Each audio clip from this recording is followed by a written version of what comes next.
Good morning. It's great to see everyone back here.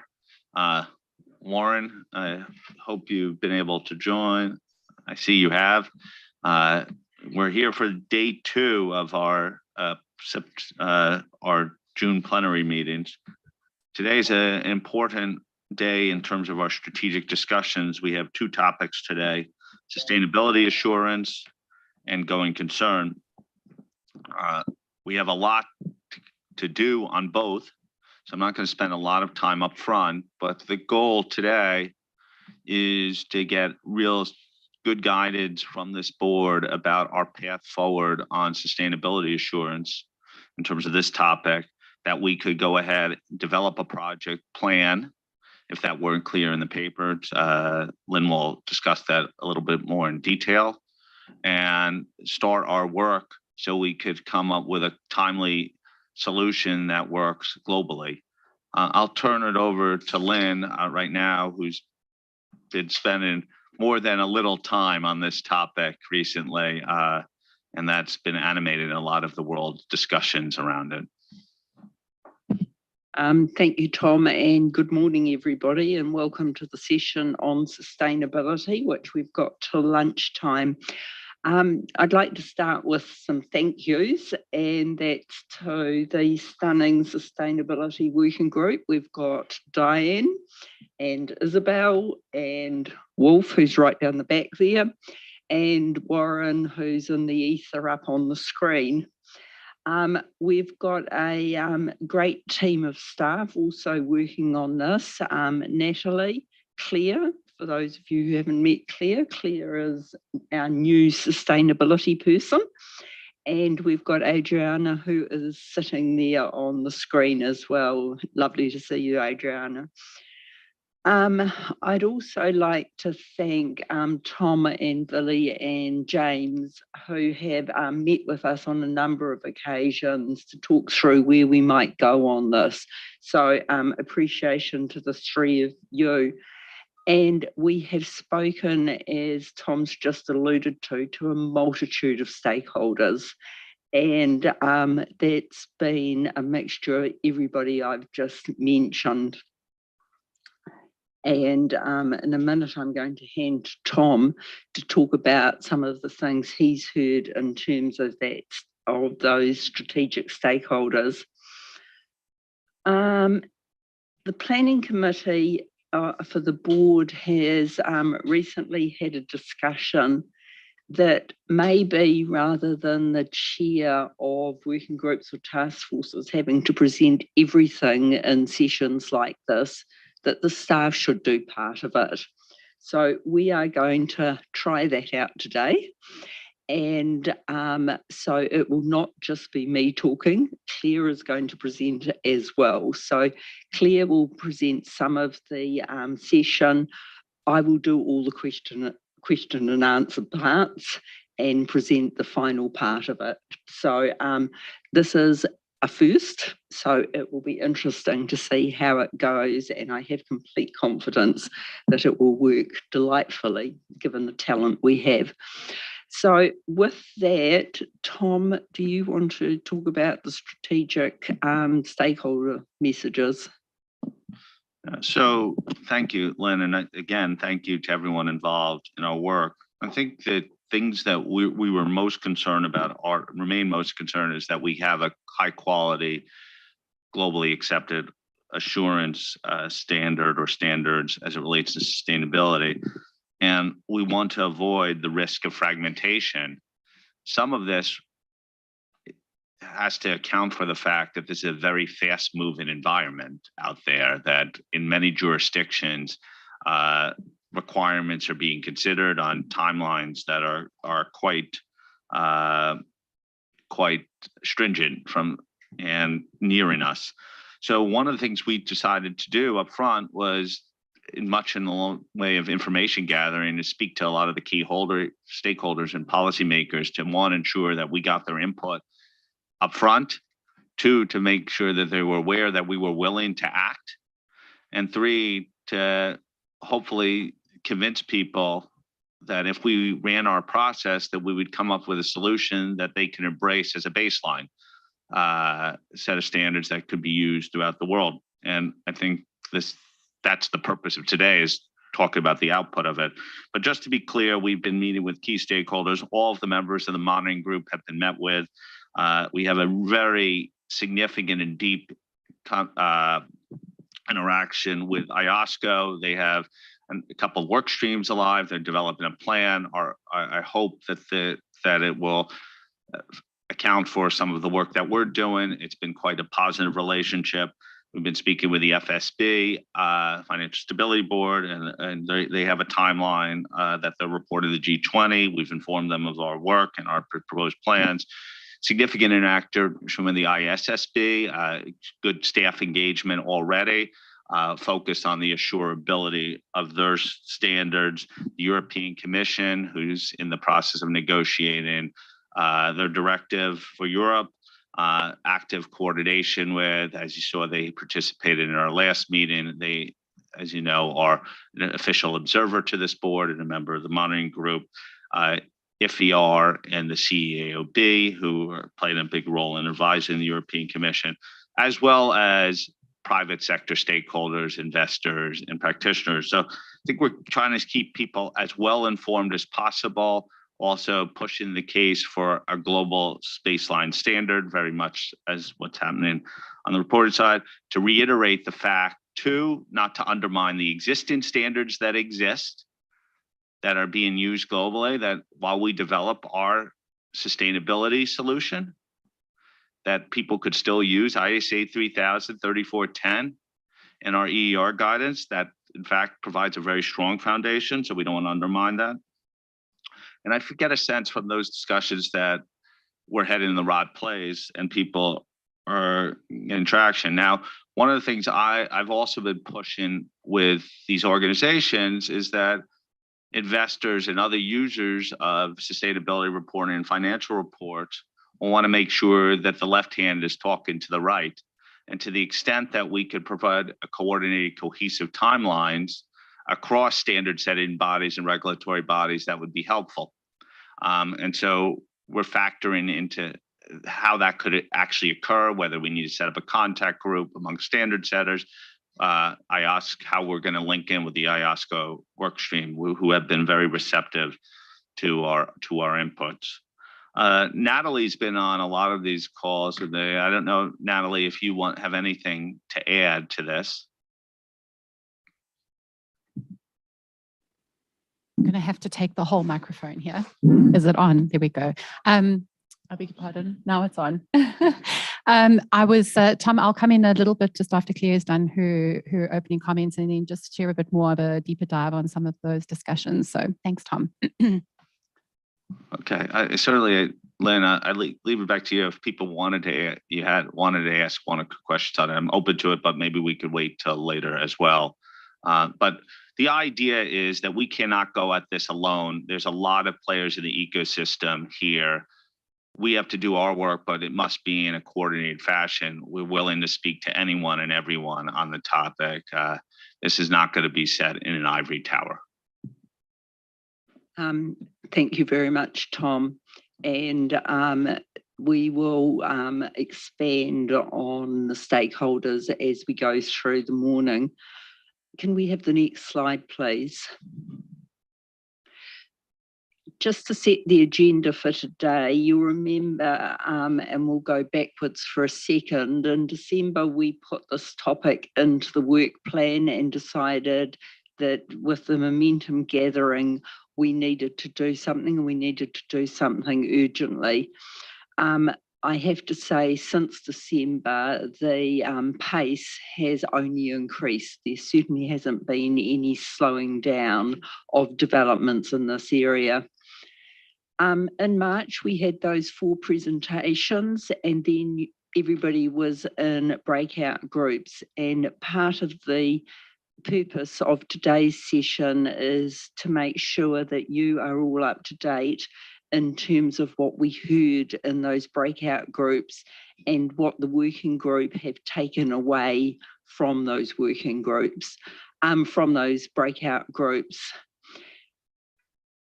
Today, we will do that debrief, and Claire will take you through that in a minute, and also talk about some more of the stakeholders.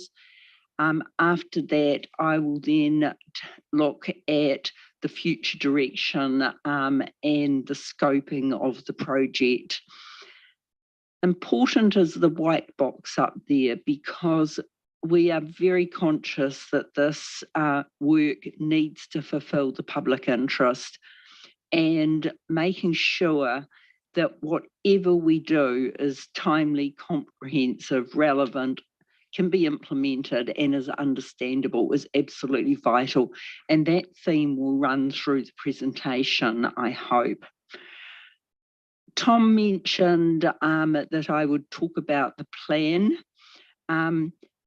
We do plan to bring it back to the board in December a project plan, not necessarily a whole proposal for all of the work, because this work is likely to come in steps, and therefore doing a proposal for everything that's going to happen over the next 5 years is probably impractical. But in terms of due process and in terms of good management of any project, you need a plan. So it is our intention in December to bring back a plan for how this will all fit together and how we do that work. So for anyone who's concerned about the fact we didn't have we're not going to have a project proposal and may not fulfil due process, can I assure you we will fulfil due process. It will be my swan song, that December meeting, so I look forward to the plan going through very smoothly, just like a swan. So with that, I'm going to hand over to Claire, who is going to give us the feedback from the breakout groups. Thank you, Claire. Thanks, Lynn. So the first part of this agenda item is we're going to seek confirmation from the board about what we should address in the immediate standard setting response on sustainability ESG assurance. In the second part of the agenda item, we're going to ask the board's direction on how that's going to be undertaken. So with respect to the what, as part of the breakout groups, as Lynn mentioned at the March meeting, we heard a very strong support for timely and responsive standard setting action to cover all sustainability topics, all information disclosed about those topics, all mechanisms for reporting, any reporting standards, and addressing all types of users and stakeholders. So a very comprehensive, all-encompassing scope was a strong message we heard from you at the breakout groups. Since the March meeting, we conducted extensive outreach, which both Tom and Lynn have touched on.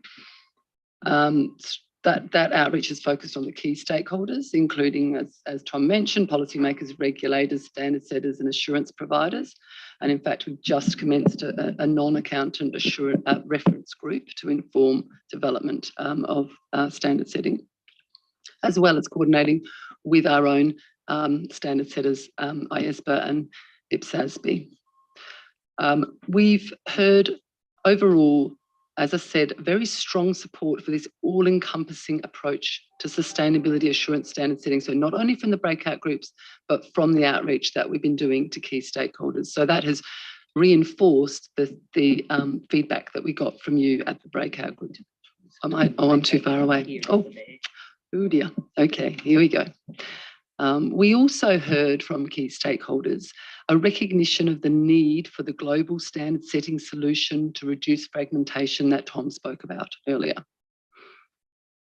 In addition, we've heard that regulators' expectations are that we need a standard which is more specific to sustainability than ISAE 3000, which should be more appropriate for non-accountants, not familiar with the full suite of ISAs or ISAEs. That said, whilst regulators and policymakers that we spoke to would like a standard for sustainability right now, right away today, they recognised that ISAE 3000 is being widely used for sustainability assurance currently, along with ISAE 3410 and the Sustainability EER guidance. So there is a stopgap in place while a new standard is developed.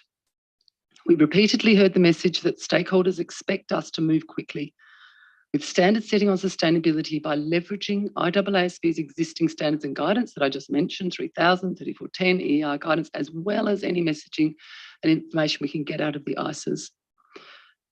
Stakeholders noted that this will also help practitioners readily implement the new sustainability assurance standard that we're proposing, as there'll be consistency with our existing standards. So it'll make methodologies more easy to flow over to a new standard. Whilst regulators and policymakers wanted to see an expedited process, as I mentioned, we want it today, they did confirm that the IAASB, they welcomed the confirmation that IAASB are taking action. And they also understood the need for due process so that we have a quality outcome. Key stakeholders noted that sustainability reporting will need to be elevated to the same status as financial reporting over time. To achieve this, high quality assurance is needed in addition to robust processes, systems and controls at the entity. So that's a bit of insight around the response to the stakeholders, which very much mirrored what we heard from you at the breakout groups. Next slide, please. So at the March meeting, we also talked in the breakout groups about the challenges impacting sustainability assurance. And this slide shows the range of critical challenges that you identified in those breakout groups. Now, there are a lot of those. So given the urgency of our standard setting response and what we've been hearing from stakeholders, that we can't wait around, we need to get on with this, that not all of these can be addressed in detail immediately. They need to be prioritised. Next slide, please. So the Sustainability Assurance Working Group has distilled the information from the breakout groups and listened to stakeholders as well, and believe that the priority challenges that appear to be emerging as most critical are these on the slide now. So one of the most pressing is the limited versus reasonable assurance. That is, what is sufficient appropriate evidence required to achieve the confidence level needed for limited assurance as opposed to reasonable assurance. That is creating confusion. The working group have discussed this at length and listened to stakeholders, and although some national requirements definitely will be requiring limited assurance first, we, or the working group, consider that it is necessary to consider both limited and reasonable assurance at the same time in standard setting response. And there's a couple of reasons for that. The main reasons are that limited assurance is best understood in the context of reasonable assurance. It's a relative concept. It doesn't really stand totally on its own. And furthermore, the requirements that are coming in national jurisdictions will start with limited assurance, but will soon give way to reasonable assurance. And in fact, we might see a very high uptake of voluntary reasonable assurance in that early days. The second challenge that you'll see there, the suitability of reporting criteria, and that very much links in with the work that we're doing with the IAASB with their exposure drafts on sustainability reporting. The making sure that, or linking to reporting frameworks that provide suitable criteria that are assurable, and talking about the preparer's responsibility about the judgment in applying that criteria and identifying that those criteria are suitable. The third challenge, the scope of the engagement. So often we see with greenwashing, cherry picking of scope of sustainability, where the full sustainability report is not typically being assured. Very occasionally it is, but by and large it's a bit of cherry picking, and certainly the national requirements are focusing quite initially on emissions, for example. So looking at a scope, the challenges around the suitable scope of engagement. A major challenge that the working group discussed was evidence. What evidence is sufficient, particularly given the variety of information. The types of information being a lot of qualitative rather not necessarily quantitative information, not information based on a double entry bookkeeping basis, and very variable and wide ranging, which leads on to the next challenge, which is materiality. Materiality is a major challenge when you have such significantly different types of information covered off by the same report and by the same assurance engagement. We also, I'm sure, all heard the concept of double materiality. So materiality that's relevant to investors and value creation for the enterprise versus materiality relevant to the broader stakeholders. So materiality relevant to society at large.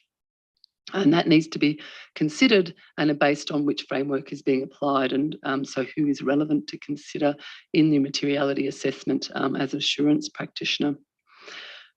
In addition, in relation to materialities, there's the variances, how to deal with those variances, how to address those in reporting, and how to assess material misstatements when there's such a lot of range of information within that. So the working group proposes to provide greater specificity relating to these 5 challenges. It doesn't mean that the rest of the issues and challenges will be completely ignored. It just means that it cannot drill down on every single issue.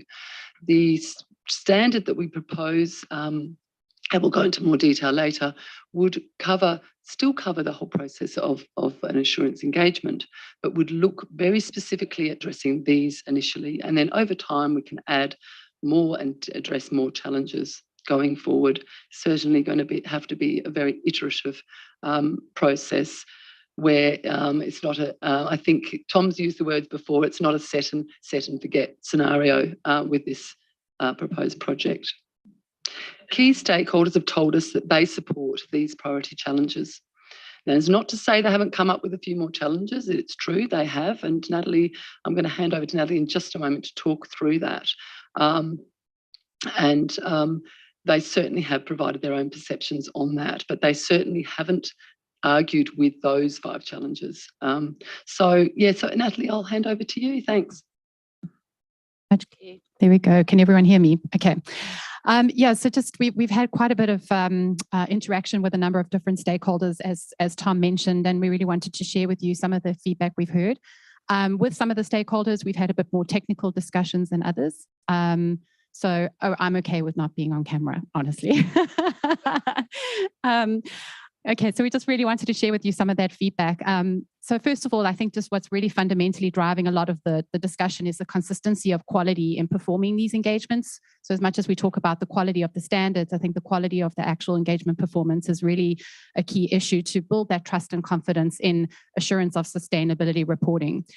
Behind that, we also hear quite a bit of comments around the applicability of ISQM1 and relevant ethical requirements, and that those continue to be very important building blocks to form the foundation for these assurance engagements. Claire mentioned about the specificity. Some of the discussions we've had, I think there's perhaps different thinking about what that level of specificity would look like. So that's something important for us to bear in mind as we go forward, just in terms of managing stakeholder expectations of what we can and can't do in our standard setting work. The other area that also came up just in terms of focusing on these particular 5 areas is obviously these areas can't be looked at in isolation, and there's a lot of linkages and overlap within the standards. The standards are designed to be integrated and engagements are integrated. So just a little bit of caution there that, even though we focus on these as the priority areas, of course, it's important that there's other areas that these do impact. In terms of the specific priority areas, I think reliability of data, maturity of controls and systems for reporting the information continues to come up as a key issue. And I think we have touched on that with the evidence and internal controls piece that you see there on the slide. Of course, this is obviously impacted by the fact that, information is coming from different sources within and outside the entity. It's not all necessarily coming through a coherent reporting system. And obviously that also leads to questions about the reliability of information within the value chain. Another topic that's popped up is, are you assuring the process versus assuring the outcomes? A little bit of mixed views that we're hearing there. Of course, the nature of the information is a blend of both of those. And, just really questions around, if you do assure the process, can you then assume that the outcome is okay? And there's not necessarily, so that may be just something for us to think about as well. Claire's touched on the limited and reasonable assurance, and I think definitely hearing support for us addressing those. but perhaps just a bit of different views around how we address those. So we have heard some comments that separating limited assurance out might be a good way to go, just because it gives it more clearer differentiation between the two, between limited and reasonable assurance. On the other hand, though, we've obviously heard comments around the importance of addressing it together, given that limited assurance is a concept that's relative to reasonable assurance. But definitely some, hearing acknowledgement that limited assurance is not a substitute for reasonable assurance, although there may be perceptions of that in certain instances. So that really is, we are hearing support there for limited and reasonable assurance. In terms of the criteria, we've heard some interesting discussions there, really is around, once the standards, the reporting standards such as IAASB and so on are adopted and come out into practice, does suitability of criteria continue to be an issue? So that's an interesting question and something for us to take away and think about. Certainly, as we're looking at the IAASB standards, we do recognize that there's multiple layers of reporting criteria, even when the standards do exist. So that is something we'll continue to focus on. Another topic that comes up is the integration of the financial and sustainability information that continues to come up in quite a few conversations that we have around that, as well as is around the interconnectedness between the audit and the assurance practitioner, that not necessarily in all instances is it going to be done by the same people in these assurance engagements. So it's really around that scoping of, who does what work, how you depend on the work performed by others and so on. So that has emerged. And then finally, what really has consistently come up and is not within our 5 priority challenge areas is reporting. I think it's come up in quite a few different places around consistency of reporting, investors' understanding of what the auditor or the assurance practitioner has assured, what is the practitioner opining on, qualifications of the reports, particularly if there's a lack of maturity of reporting systems or perhaps not an ability to obtain evidence. So quite a few things are coming up under that reporting banner as well. So Claire, I'm going to hand back over to you. Yeah. Thanks, Claire. Thanks, Natalie, for those briefings. The reason you didn't get all that information in the paper was a lot of it's been done since the paper. So it's a really ongoing process. Before we move to the questions, I just want to give the working group a chance to add anything they've heard in terms of outreach or any other themes that we haven't covered at this point in time, should any of you wish to. Isabel? Yes, thank you. And it's really a fascinating topic, and that we see currently moving in Europe. I can just echo the sense of urgency that we hear everywhere in Europe. Unfortunately, the reporting standards have failed in converging on time, and now we see concurring projects by the SEC, by IAASB, and by the Europe with the draft CSRD and what EFRAG is currently developing. I believe we have a unique opportunity as the IAASB to set the foundation of what could be a converging assurance standard. So really looking forward working on that. Thank you. Thank you, Isabel. Diane, anything from you? No, thank you, Lynn. I mean, it's just a very, as you said, a very fast moving topic. I think from a practitioner perspective, you've mentioned it. We have ISA 3000 out there today. I think we had a lot of discussions about, is that still fit for purpose and how does that apply? So I think what you're going to present here is good recommendation going forward. I still think a lot of our discussions come back to, how do you gather evidence and what does that evidence look like and how do you know you have enough? And I think there's just some real practical considerations to think about. I will also share with you that we have an upcoming meeting with the FER, and one of the interesting questions they posed to us was whether they thought the interest in sustainability reporting would actually become so significant that it would become more important than financial statements and the impact of those two. And so I think one of the things that still is interesting is the interplay between sustainability and those matters, and how does that manifest itself into the balance sheet and income statement. And so that's still a topic that's out there. We're not tackling everything, but there are some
So if you are all the major security international regulators across the world, and it also was attended by the GPPC leaders in assurance or leaders in financial services. So we did have a chance to talk about our proposals that was put forth by the working group and that we're talking about today. And just generally, a lot of what we've talked about today again echoes urgency, really important to focus on these priorities and act quickly. But on the whole, I just wanted to play back that there was a lot of positive support for what we're doing on our board and for IAASB as well on their board. Lots of nods around the table and discussions afterwards, and people wanting to get involved and input. So really, really positive. And I just wanted to have a chance to let the rest of the board know that. Thank you, Tom. Thank you.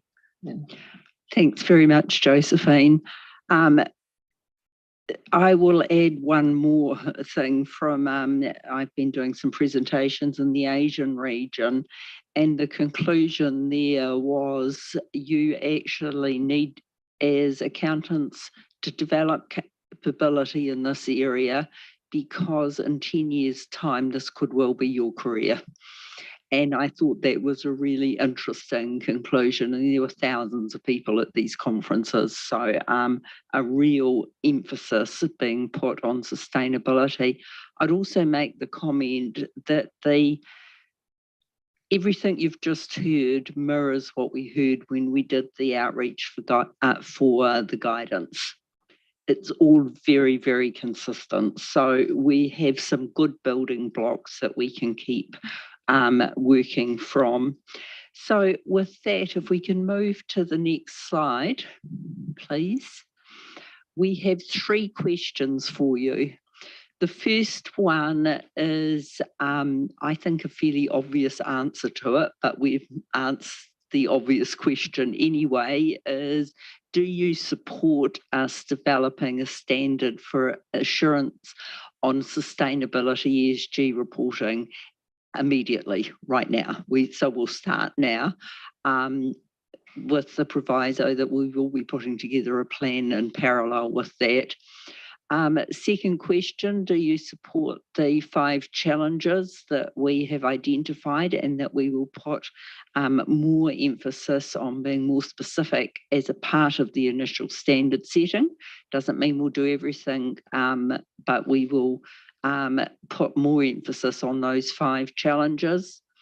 And the third question, which both Claire and Natalie have talked about, and which was an important part of concluding the guidance last year, is do we address both limited and reasonable assurance, or do we do them separately?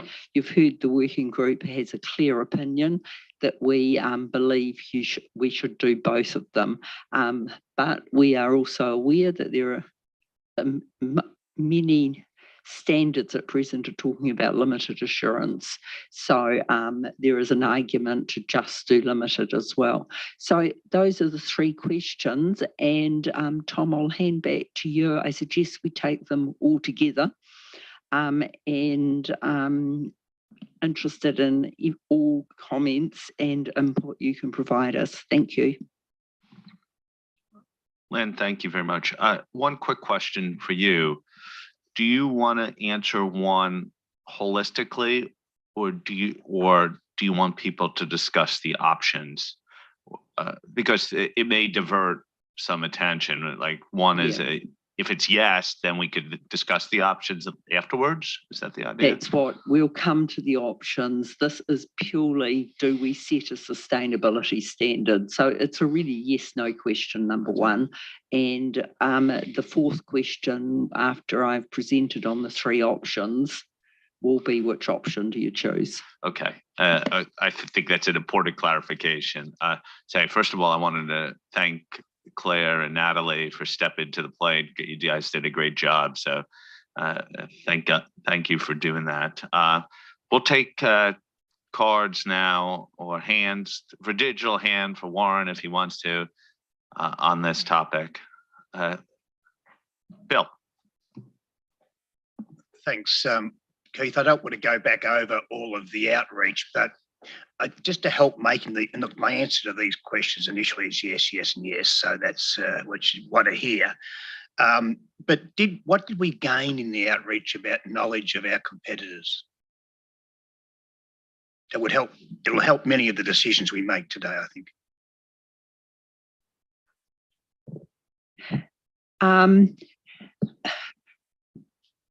We heard, is it AA 100? And the international, what's the quality standards? Standard organisation, ISOs. Yeah. ISOs were our major competition. We heard support, though, for us putting together a standard that would cover other professions. We've had enthusiasm for other professions to be part of an advisory group. So, because there's no doubt that you can't, as accountants, do all this work. No, we might be pretty good at looking at figures. We're not particularly good about knowing the strength of a bridge or something like that. So you might need an engineer, or you may need a climate scientist. But everybody Claire's talked to in terms of it being part of that advisory group, enthusiastic that we end up with one standard. We haven't yet decided how we might interact with our two competitors, but there is a real option that we could actually work with them rather than see them as competition.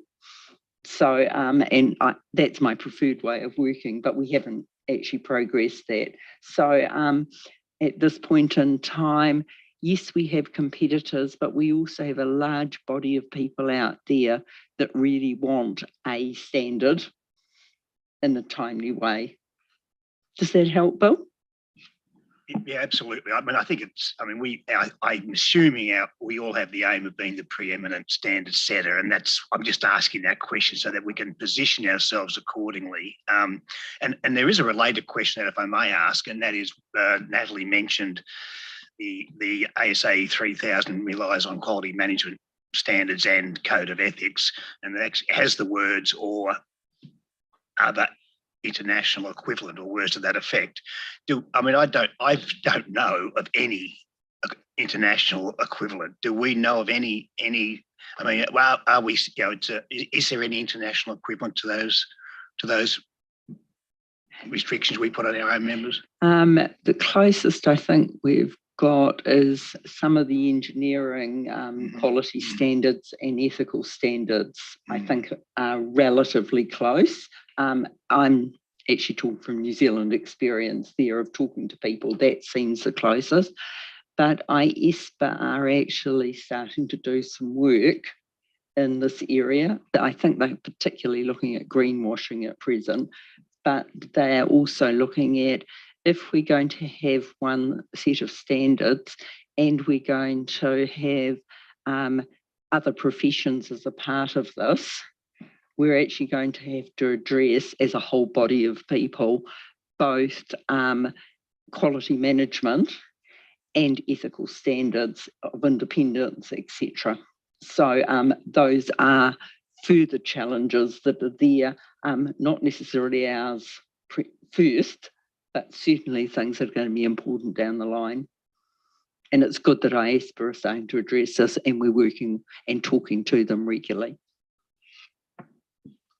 In terms of our policy dialogue on that last question, I think policy, it's very much on the radar screen of regulators and policymakers now that our standards, ISA 3000 is contingent on adherence to quality management standards and ethical standards, and that there, as you get non-accounting practitioners in this space, there may be a gap in that space. So that what I've noticed, partly in our discussions over the last 3-4 months, that this issue has gone up the radars onto the radar screen of policymakers and regulators. One of the actions is IAASB playing a role, but it also would probably take some regulatory and policymaking action as well to address that potential gap. I also wanted to reiterate what Lynn said at the end. I don't, maybe in a zero-sum game world that we view these people as competitors, but our goal is to interact to get to a high quality, globally accepted solution. So if it's deemed important to work with ISO and AA1000, we will do that. But I thought our focus right now is figuring out what we broadly could do ourselves in a certain timetable, so we could have a basis for discussions and then find the right forum and work plan. Clearly, we're not competing in a zero-sum game world. Like, what we're concerned about is getting the right outcome for investors and users of assurance information. But we're conscious that there are other existing standards that are used out there. Okay, because there's so many 10 cards up, I'm going to go to Wendy next, and I'm just going to go around the table for lack of better convention. It's funny, Tom, because I was wondering how you were going to keep track of the order. I'm a simple man, Wendy, simple man. So thank you, and I will be brief. Yes, a resounding yes, yes, and yes. Just with the observation that the challenges are a good start, and not only challenges as it relates to sustainability, it's broad across all attestation engagements. Good morning, Tom. Thanks. Also 3 yes from my side. I support the development for standard on sustainability reporting as an immediate action, and believe such action is, it's my view, in the public interest. And I also agree. Sorry. Oh yeah, sorry. Yeah. So I also agree with the challenges, with the 5 challenges that have been identified by the working group as being the most critical and that need to be addressed as part of the initial standard setting effort. In my view, Lynn, addressing these 5 critical issues would ensure that the initial standard setting effort is, and this is my view, in the public interest.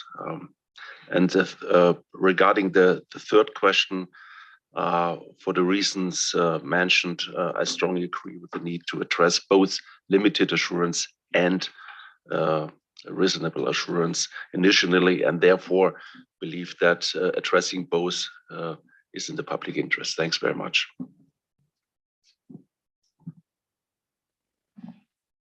Good morning, everyone. Lynn, of course, yes. Oh, wait, let Yosh go. Oh, I'm sorry. I didn't see Josh. Sorry. Sorry. Interrupting your comments. Sorry. As a regulator, I have to say about the sustainability assurance standards. In general, we support the direction of the sustainability assurance working group, even if Japan has been slow to discuss mandatory assurance, as you know.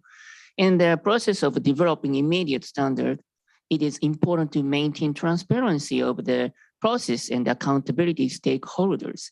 And if it should be emphasized that the process needs to be well communicated to a wide range of stakeholders to make sure that stakeholders understand such process, I think.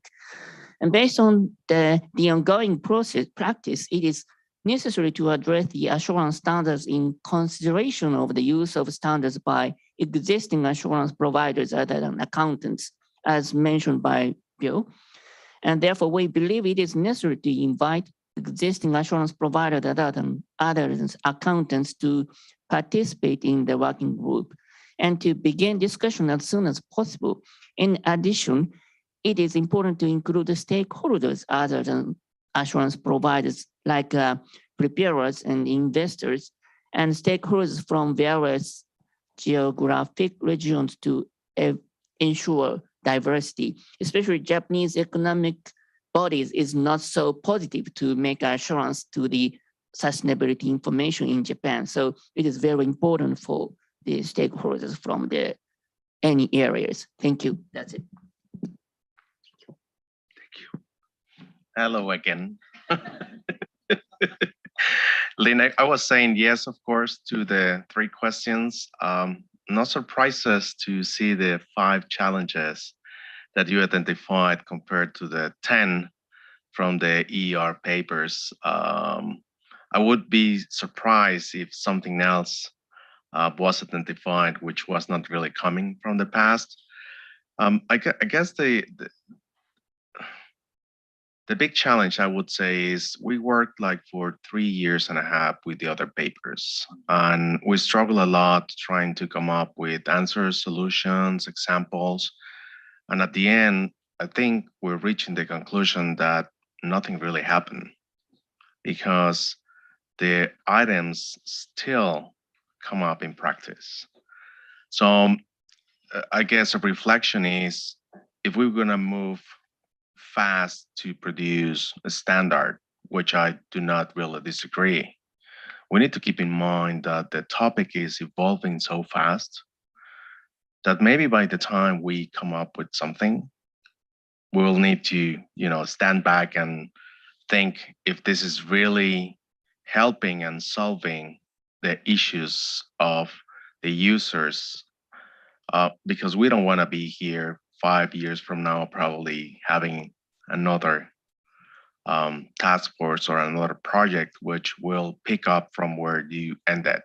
And I think that's really part of the things that should be considered as the work is being developed. On the last one, yeah, definitely limited and reasonable. We've heard a lot about it. Many people issuing limited reports, but also thinking that sooner or later they will need to change for reasonable, and they were not really ready to do it because of the lack of understanding of the standards and also the lack of understanding of other items as the ones that you identified, especially the struggling a lot with the criteria and the scoping. I mean, there's really no need to repeat that, but I think it's a good way to start now, but think about what is going to happen 2 years from now, where we're going to be, and what needs to happen at that time, just to try to help more and not produce papers that will be, I don't want to call them obsolete, but that will not really help as we are intending today. Thanks.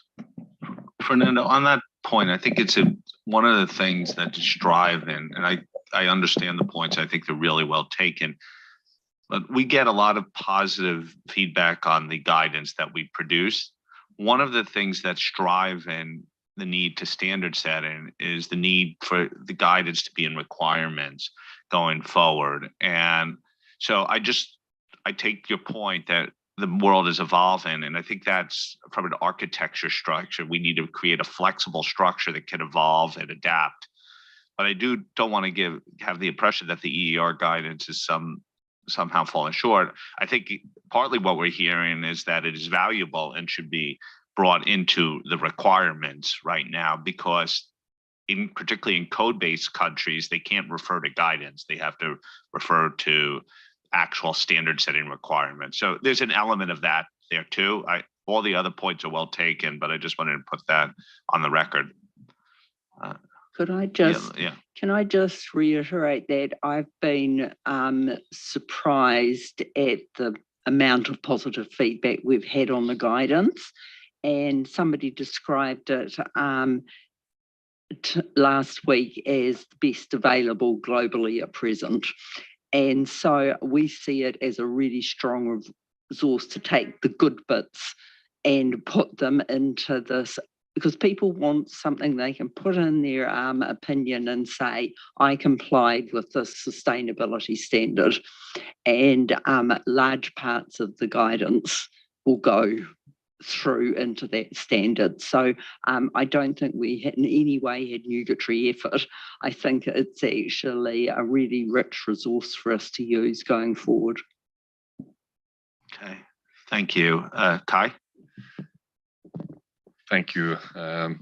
Also 3 yeses from me. I think on the second one, on the 5 challenges, as Natalie also explained, reporting to me is almost at the same level. I think the reporting is crucial for us to have success in this area.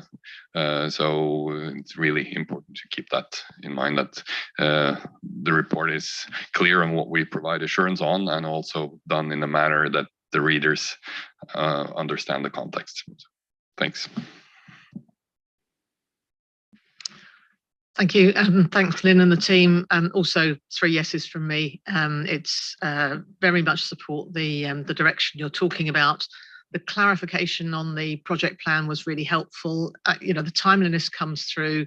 But when I was looking at the papers, I think there's also an element of, while we want to move quickly, I think it would also be good for us to have a bit of a vision as to where we're going, to make sure that we are heading in the right direction. On the challenges, yes, agree with those as the top 5. In some of the outreach we were doing, we were sort of saying, and what would be your absolute top ones? So the 3 that came out right at the top were limited and reasonable assurance. Evidence, particularly since a lot of the information is coming from systems that people are not used to, and materiality, clearly with double materiality. It doesn't undermine the other 2, but they were more iterations of issues that people are more comfortable dealing with, their regular sort of concerns.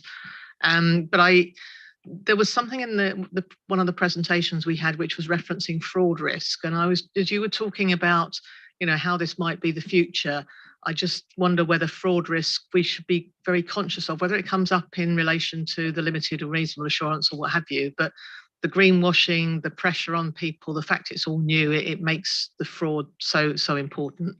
So I'd encourage consideration there. And limited and reasonable assurance addressing at the same time, yes, absolutely. Very strong support from that. 2 reasons. Firstly, as others have said, it's clear there's a desire to move to reasonable assurance, even if we're currently only at limited. But also, conceptually, in terms of some of our standards, one is a comparison to the other. And if you're talking about something being reasonable assurance minus, if we haven't got one piece, it's difficult to describe some of it. So I would encourage that. But thank you. It's a great job.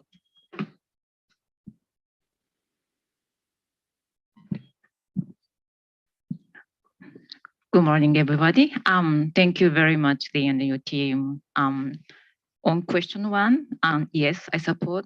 And one additional thing I just would like to mention on question 1 is I support the working group's proposal that we don't need formal project proposal, but I think it would be good that if we could have a kind of simpler paper, that outlining the timeline and high level plan of the project, because, this project is based on the really increasing demand from a broad range of stakeholders. So I think in terms of IAASB's strategic perspective, it is really critical to inform a broad range of stakeholders, our general picture of the project to gain their support and better understanding of the project.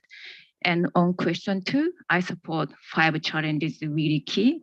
But 2 things I just would like to mention is that I think the 5 challenges cover evidence. And I think in this context, I think the particularly really important thing is forward-looking information. I think that is the one thing that I really heard from the practitioner that it's really hard. So I think kind of a general aspect about how to assure forward-looking information should be covered in kind of immediate standard setting action. And secondly, I have a similar view with Kai Morten. I think reporting is very important. And I think we can address that in this relating to these 5 key challenges, because I think it's reporting is kind of final deliverable. So it's very important to meet potential users' expectation. And with regard to question 3, yes, I agree. That's all. Thank you.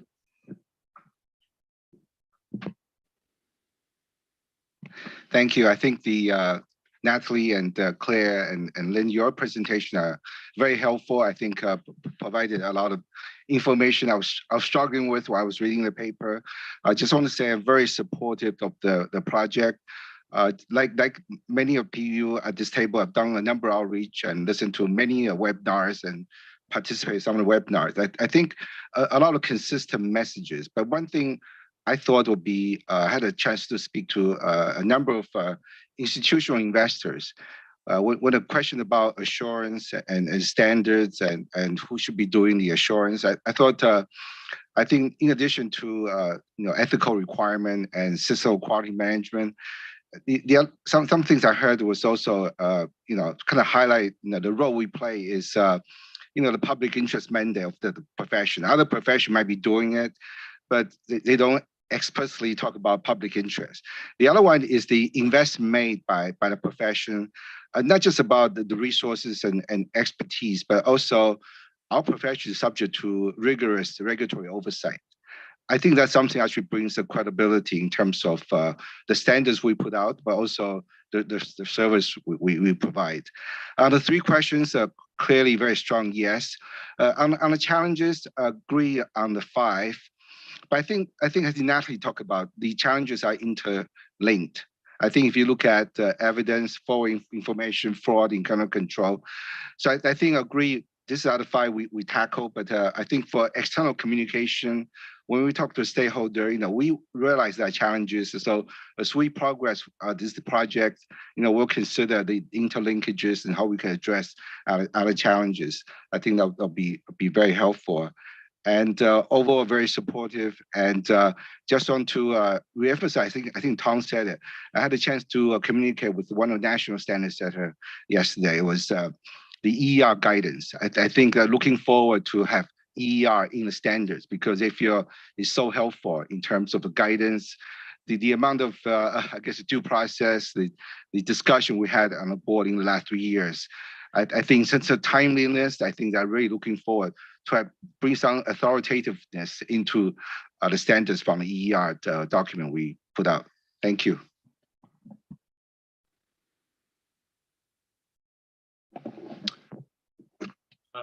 Thanks a lot. I'm very excited about the direction this is taking. When the EER guidance came out a year or so ago, it's my view that this was really the starting point for where we're going now. So I'm very supportive of the direction.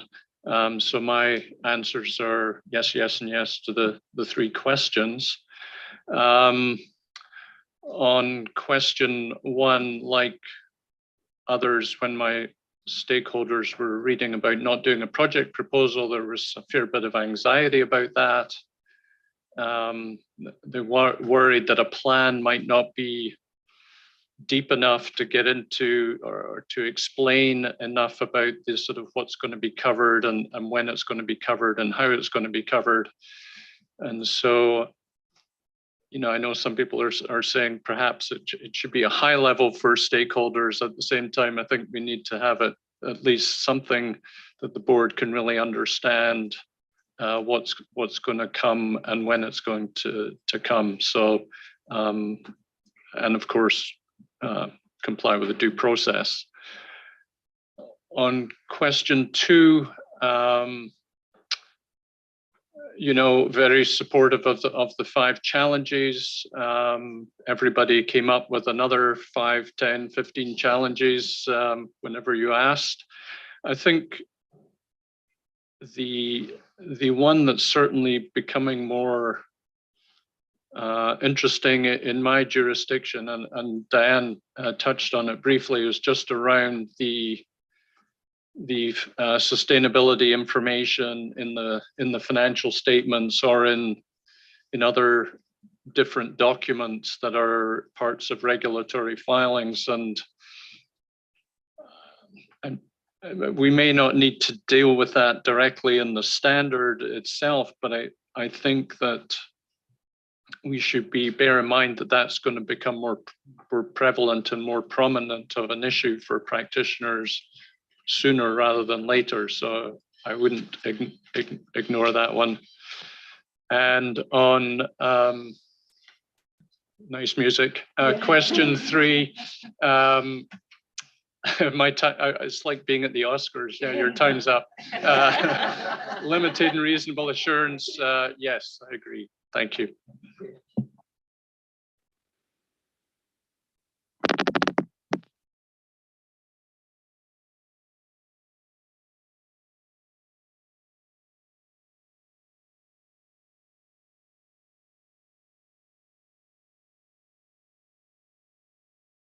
I think there's something wrong with your mic. Is it not working? Now that's better.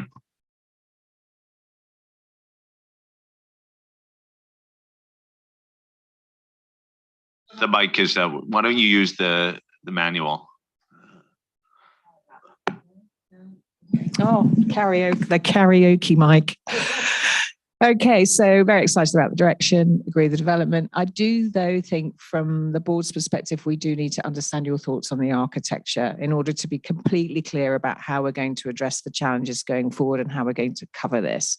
So I've been thinking of it more like a mirroring the ISAs. So we would have sustainability standards now. We'll have an equivalent to 200. Then, of course, you're talking about materiality. So we'll have an equivalent to 320.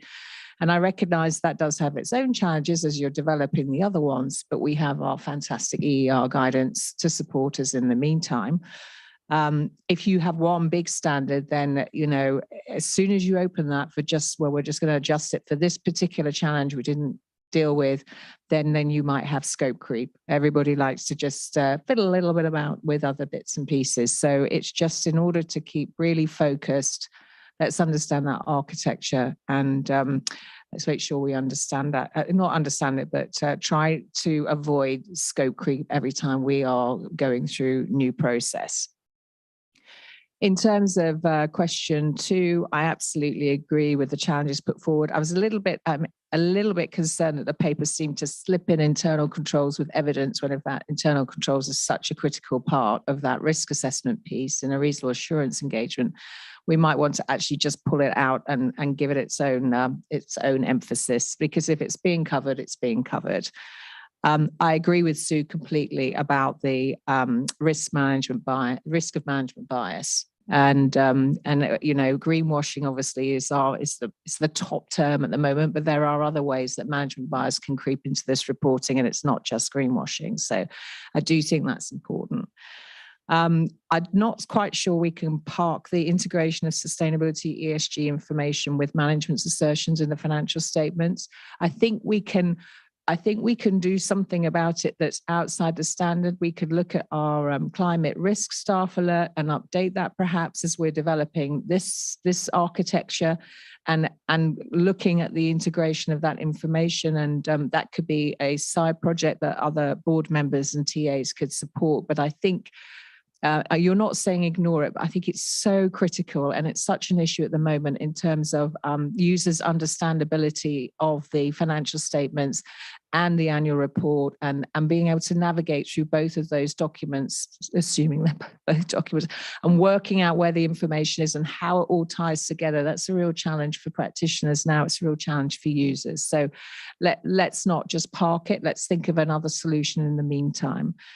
And in terms of question number 3, I absolutely agree. I think in the global environment at the moment, there is a there is a view or is there, it's not really a view, but there is a drive towards limited assurance engagement, but that's generally expressed as transitional, just while we're all trying to get on our feet in terms of assurance and mandatory assurance in this area. So even the EU and, even Paul Munter said that's not the end game. The end game is certainly reasonable assurance, but it's thinking about steps we can take to get to a better position without expecting everybody to get there straight away. So absolutely, we have to cover both. And again, for the 15th time, very excited. Thank you. So excited you broke your microphone. I know. Edda. Hello. Yes, good morning. Thank you for helping us through the topic. I think we're all imminently aware of the necessity of pursuing this. In respect of the questions, yes, I do support pursuing development of standards. However, I am not at all convinced by the notion of not having a project proposal. I would be very open for innovative ways of expediting such a project proposal, or to do that differently than we've done in the past, to work in concert and particularly covering or not having to deal with bids that we've already considered in 3000 or in EER, but not having a project proposal. I'm not there yet in the sense of due process. At the end of the day, we need to hold ourselves accountable and we need to understand what we're trying to achieve. But we should be developing standards, and I think we'll talk about architecture a little bit after these questions, isn't it? So the 5 challenges, I could say yes because they're part of it, but I could also say no because they're not complete. I think reporting is partly in there. Well, users' lack of clarity, reporting is important. First thing that came to mind is prospective information, and associated with that, the fraud consideration. So the ambitions of companies to report when they are net zero and greenwashing in that respect, I think those are important questions that stakeholders of those type of reports are looking for. So forward-looking information and fraud. Then in respect of question 3, I think Sue summarized my comment very well, is you need reasonable assurance before you can get to limited assurance. So that's a yes. Thank you. Maybe it would be a good time to pause for 1 second here, because there may be a misconception about our project plan. We're not going to violate our due process here. And maybe I ask Billy to just comment on what our intentions are here. The only thing, what we're distinguishing is, remember, ongoing concern and fraud, we spent a whole year putting together a project proposal.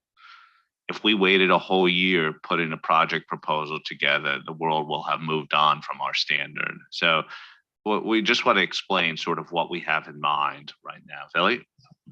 Thank you, Tom. And I'm sure that we've all been here that after you've posted the paper and you look at the paragraph again, you wish you had another chance to write the paragraph. So I think that is paragraph 11 in the issues paper. But I just wanted to clarify that we certainly intend to have a project proposal, and I think a project proposal will come in due course. And at the right stage of our thinking, I think the work that we're going to do now will inform that project proposal. And I think, Ada, you're quite right. You referred to the fact that we can do this in parallel, and that's what we intend to do. So we'll do this in parallel. The intention, and I appreciate the fact the forward agenda is not publicly available, but the intention was always to bring that project plan in December with approval of the plan. We've obviously also been talking closely with the PIOB as well. But the key thing on our mind at the moment is how do we progress all of this in a timely manner so that the opportunity to act now doesn't pass us by. So we will be very conscious of due process, obviously, as well. Thank you. Can I think just to build on what Billy said, From the conversation around the table, we might have to bring something in September. So we have not just a cold start in December. So I think there's going to be a two-stage process. Just looking at the working group, and there's nods, which is comforting. But I think we probably, it would be risky just to bring it in December. So we'll probably bring a first draft of at least parts of it in September, as well as putting it to the board for approval in December. I'm sorry for that diversion, but I hope, because enough people have raised this point, and I think there was enough confusion, I hope that satisfies some of the uneasiness on this point. But we could, yes. I just wanted to come back in. Lynn, we can certainly look at that, but also I think based on the feedback we get today, we want to develop that architecture a little bit. And what I think is, let's just see how that progresses, because I do think, as I said, I think a lot of our work now will inform that plan or project proposal as we go along. It obviously won't be a fully done plan in September, but we can at least have an outline, and we've got large parts of it already because we're talking about the public interest. You know, that's part of our plan, so we will be able to do something. Okay, Etta, do you need to have your 10? Okay, I didn't know if you wanted to respond to what we said. Julie. Thanks, Tom. Thanks, Lynn and Claire and Natalie for the topic. I'm also excited about where we're headed here. Maybe preempted one of my comments, which was going to be the project proposal comment. So I guess we don't need to touch on that, but I shared the same concerns that Ido had. So I'm happy to hear that we are going to have a project proposal, because that was one of my in question one, I thought one of the immediate steps we needed to take was a project proposal, but I also agree on the immediate step being a standard. So it was yes to question one, but with some project proposal. Yeah. For question two, I agree on the 5 challenges. I mean, a lot of them are similar to the challenges that were in the EER guidance. So I'm not really surprised those are the challenges. Just maybe a second. But maybe one observation, Lynn, on the challenges was that some of them were practitioner focused and some of them were user focused. And sometimes standard setting is you're not going to solve the user issues in standard setting. So maybe just was an observation on the challenges. Sometimes we talked about the user's misunderstanding, and that might have to be dealt with differently than through standard setting.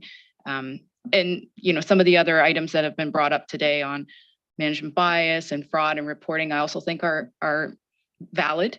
And so it'll be interesting to see how you whittle it down to the ones you're going to tackle first, but no disagreement on the challenges. And then on question 3, I'm also in the same camp of dealing with limited assurance and reasonable assurance together. I think Josephine summarized sort of where we're at right now in sort of a transitional period. We see a lot of requests for limited. I think eventually that's going to be requests for reasonable. And so tackling them together made sense for me. Thanks.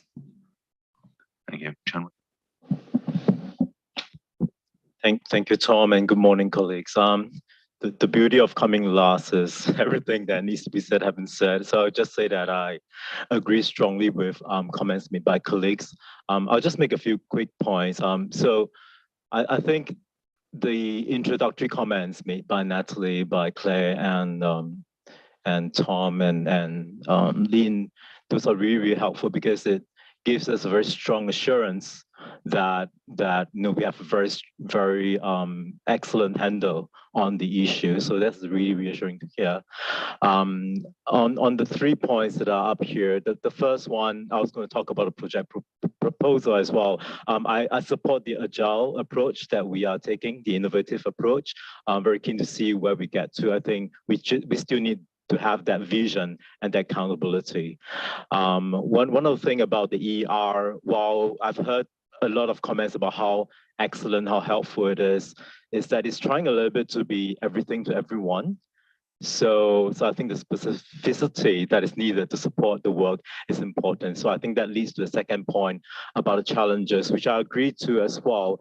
And the point that a few colleagues mentioned about reporting, one of the challenges that has been flagged in the paper, which is that at this early stage, the consideration about the reporting implication, if there are issue with having sufficient appropriate evidence. I think that is actually a very real challenge, especially given that reporting is at a very early stage of development.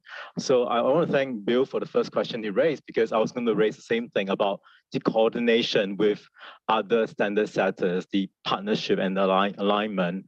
One of the things that I've heard people say about the report from, for example, A1000AS is how narrative it is, the amount of information that people can get from that versus a very template kind of report that we tend to issue. So I'm sure there's different things that we can all learn from each other. So the coordinated approach is really great to hear. And again, the point that was made by a few colleagues about management bias, the fraud risk, and the enhanced need for professional skepticism, I think all of us will agree that that is especially critical in this aspect of the work. So thank you. So I see Bill and Wendy put the tens up, but Jim, you haven't had a chance to speak. So why don't I ask you to come in here? Watch this, Josephine, with the remote mic here. I wasn't originally going to say anything, but this has been a topic of considerable conversation within the CAG, so I feel obligated. And clearly the CAG is very supportive of moving forward with a proposal. Question two, we really haven't discussed the 5 challenges in the way you've couched them within the CAG. So, but I think in general, they would be supportive of that. I would caution on question 3, we have had some discussions about reasonable assurance and then limited assurance, particularly how you define limited assurance. And what exactly does that mean in the ESG environment? So I think the CAG will be very interested to see where the IAASB lands on that. Thanks. In baseball, we have this expression, batting around. So Bill, you're up to the top of the lineup again. No, thank you. I spoke first and missed the opportunity of hearing others speak. But just a point of clarification, as a public member, I am absolutely very aware of the public interest, and that should be foremost in our thinking. But I think sometimes we confuse the due process as being necessary for public interest. And I just want to emphasize that acting quickly can be in the public interest.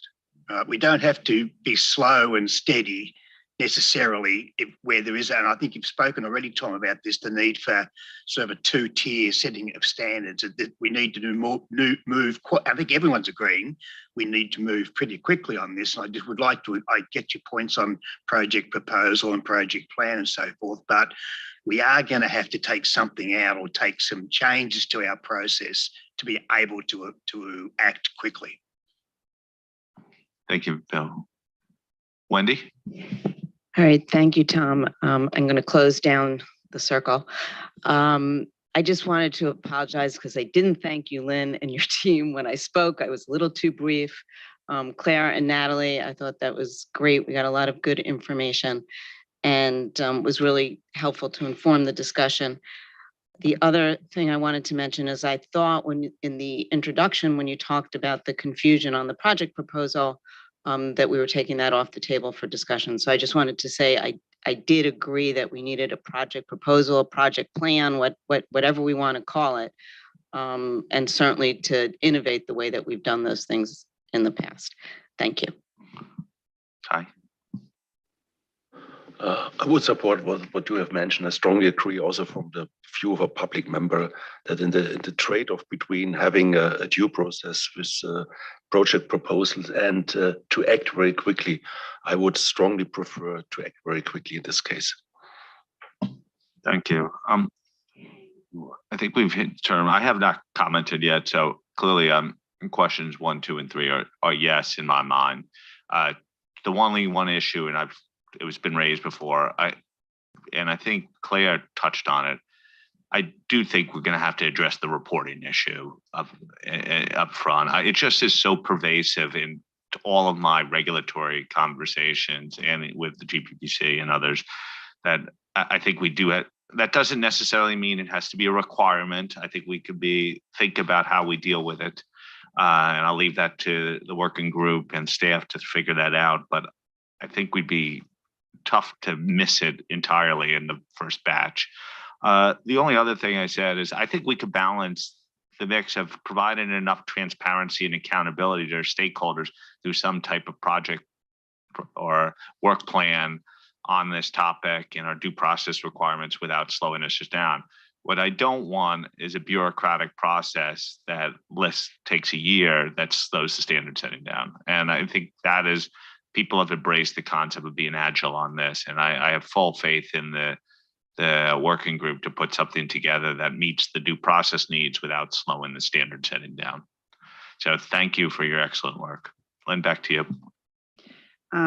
Thanks very much, Tom. If I can just pick up some of the topics that people brought up, and it's in the order I wrote them down rather than the order of importance. So I just say that up front.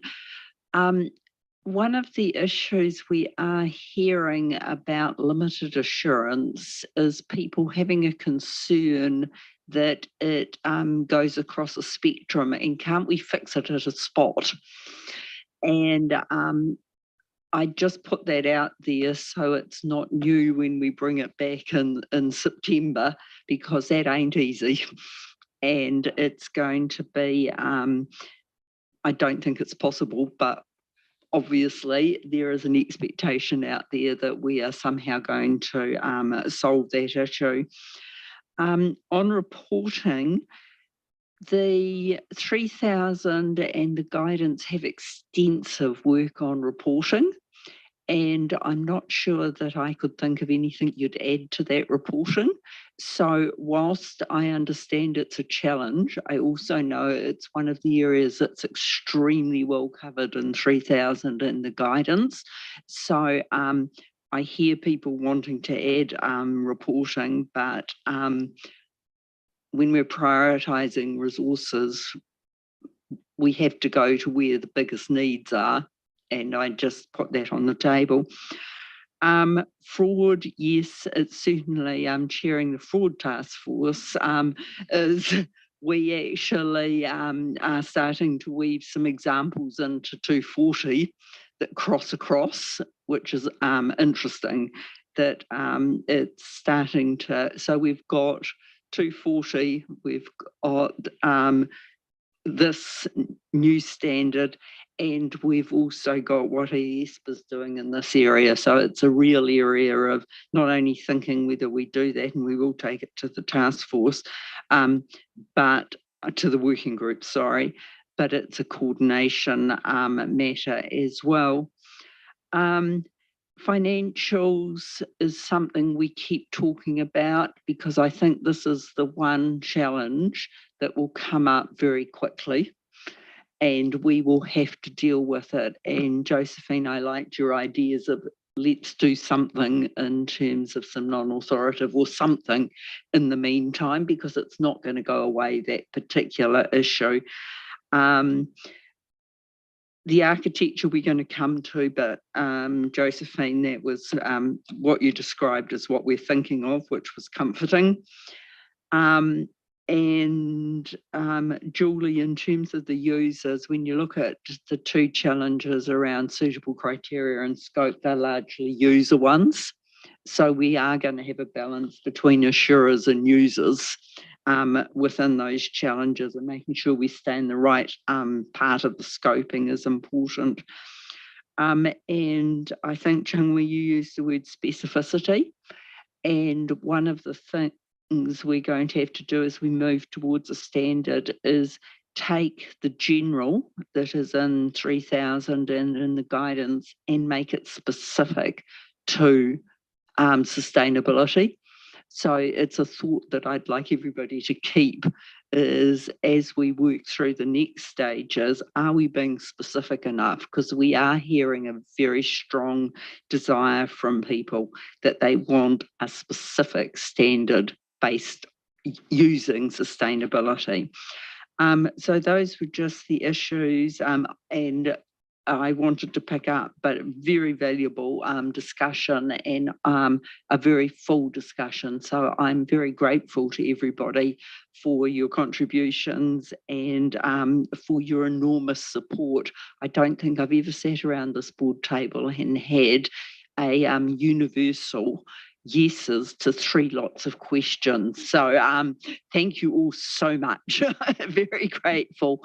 And also to have enthusiasm as well. So good to hear. So Tom, back to you. And I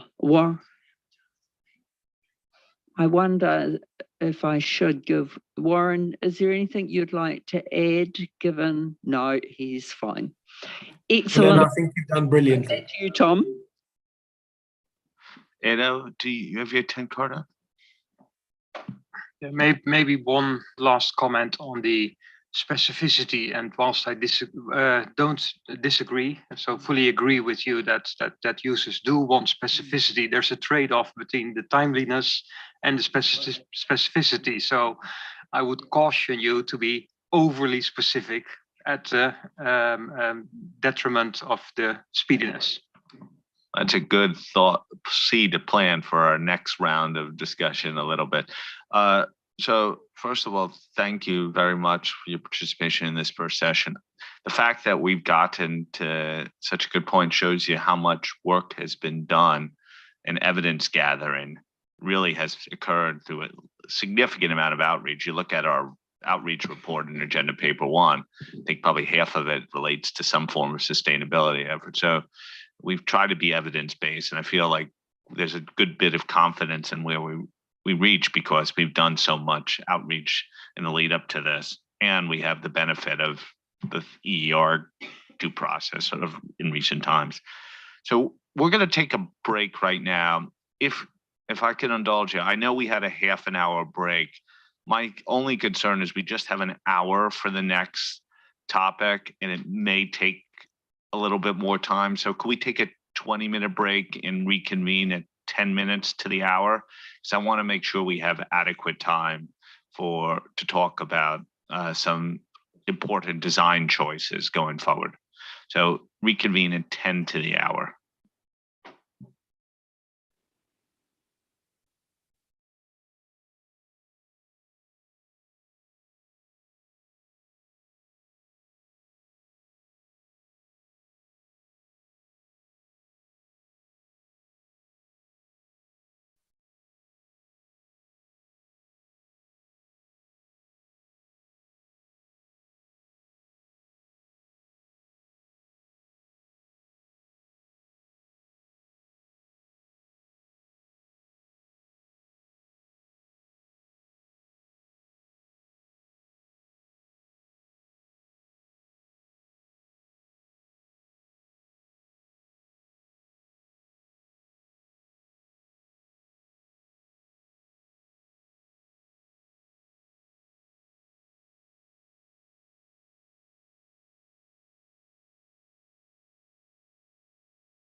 Yes, it is. It's back. Thank you.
We're going to start in a couple minutes.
Okay, can we take a seat, please?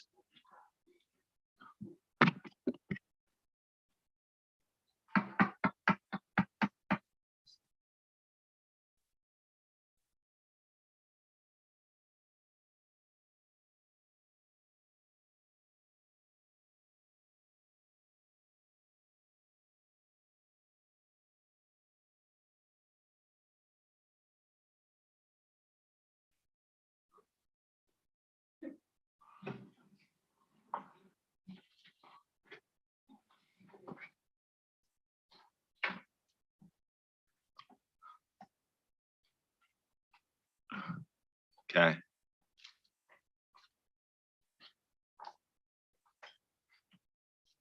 We'll begin in a second, but I'd like to celebrate milestones here. I just been informed by Len that Susan Jones is approaching her 25th year involvement with this board, which that's only the first milestone I want to recognize. I also understand it's an important birthday. What I don't understand is how we let someone who was 10 years old start with this board so many years ago. So Susan, happy birthday from us all. And thank you.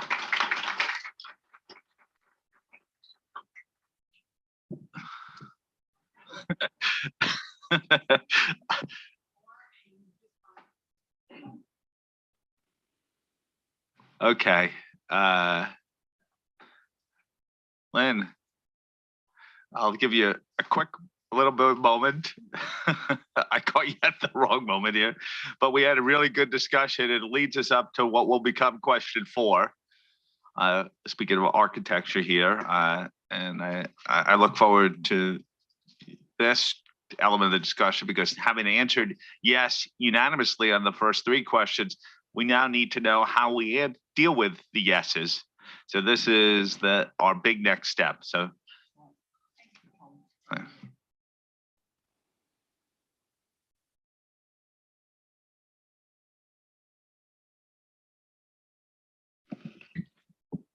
okay, I'm now sorted. Thanks very much, Tom, for filling the gap. We are now going to move on. As Tom said, we're heading towards question 4, but just to divide our thinking into 2 bits. Where the working group is thinking is that we've got the immediate action of the overarching standard on sustainability. We've already answered the first key question, which is to cover limited and reasonable assurance. And what we're moving on to now is the next dot point, the linkage to 3000. That should be seen in the context of a overarching standard, and then over time us developing and building other standards. And they may be small, they may be large, but what we are thinking of is an approach which allows us to quickly take challenges and address them through a suite of sustainability standards. Next slide, please. So our approach to thinking about this was firstly to say we need a complete assurance solution, but we don't and we can't do it now. It took us years to get a suite of ISAs. It will take us a fair time to get a suite of sustainability standards.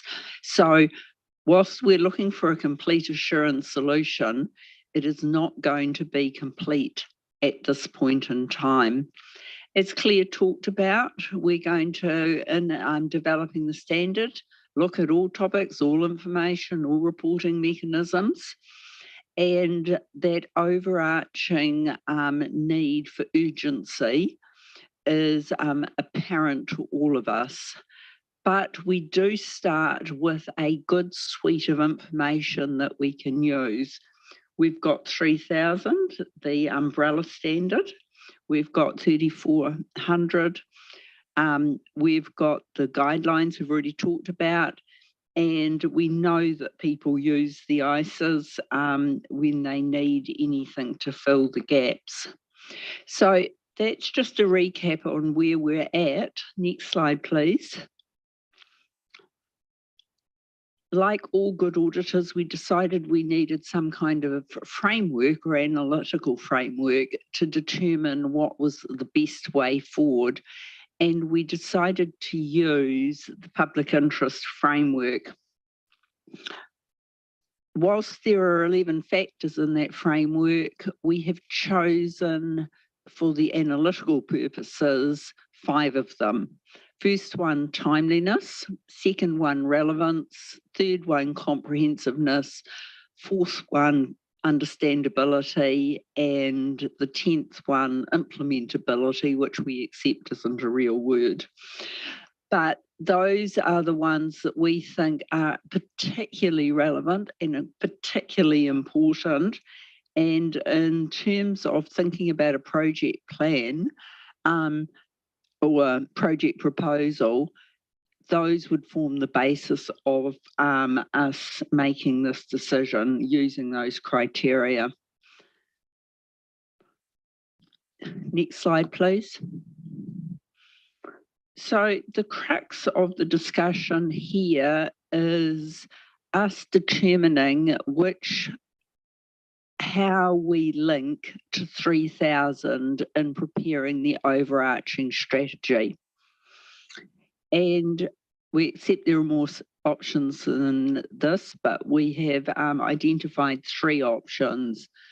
First one, Greenfield's approach, blank piece of paper, let's start thinking about sustainability, and we will write an overarching standard using that blank piece of paper. We accept it would be the most relevant we could possibly make it. We also know it would be the longest because you have to do creative thinking to start and to develop it.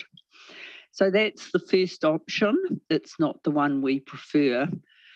The second option is a standalone standard, which is standalone from 3,000 but consistent with it.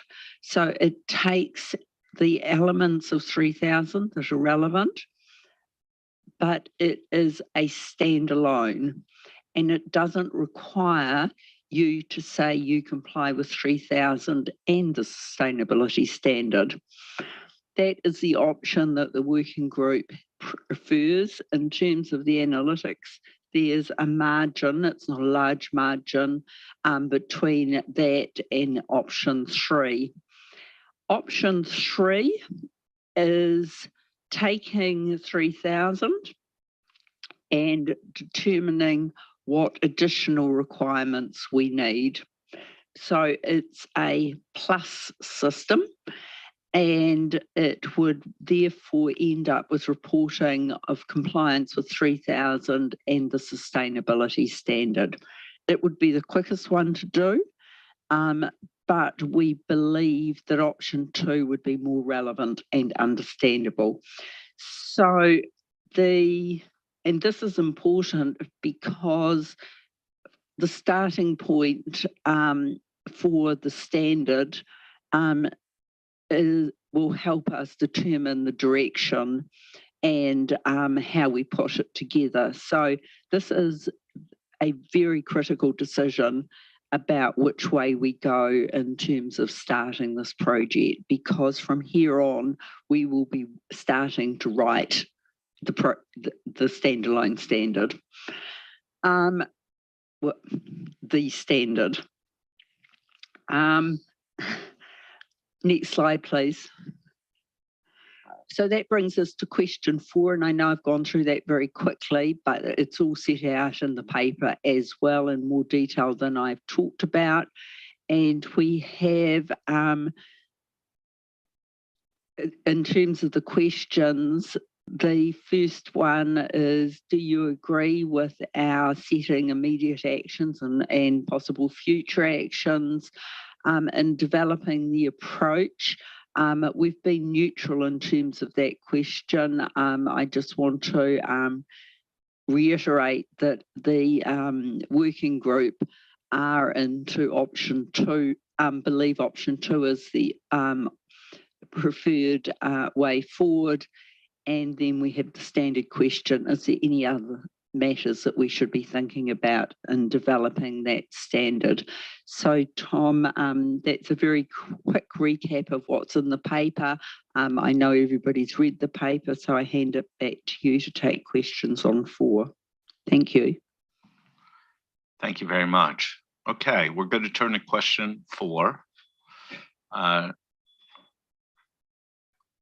guessing, unless then we have any volunteers, I would have assumed that we were going to go around similarly, but does anyone, maybe the best way is by show of hand, general sense of support for the option that's being proposed? Who supports option 2? Okay, anyone who has a concern with option 2?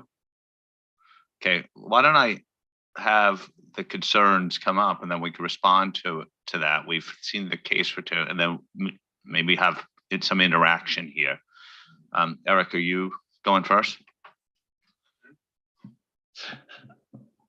I guess my concerns with option 2 would be, firstly, a fear that 3,000 would get left behind, that work will be developed under option 2 for the separate standard that is relevant for 3,000, but would not get promptly implemented across to 3,000, which would be relevant to those engagements.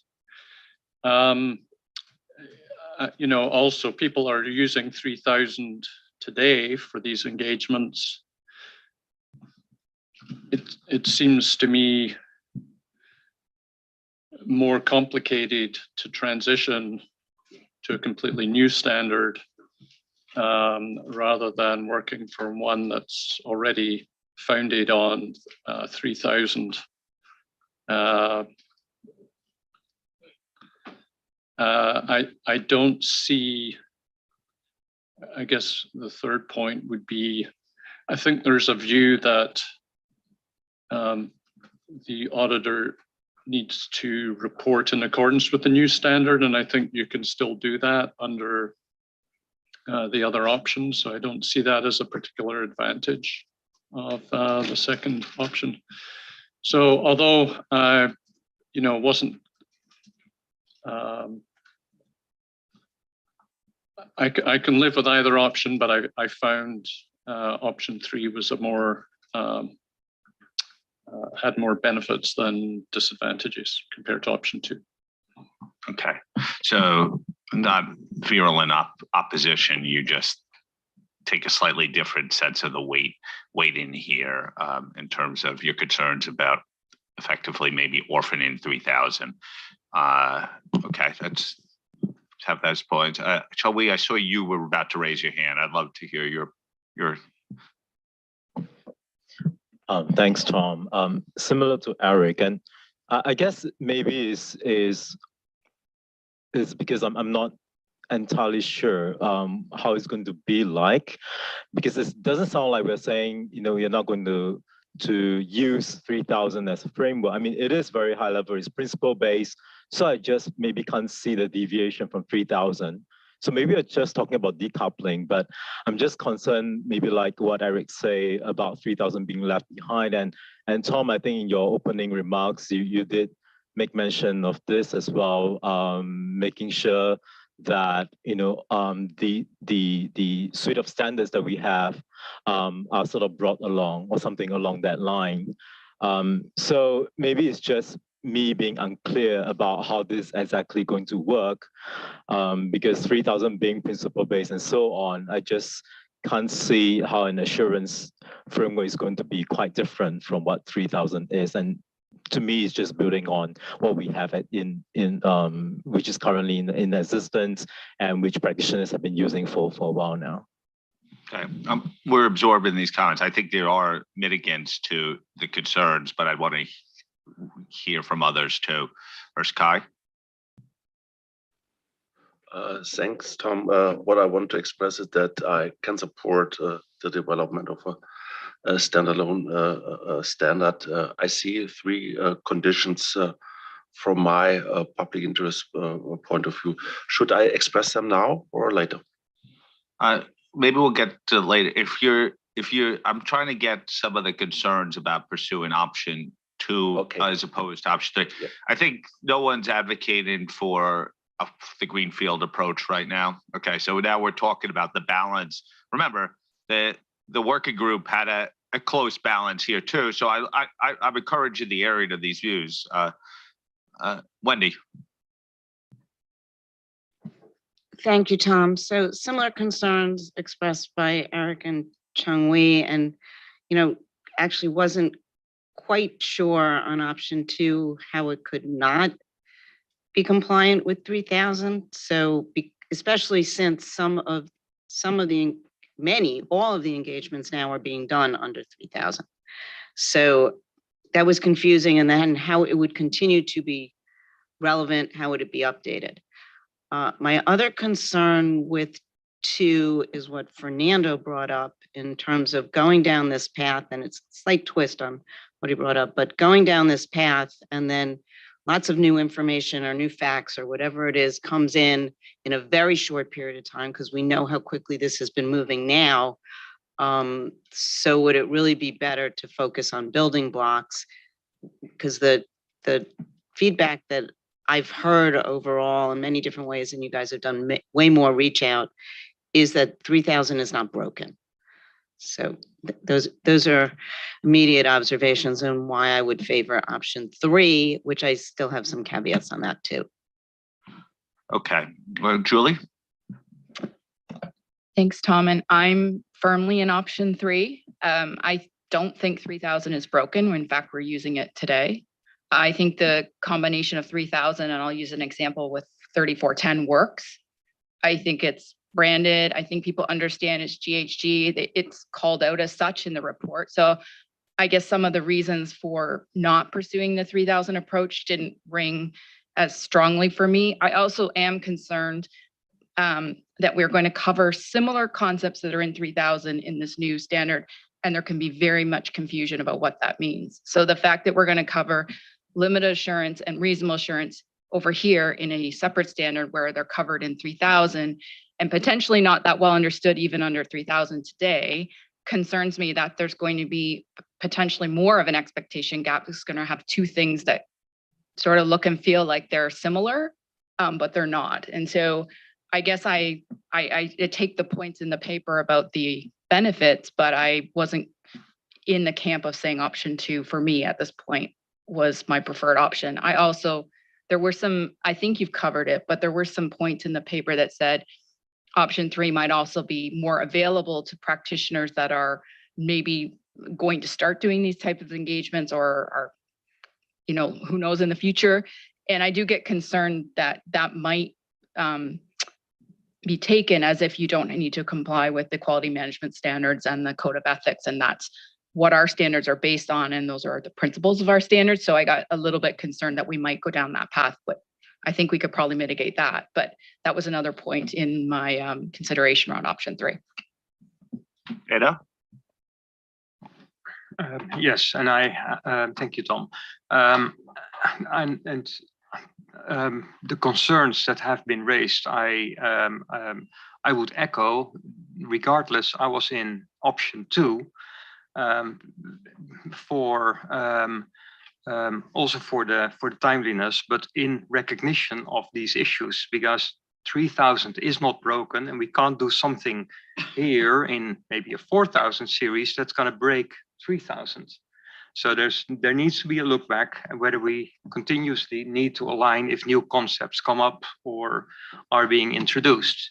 But so with that caveat, I would be in option 2.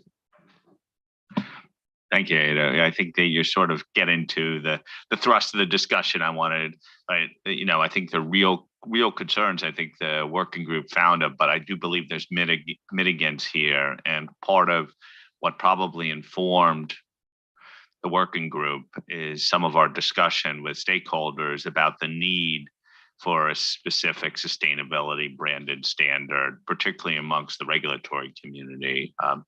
Josephine. Sorry, maybe if I can just add one, sorry. Oh, it's my turn. Yeah, it's not due process, I agree. We'll remember that. Indeed.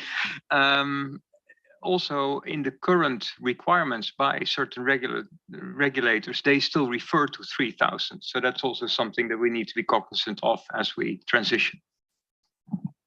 It's actually a really important point as to why they all in some way connect to 3000. That's why we're having this discussion. And this is the exact discussion I think we should have. And it will clearly be a working principle if you, as a mitigant, if you say, we cannot deviate much from 3000 principles, even if we chose option 2. And that will require discipline around the board table when Greenfield ideas are raised. Josephine. Thank you. Just checking, Ado. You're all right? I can go? All right, good. Thank you. As we were going, I thought I might just chime in a little bit on why I prefer option 2. I mean, we are going to be dealing with very complex subject matter information. 3000 is not broken, but it is exactly what Tom says. It's a high-level principles-based standard. We need specificity here. We're bringing in the ideas from the ISAs, the other assurance standards we have to make it a much more robust standard, sustainable set of standards, reiterating that point, going forward, and always then refer back. It's just not easy for people to pick up and use from that perspective. Having everything together in that one series and thinking about the comment that was made earlier, I think Diane made the comment that if you are asking the question, well, what's actually going to be more important going forward in terms of investor focus when they're making their economic decisions? You know, this is really something that needs to break away from its very robust framework, but that's what it is. It's a framework. And that's why we've had to even build other standards on top of it, like 3410, etc., because it is really just the framework. So from that perspective, having everything in that one place, to me, is really important. And in terms of regulators referring to 3000, well, we do that because that's what's there. But obviously, going forward, regulators will turn and adopt the sustainability standards and refer to those. So I don't think that's really a problem at this particular time. Thank you, Tom. Thank you. Let me get Bill in. It might help. I think part of the confusion might be exactly how much of 3000 will be included in the separate standard. I think that might help everyone's thinking to understand that better. I'm assuming quite a lot. I'm assuming quite a lot of 3000 will effectively be repeated in the standalone standard. So I think it might help people's thinking. So maybe this is a good opportunity. We'll get other people in, but talk about some of the design principles that you would have to account for, because I think the risks that Edo talks about and Julie talks about, I think are well in your mind in terms of option 2. Lynn? Yeah, what we're thinking of doing is taking 3000, taking each of the requirements and going through and saying that should transfer over into the sustainability one. That might not. One of the things we know is the direct engagements probably won't transfer, so we'll cut those out. But we are, and this is a working hypothesis, it is not a factual statement. Our working hypothesis is that most of the requirements will move over, but they will be reworded to be specific for sustainability, and the application material will be specific to sustainability, to the subject matter, to the reporting that you need in terms of that. So that's as far as we've got in our thinking at present. What we're considering doing, and sort of jumping ahead a bit here, is bringing to the September meeting that analysis, just that analysis of taking all of the requirements on 3,000 and saying to you, this is what we'll do with them. We won't necessarily have all the wording, but we will have the framework set up to fill the gaps going forward. So that's where we're at. But some parts of 3,000 won't go through. Some parts will be reworded because to be more sustainability friendly rather than generic. So it's a bit like what we do in the ISAs. We take the umbrella standards and we do specifics in terms of the standards that support them. I'm happy for some of the working group because this is really very early thinking, but is that what we're... No, Lynn, I think you described that very clearly. We would start with the 3,000, carry over, go line by line. What are we bringing over? And then where do we need to tweak it to really drive home that specificity? And again, we struggle with this. I mean, the working group went back and forth several times between what trumps what, right? Timeliness, completeness, also acknowledging that we could have non-auditors doing this service, and what's going to be the complete package for people, what's going to be good for the profession and good for this service. So I think there were we went back and forth several times. So this is good dialogue. Appreciate the feedback. Okay, Eric, I see your 10 cards up. Sorry, it was just a follow-up question on the branding, because it's been mentioned a couple of times as an important feature of option 2. But it seems to me a redundant discussion, because under option 3, you can brand the standard as an ESG standard. So I'm not sure why that would be a factor to consider in comparing the options here. So maybe I'm misunderstanding what you really mean. So the way I take it is still you always have to, if you take option 3, you have to refer to ISA 3000, which is not, you do. That's how we're thinking about it. Sorry, I haven't got my mic on. You would actually, in your report, refer that you had complied with 3,000 and the sustainability, whatever number it is. So you'd have to do both. Because so that's interesting, because this isn't how we've done it in other standards that are under 3,000 at the moment. So 3410, for example, has its own unique reference. It doesn't refer to 3,000. You have to comply with 3,000 in performing the engagement, but you don't include it in the report. Phillips? Yeah, maybe it's, Eric, the difference is between the reporting side and the actual standard and where it fits into the 3,000 series. So I think with all the subject matter specific ISAEs, 3,000 applies. You have to comply with 3,000 plus the subject matter specific standard.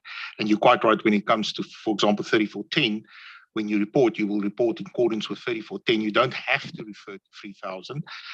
The standard says you are very welcome to refer to 3,000, but the thing is in executing the procedure, in executing the assurance engagement, 3,000 always applies plus the subject matter specific standard.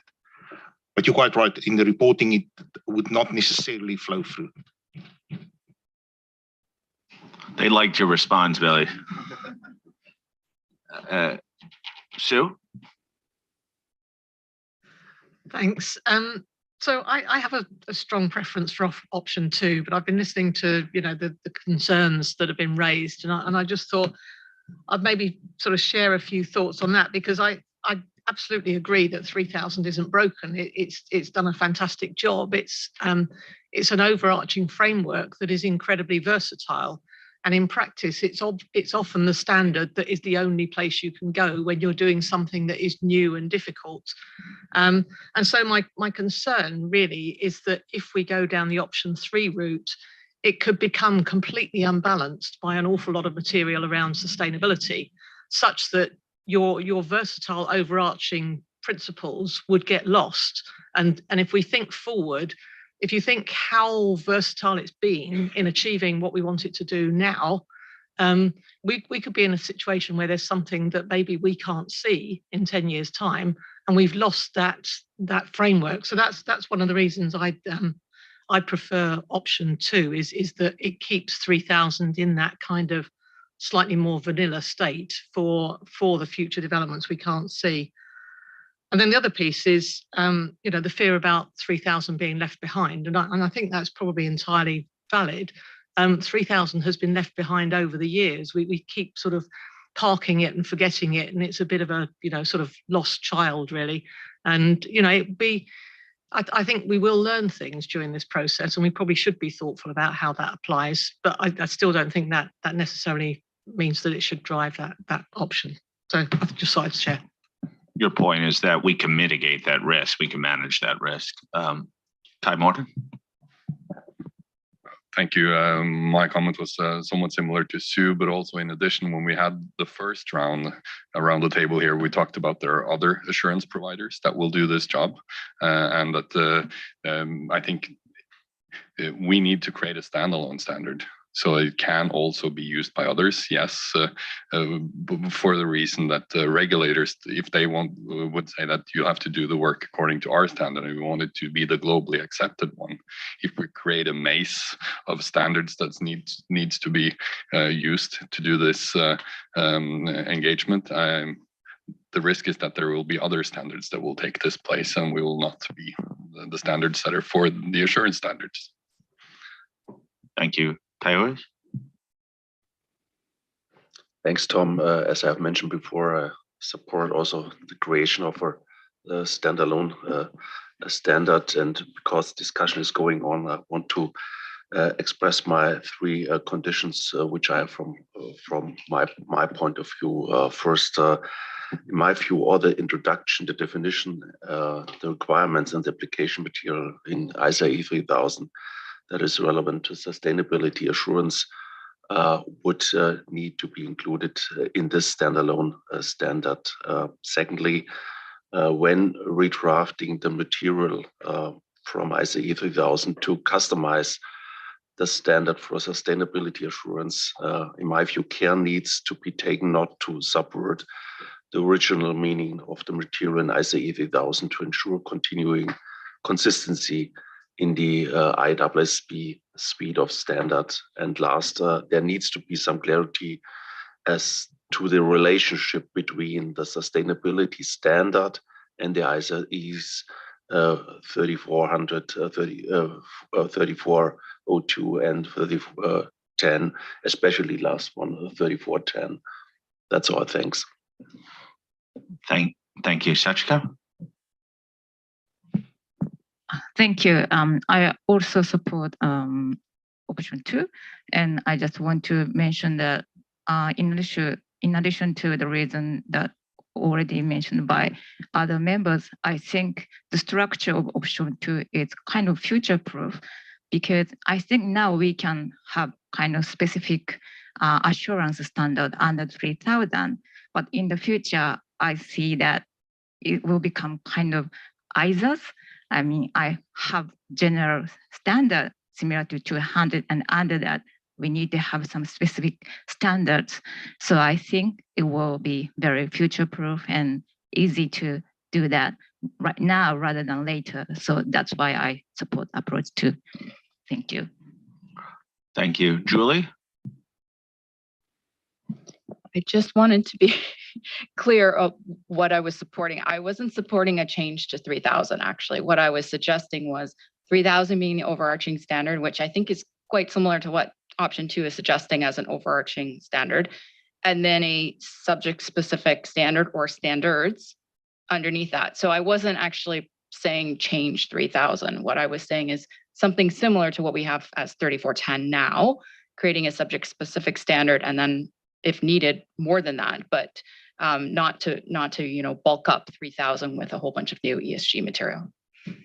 I think though that was the option 3 is my understanding of option 3. So it was, but then I heard some around the table saying we would bulk up 3,000 with, it might overpower 3,000 with ESG material, which wasn't. I just wanted to make sure it was clear that's not what I was suggesting. Okay. Let me, before I hand it back to Lynn, let me summarize where I think we stand. I think the overwhelming weight in the room is towards option 2.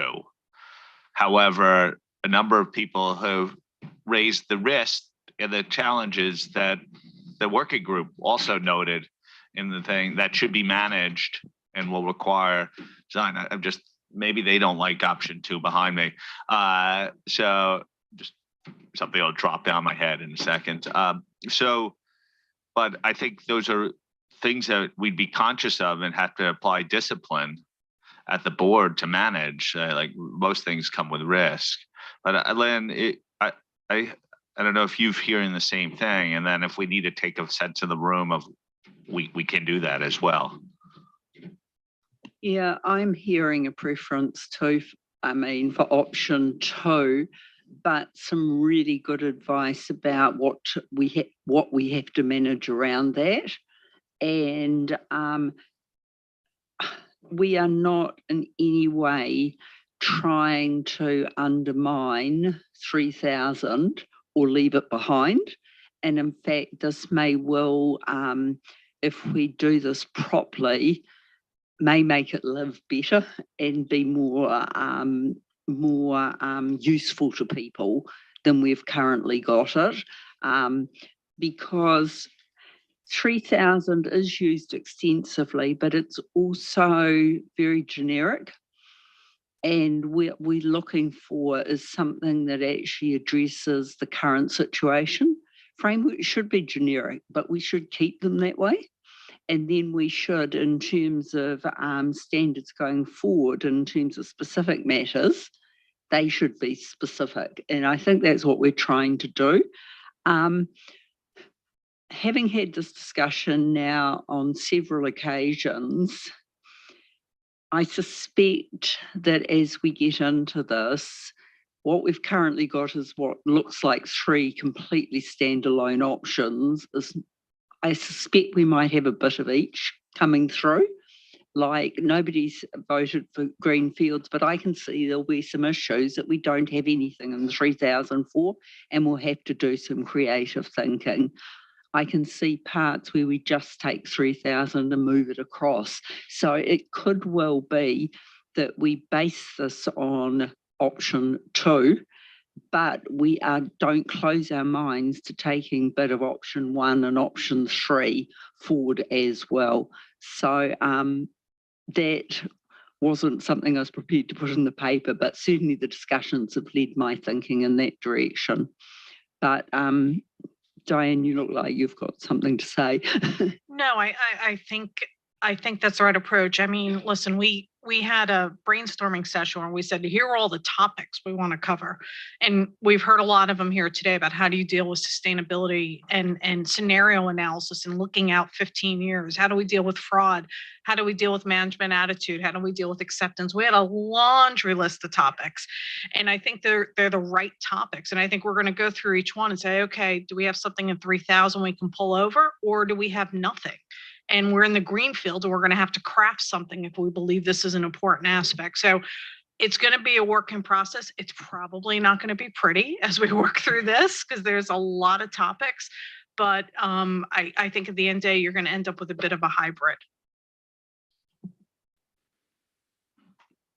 Okay. Anyone else wish to react to what they've heard? I think I'm guessing Sue is a straight name tent.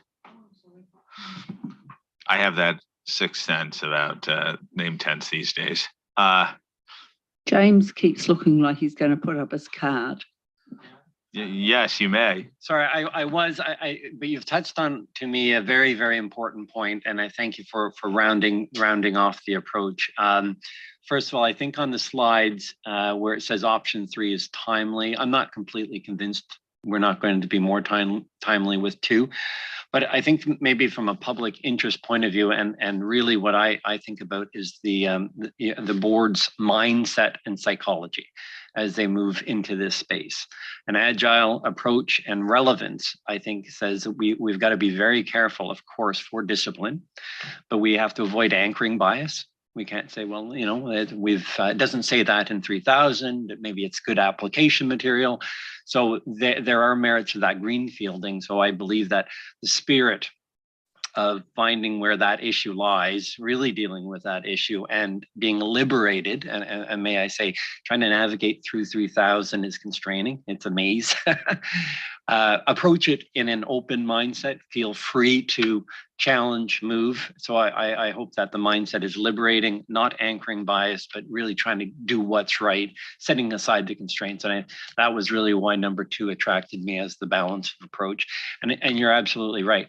Let's see how we end up. I mean, if we decide subsequently, well, let's all roll it back into 3000 or some other convention to package it. But the mindset, I think, for us to move forward is quite important. And I think number 2 supports that. So thank you. Wendy?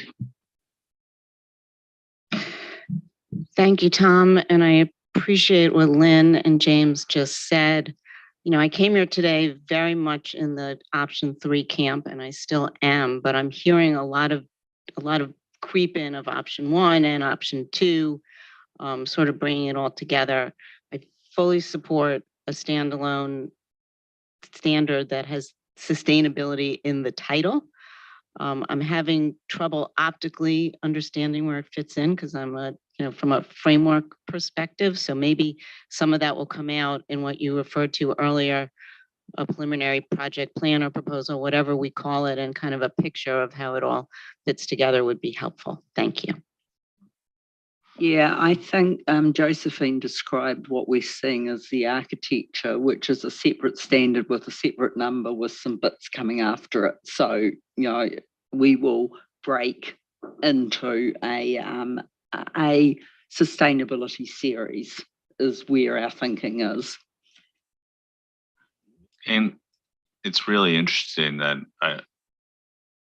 I see a lot of people going on the journey that I personally went on. I was strongly in the option 3 camp at one point, and it's only been through constant iteration and speaking to stakeholders that I've gotten to option 2 as the one that is most likely to achieve our strategic outcomes, which is broad acceptance, high quality, and some flexibility for the dynamic landscapes that's moving. I think someone made a point. You don't want to build a big mainframe and then have to look at the small bit of code 5 years later and figure out where that is. Like we want to create a flexible solution going forward. So, you know, I think going into March meeting, I was firmly in option 3 camp, and I've evolved over time. And I think even our chair, as the task force is evolved, we started that discussion about a month and a half ago, and we got through the iteration option 2. But the other thing I would say is we don't know what we don't know. As we develop it, we're going to hit impasses. And we're going to have to adjust. So maybe we thought it's going to be 1 standard. Oh, it now has to be 2 standards. We're creating 3.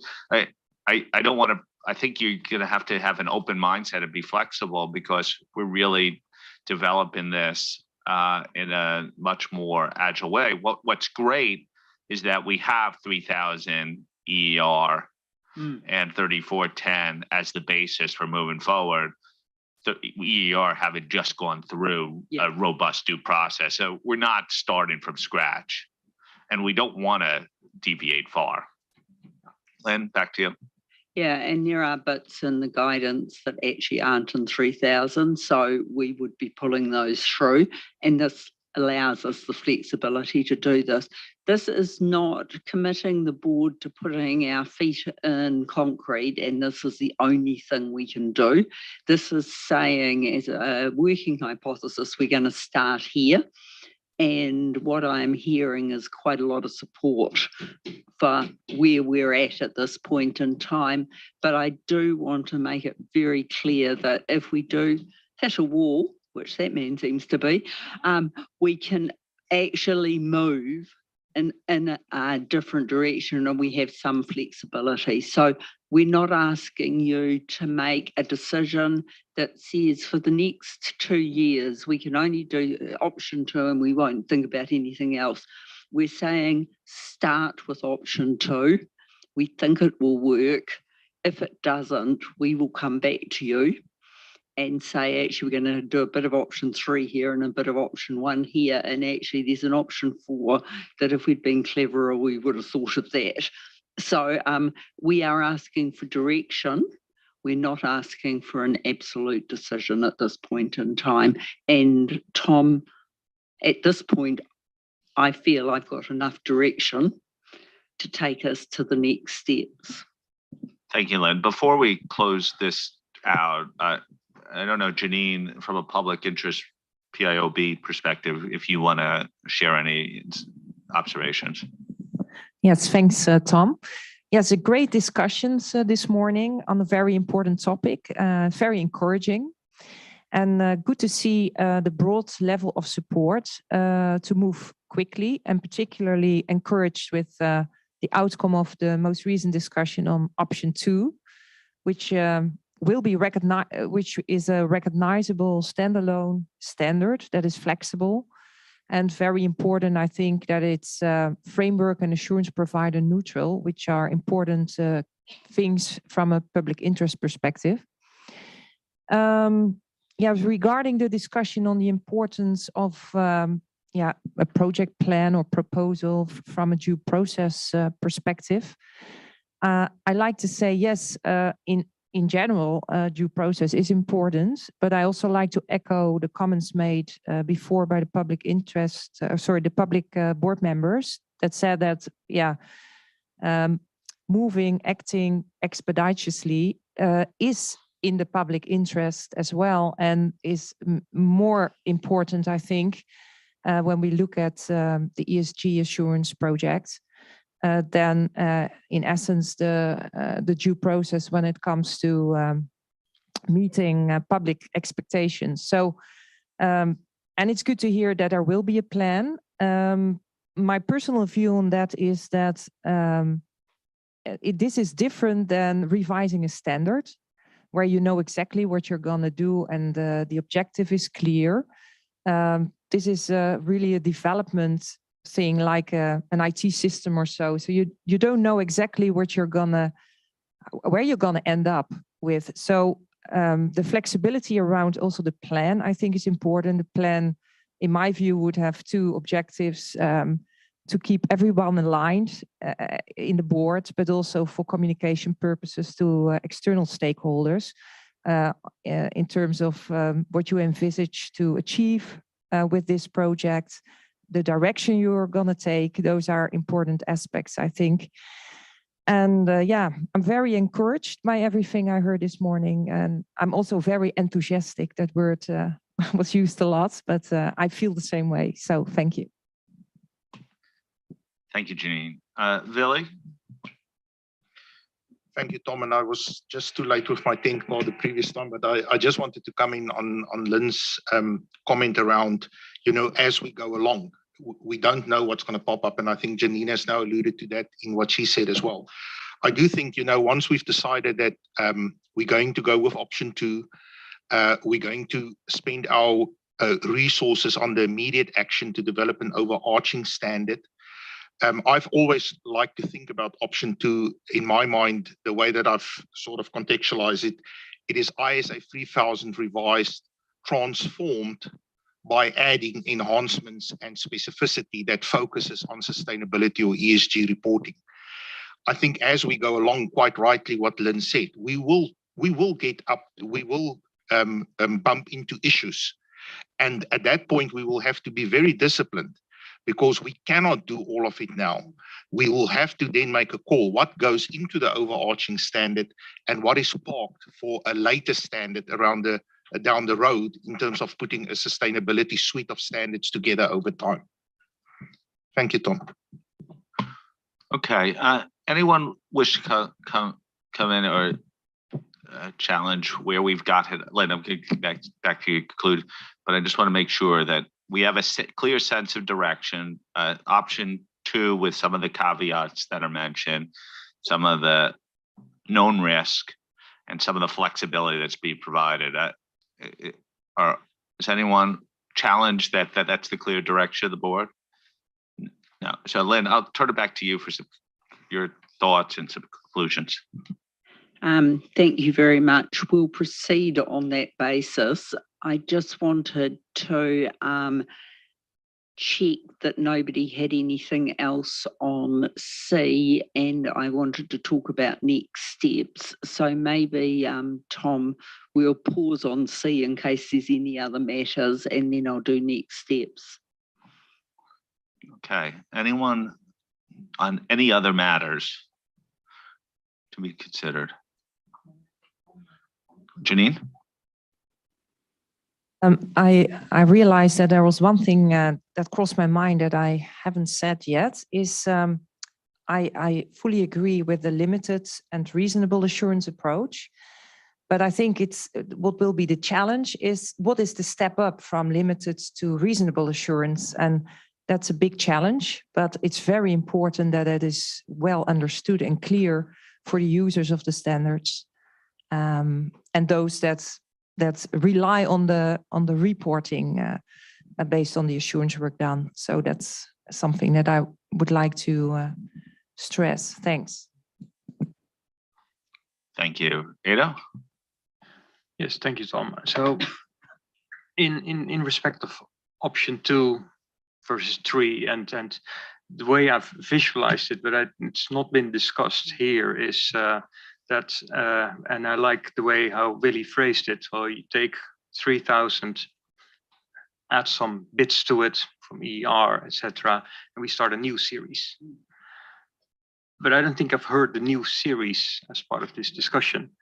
And so I just wanted to confirm whether my understanding towards that direction is right. Well, if I talk to stakeholders, my personal view is we start a 4,000 series or a 5,000 series. It really doesn't matter. But is that the thinking that where the task force, working group is heading? Yeah, that's absolutely. It's a new series. We haven't gone numbers, but it's a new series. And it could be a new branding. Like I didn't want to get us into a branding discussion here, but it could be ISAs or something like that. Like whatever, we'll leave that to the working group to figure out the solution. But the idea is that it's a new series. You can do that next year. Yeah.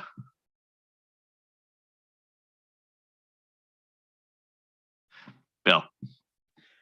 Just a quick point that can be taken on notice if it hasn't already been covered, but in the outreach, there surely are lessons from the IAASB process that could be learned, which are very relevant to this iterative exercise as we go along. They were able to bring it together, and I'm sure they had a lot of the similar considerations. I know we're framework neutral. It's just a point of outreach.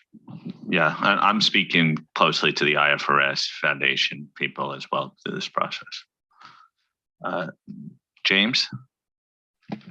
Just on the item on any other matters to think about. I sense the very strong appetite to start seeing what this might look like. And the visual, as you've sort of alluded, and maybe I can assure you that we've got multiple versions, multiple visuals. and I operate in that style, a wireframe of how does this all fit and start drafting. What I'd maybe encourage staff to do, because I think as the board has been receiving are fantastic, high quality, comprehensive, complete, perfect papers that are set to you in support of the conversation. I think the balance of trying to move forward into the drafting, I think that should get greater weight. I encourage staff to just make sure that the thoughtful reflections and the challenges are being picked up. So the substance of the paper rather than the form and the style. I think that will help us make sure that the focus is on the development. And maybe more bullet points, shorter substantive papers. And I'd encourage the board to be receptive to papers that maybe are not meeting all of the beauty of, I'd say, an essay in support of the conversation with the salient points. That I think will help us just make sure that we move quickly. I would say win quickly. People will say fail quickly, but to get that content in front of you so we can start really hashing through the drafts. Thank you. Eric? Thanks, Tom. In my outreach with stakeholders, there was in terms of this question, there was strong support from leveraging from the article you did on LinkedIn just recently. It was very well received, sort of explaining the purpose of the project, why we're doing this, and hoping that kind of thing would continue going forward as this evolves. I'm thrilled that someone read the article. Thank you. No, I think we know that the importance of communication and collaborative spirit is the essence on this one, Eric. So hopefully we carry that spirit on the project. I did do that uninformed. I was heavily supported by the project team in drafting the article. So thank you for that. Anyone else? Wendy? I think this falls in the category of anything else. We didn't talk about it precisely, but we're probably also talking about potentially conforming amendments then when we go into another series back to 3000, just related to what I brought up earlier, that the challenges that we identified, the 5 or the 10 or whatever it is, are across all the attestation standards.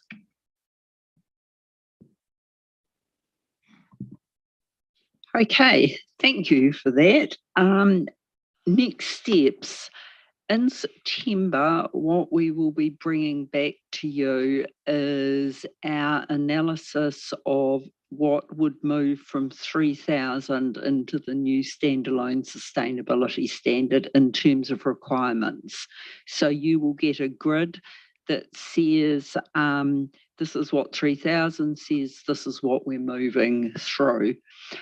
If we get time, we'll also include the EER guidance, but and 3410, but at present, the promise I'm making is you'll get the 3000. The other two we'll do if we possibly can. We'll get as far as we can. We will also give you, and it will probably be an outline, the project plan, but we will give you something in terms of a project plan. Then in December will be the final project plan and an update on, and we may get to the application material by then. We will certainly have a structure for what the standalone standard will look like. So you'd have an update from a turnaround of the grid from September. You'll have a structure for the standard, and we'll be going for project proposal approval at that point in time. So that's what we're planning. Picking up on what James said, you may see things a bit differently than we did think of just giving you slides for this meeting. It may well be that rather than having issues papers, to do this more quickly, we might be giving you slides, diagrams, something else. So I'm just setting up expectations that it may be different than you are normally get to see. But if we're going to be quick and agile, we actually have to put our energy into drafting the standard rather than drafting the board papers. So we'd work at a different process potentially. we also may well come back to the board for some brainstorming sessions, because if we do get to Greenfield sessions where we don't quite know what we should do in that area, we might just be asking, can we have a discussion around this? So rather than this is what we think, can we have a discussion around this particular topic? And in the background, we do actually have a series of slides that actually look at the architecture. We decided it was preemptive to provide those. But if anyone's interested, Claire can provide that. It's just that we thought if we actually give you every answer, we can't ask the question of what you want to do. So but they do exist and are very pretty and colourful. So so that's where we're heading towards Christmas. So hopefully we will end up with a nice outline by Christmas time with some bits of it filled in. So that's where we're working towards. So I hope that helps people. And if you have any comments on anything I've said that you want to say, hey, that's not going to work or whatever, and don't want to do it here, feel free to talk during the meeting, because we can now, which is fantastic. So Tom, can I just thank everybody for what's been a tremendously helpful session from my perspective. Really good thoughts, very helpful input, and also to compliment our staff on stepping up and doing the presentations as well. Much appreciated. So thanks, Claire, thanks, Natalie, and thanks, Adriana, for all the work you do as well. Thank you all. I just a huge round of appreciation for the team on this one. That they've been moving in a very uncertain, fast-moving environment, and I have to thank the board really too, because I was uncertain that we would get to this stage as quickly as June, but I think it's where we needed to be. But it could only be possible through the types of engagement that we've had, beginning at the March meeting and through to now. We've been using the word excited, but I am excited about where we're heading on this point. And the hard work really is ahead of us right now. So we made the important decision to proceed, but now we have a lot of hard decisions from a technical standpoint, because ultimately we're a technical standard setter and the hard stuff will be in the writing of the standard. But I do think we have a good plan moving forward. It's our job now to communicate that, to do it with a sense of humility. I think we take that concept of collaboration. We're willing to collaborate with anyone and everyone on this one, but we also still need to keep our heads down and actually do the drafting. So thank you very much. This has been a really productive morning. We will reconvene at 1:30 p.m. today. I would say that we have a couple of breakout sessions over the next couple of days on some of the preliminary brainstorming on strategies for 2024 and beyond. The group that's meeting today is meeting, if I remember this right, in the green room. I've only been told 5 times in the last 5 minutes, but the green room, and that will commence in, let's say, 15 minutes. So get some lunch, hopefully get some time off in between now and the next session. We have a really important session with some crucial topics on going concern. But this was a truly excellent discussion today. Congratulations to the board. Congratulations to the staff. Thank you to the TAs involved. And we'll reconvene at 1:30. Thank you.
Good afternoon. We're back.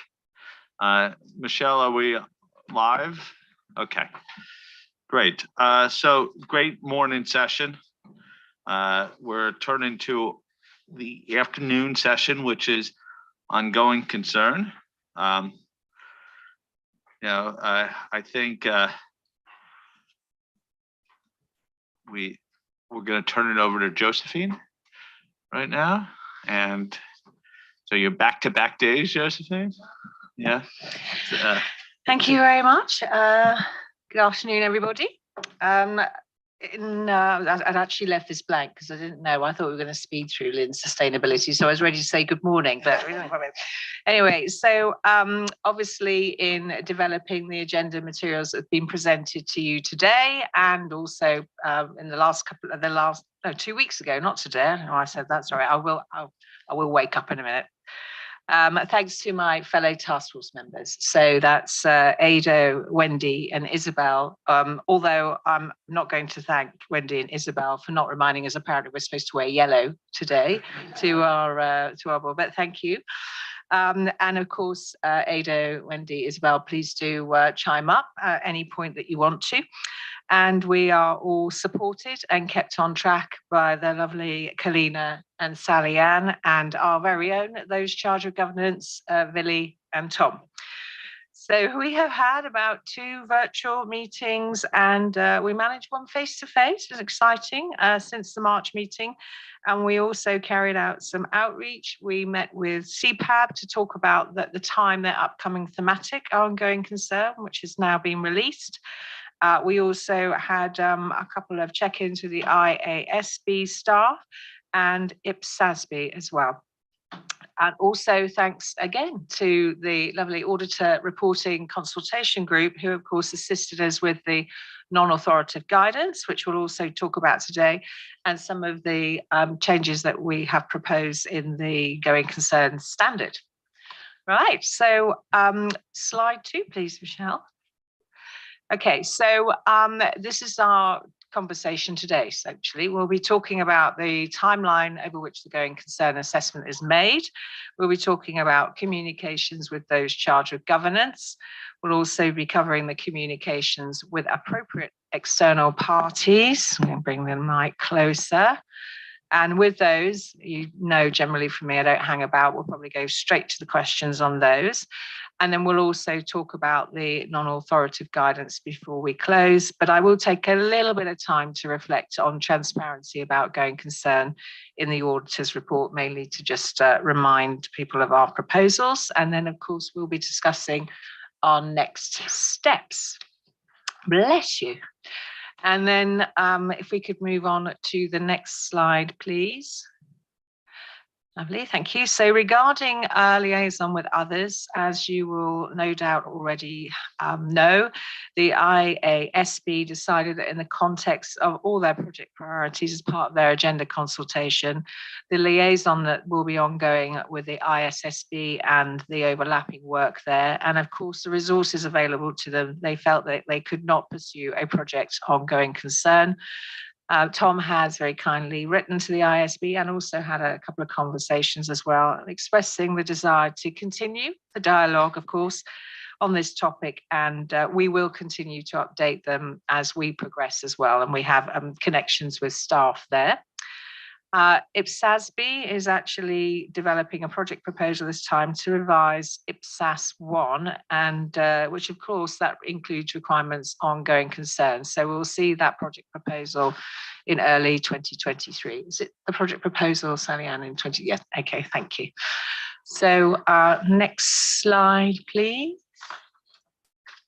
So in the issues paper, you'll recall that we have proposals in our project proposal to change, the proposals in the issues paper are actually to change the commencement date to the approval of financial statements. And as a consequence of changing that particular date, there will be a proposal for the auditor to assess the reasonableness of the management's period. And that's the issues paper summarized in 2 bullets. So we're moving on to the first question, Tom, which is the board's feedback, please, on the requirements set out in paragraph 13A 14A to 14B, and then the application material, 11, 13A, and 13C in agenda item 5A. Thank you, Tom.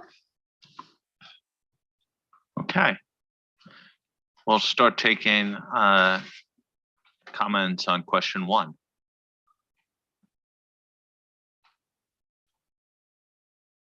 See Julie reaching.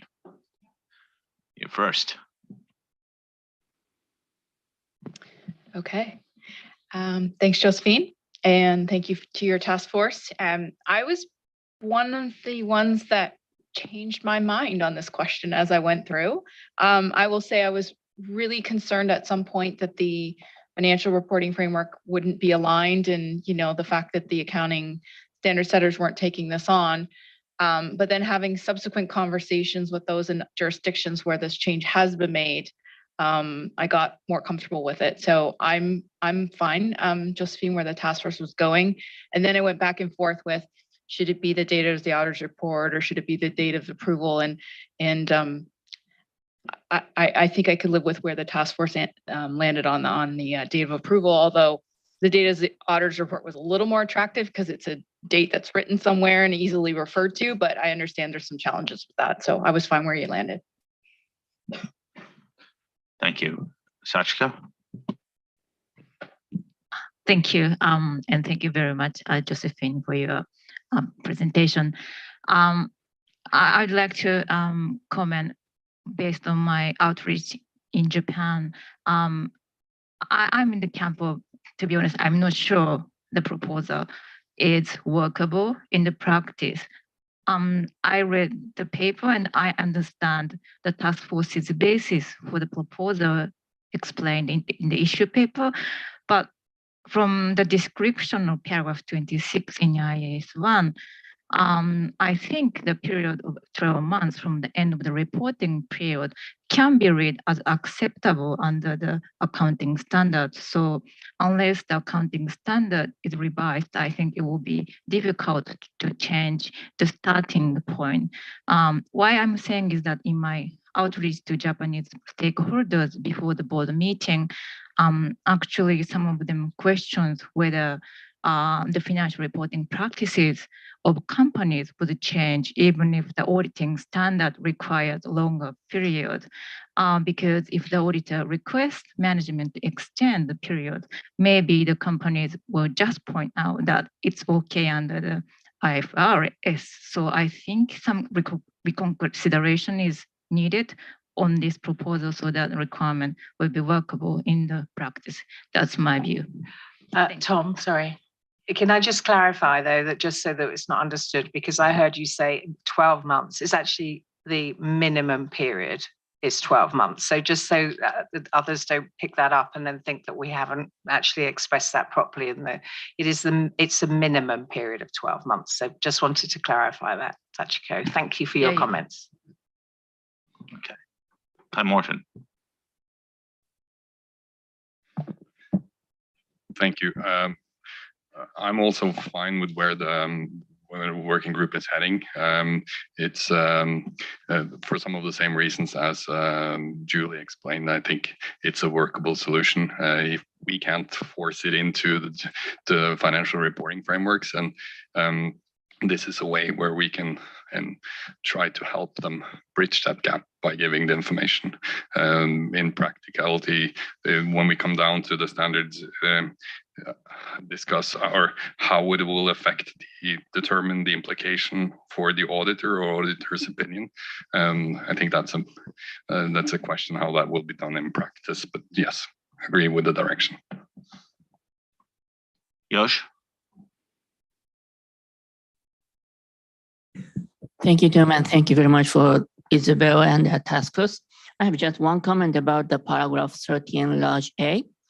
This proposed amendment regarding the going concerns evaluation period provide that whenever management evaluation period is less than the auditor's evaluation period, the auditor shall request that management extend the assessment period.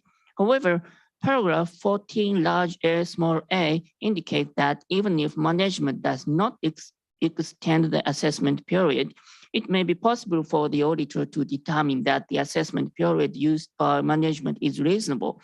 If so, I believe that before asking management to extend the assessment period, the auditor should consider whether management's current assessment period is reasonable and provide for an extension if the auditor determined that the management's assessment period is not reasonable, I think. Thank you, that's it. Thank you. Kai? Yeah, I continue. Thanks. Josephine, thanks very much. And the task force also very grateful. I'm concerned with some of the arguments set forth by the task force with respect to the starting point of the effective date and the minimum 12 months period.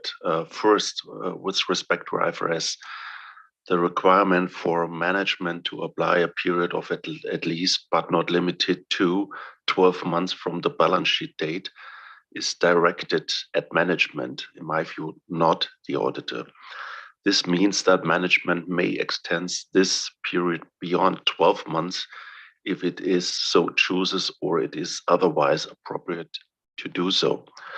It does not mean that auditing standard setters or auditors can simply extend the minimum 12 months period generally by overriding the minimum required when there are no specific circumstances regarding particular entities for which a 12 months period is not enough. For this reason, it is, in my view, not a valid argument to state that because IFRS requires only a minimum period of 12 months after the balance sheet date, auditing standard setters can unilaterally effectively change the starting point for the 12 months period by claiming that the period required by IFRS is only a minimum period.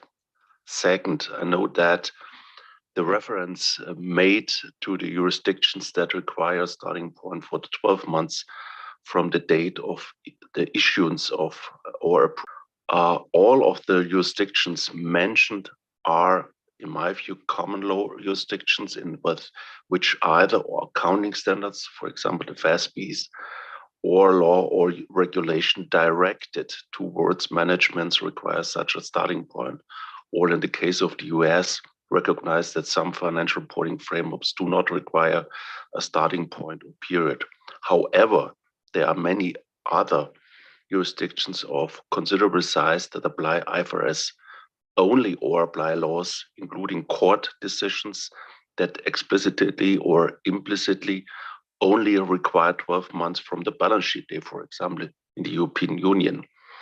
It is unclear to me how the ISAs can unilaterally change the starting point for management's assessment beyond what is required for management by local accounting standards or law. It seems to me that the ISAs would be usurping the role of accounting standard or the law. Overall, and that's my view from a former audit regulator, I believe that our board needs to be careful not to seek to achieve public interest objectives by overstepping to remit to right auditing, not accounting standards. Thanks, that's all. Okay, Josephine, you want to respond? Yeah, thank you. So there's a little bit like being at university where your lovely academic lecturer reads out a list of things and you can't actually keep up with everything they're saying. So if you could forward us your notes, we'd really appreciate that. Thank you. We do recognize that we want to extend that period. We've been through a lot of research. We've got a lot of feedback about some good arguments as to why that would be appropriate. But we have to bear in mind that's the reason why we also added the additional piece, which is in certain circumstances that management may say, I do believe that 12 months from the balance sheet date is appropriate in the circumstances of this entity. And then the auditor has right of reply from that perspective. And that's why we've introduced that requirement. So the auditor, because we are making a change. I don't think we're overstepping accounting standards here because it does say minimum. And so I don't think we are, but certainly we've given that extra step in there now.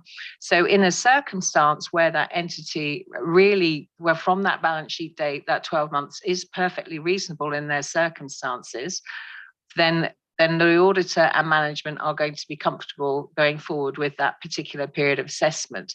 But this is trying to raise the bar in circumstances where in the entity situation, it's not appropriate and it should be extended. And that's what it's not appropriate and it should be extended. And that's what the accounting standards, that's why they say a minimum, because they do expect that in certain circumstances, that should be a longer period, which is why we pushed the commencement date. So just to clarify that we can't look at that particular extension in isolation from what else we've done in those paragraphs. So that's almost to Yoshi's point as well on the reasonableness question and where it lands. The task force did go back and forth on that, on where should it be, and it was very complicated. And we'll certainly get feedback from others and maybe need to rethink where its placement should be. But we did try to get it right, but it's not easy. Thank you, Tom. Diane. Talk about a perfect segue. So overall, I'm fine with the timetable. The items that I wanted to comment on deal with when management says, I don't need to go out further, right? So of course, I'm maybe thinking of past experience when I've had this dialogue a lot with clients and they tell me, don't worry about it. I worry about it. So in 14A, little b, you have a comment in there that says if management is unwilling, then you discuss with, you may need to discuss this with the audit committee. And I just, again, question the strength of those words, discuss this matter with management, and if appropriate, with those charged with governance. I, of course, would like something a little bit stronger than that to indicate that it does need to be elevated and if the auditor is concerned about this. My other two comments deal with the application material on this point, which is A13. So just bear with me a moment. It's A13A.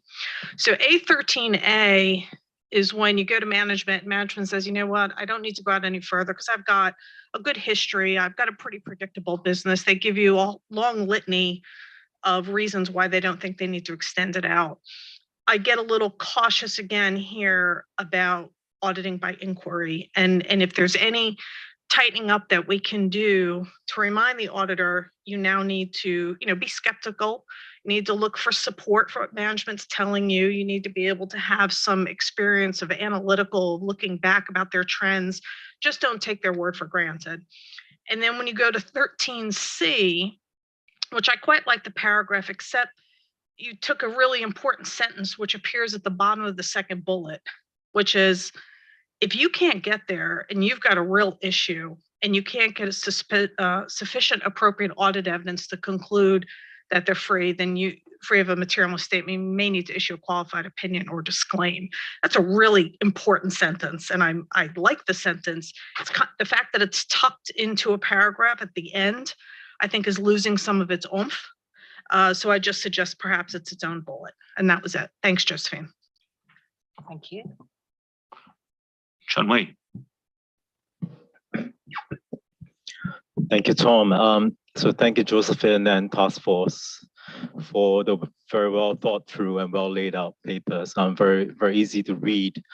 So just looking at 14 big A, small a, I think the fact that we have this almost like a backstop, this brings into question, in my mind, the logic of what we're proposing in terms of the sequence.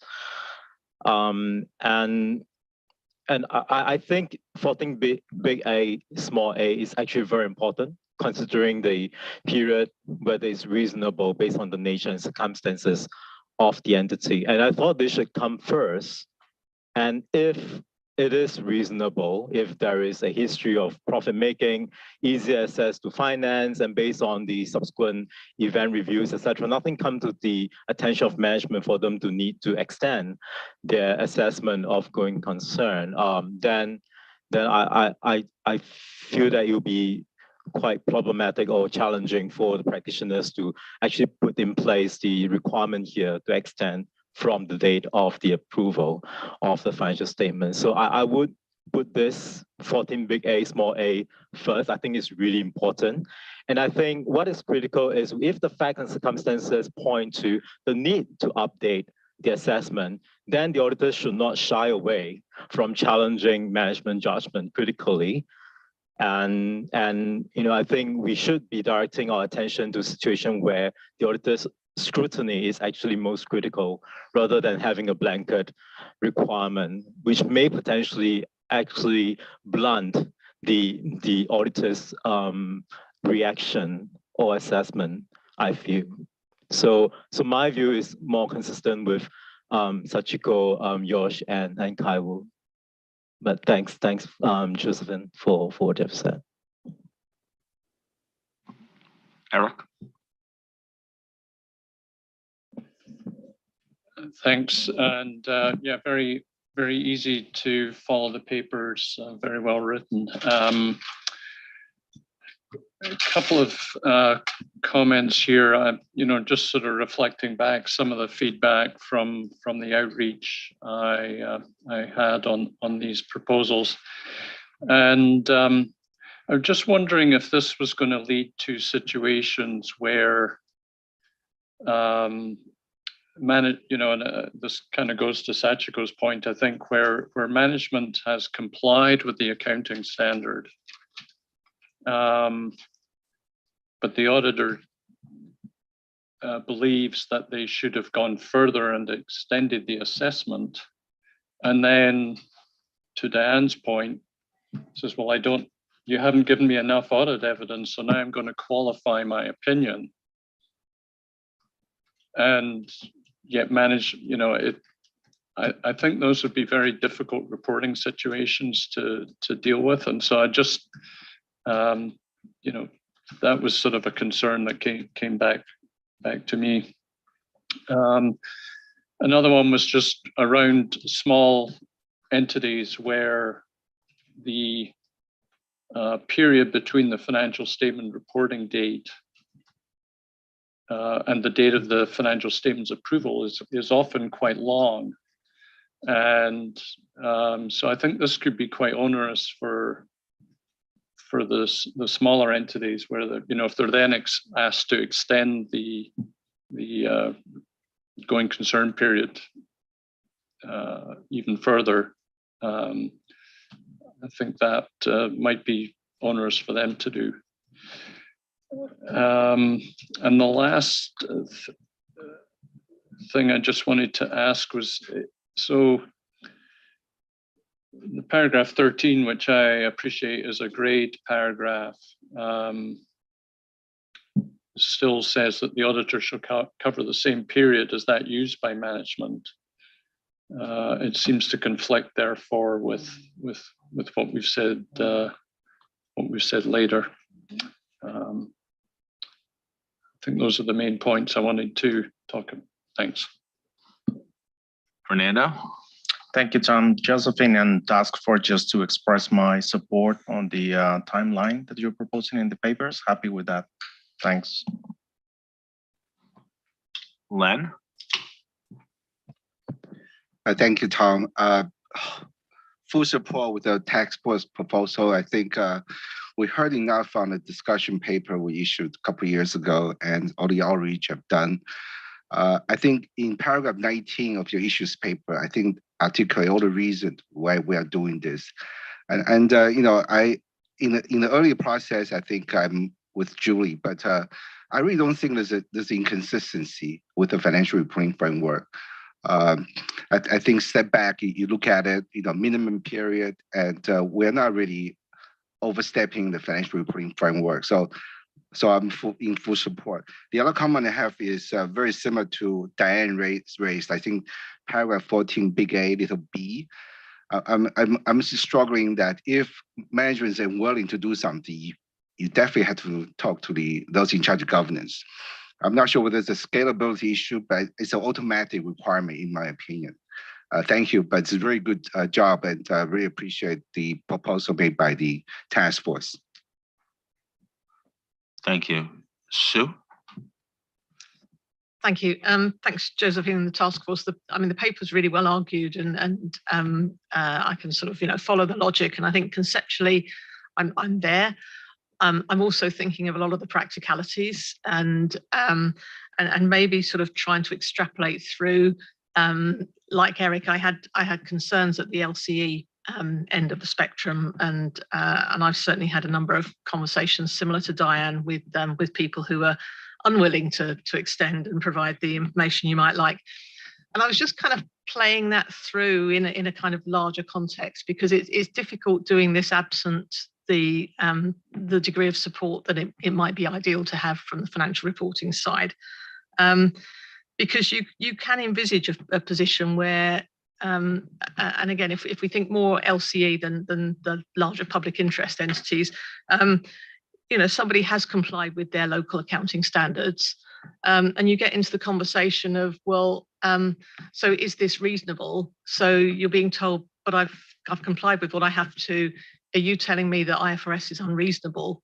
And then if you sort of extrapolate that a bit further, you either end up with a lot of qualified audit opinions, which is not in the public interest, or you have a potential kind of groundswell where you have the audit profession undermining the financial reporting profession. And I don't think any of those are great outcomes. So I'm not sure about sort of fantastic solutions, I'm afraid, but I think it is really important that when we're doing the kind of outreach that we get input from preparers, that we're conscious of how those optics might look, because they are quite challenging conversations that you have. I went through a similar thought process to Chun-Wei around the ordering, because I did wonder about, when we're thinking about the reasonableness of the period, whether you start with that, is this reasonable? Do we need to extend? And if and if not, why not? That still doesn't address the overriding concern that you may have in and this would be throughout a country where we're extending something. So sorry, that's probably not the most constructive, but it's just how we extrapolate and how the optics could look. Thank you, Bill. There's quite a different range of views coming back to you, Josephine. I just want to add that in Australia we have this requirement already, and we don't find it as an issue as some have raised. So I just add that bit of level of comfort. Sachiko, did you have your name turned back up? Yeah, sorry, I just would like to come back, because hearing the discussion, actually I think it's a very good idea, and support Chun-Wei and Yoshi and so as well about the considering sequences, because why I thought it go beyond the requirement is that if it's shorter than 12 months from the reporting approval date, in all cases the auditor need to ask extension. But I think that's why I thought it seems to be go beyond the requirement, because in some cases it's actually acceptable, because it's minimum and it's okay in some cases. So maybe some sequences thinking will be very helpful for me as well. Thank you. Okay, Warren. Thanks, Tom. So, Josephine, from the outreach we've been doing in South Africa, very similar sort of view on this to what Bill was reporting, where it didn't seem to be such a material issue. And just listening to all the comments about sort of departing from financial reporting frameworks, I mean, I take all of those points and I think they're really good ones. But most financial reporting frameworks would sort of capture that time period between the date that the financial statements were, or the actual financial reporting date, and the date the financials were authorized for issue, as some type of sort of post-balance sheet event, where the preparer is going to have to apply his mind to those facts and circumstances that have taken place there anyway. So, where there's been movement between the financial reporting date and the date the financials have been authorized, I mean, I take the argument that, we're effectively extending the assessment period beyond that's required by the relevant financial reporting framework, but then just keep in mind that you've got all of those post-balance sheet events anyway. So it wouldn't be a huge conceptual or technical stretch to say that the two documents are not really, i.e. the financial reporting framework, whatever it might be, and this particular auditing standard are not really that inconsistent with each other. The other point that I think should also be kept in mind is, if somebody is raising a very legalistic argument and saying, well, I don't think I need to extend my period because, reporting standard X says it only has to be 12 months from the date of the financial statements rather than the date in which it's authorized. I actually think that that's probably a red flag, telling you that maybe there are some issues. And some of the feedback we received is that this sort of mechanism, this tension that the standard has created, actually gives the auditor the mechanism, the ability to interrogate that further, and then potentially to sort of challenge management, as has been mentioned before. And then the final observation is also keep in mind that where the going concern assumption starts to break down, most of your financial reporting standards also stop. So if you get yourself into a situation where you now say, well, it looks like there could be a going concern problem, we don't really have to have a technical discussion about whether that should be done from the date of the financials or the date that they're authorized to issue, because you can't then go back to the financial reporting framework and say, well, it only requires that assessment of 12 months from the reporting date if those financial reporting frameworks or requirements are no longer operative because the going concern assumption is no longer met.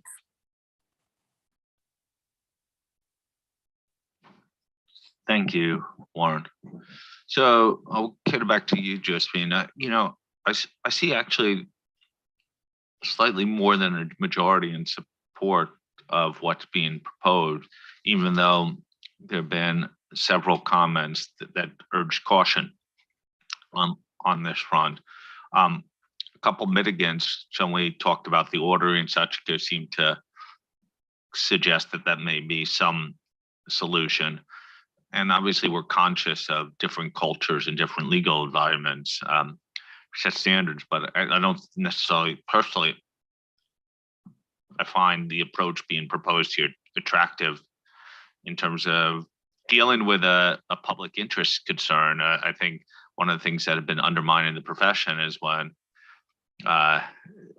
corporate failures have occurred less than 12 months following a clean audit opinion. So I think it's somewhat responsive, not saying that it's the sole way to deal with a question or that it could be 100% dealt with, but I think it certainly merits continued exploration from my perspective of what's being proposed. And I think you got a few suggestions from people who have concerns about how you mitigate some of the risk associated with the approach. I think we clearly will be conscious of the cultural and legal issues. In any exposure draft, we would seek advice on those topics. Yes, thank you, Tom. And Warren, there are lots of nods around the room as well, just in case you couldn't see. I know it's very difficult when looking at on Zoom. One thing I will say, though, there was a comment about the appropriateness of the auditor questioning the financial reporting framework. The auditor is not questioning the financial reporting framework. The financial reporting framework, obviously we're just looking at IFRS, is principles-based and saying it's specifying a minimum period in the context of the fact that that period may need to be extended because of the entity's circumstances. The auditor's responsibility is always to challenge management where disclosures fall short, where there may be undue presentation or where presentation isn't fair in the context of the financial reporting framework. So I think this is absolutely well within the auditor's responsibilities to question and challenge whether that period is appropriate. But again, just really grateful for all that feedback, some really good ideas about how we might address some of the material, and we'll certainly have another look at the reordering.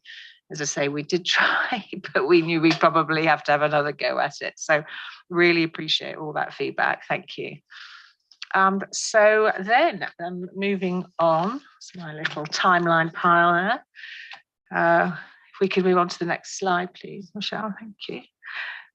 So now we're on to question 2. So we're moving into our transparency space, and we're going to begin with transparency with those charged with governance. So if you remember, the proposals were to strengthen required communications and, of course, explain the importance of that dialogue with those charged with governance in this particular subject matter. So we have set out the requirements in paragraph 25, and we have application material supporting that in A36A to A36C of agenda item 5A. So Tom, question 2, please. Okay.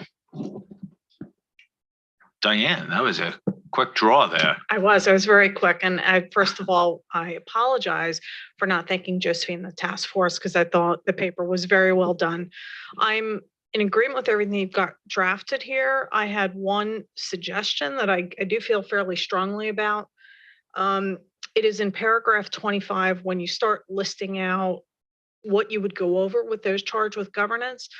The one thing that struck me is in little d, you do talk about the adequacy of disclosures.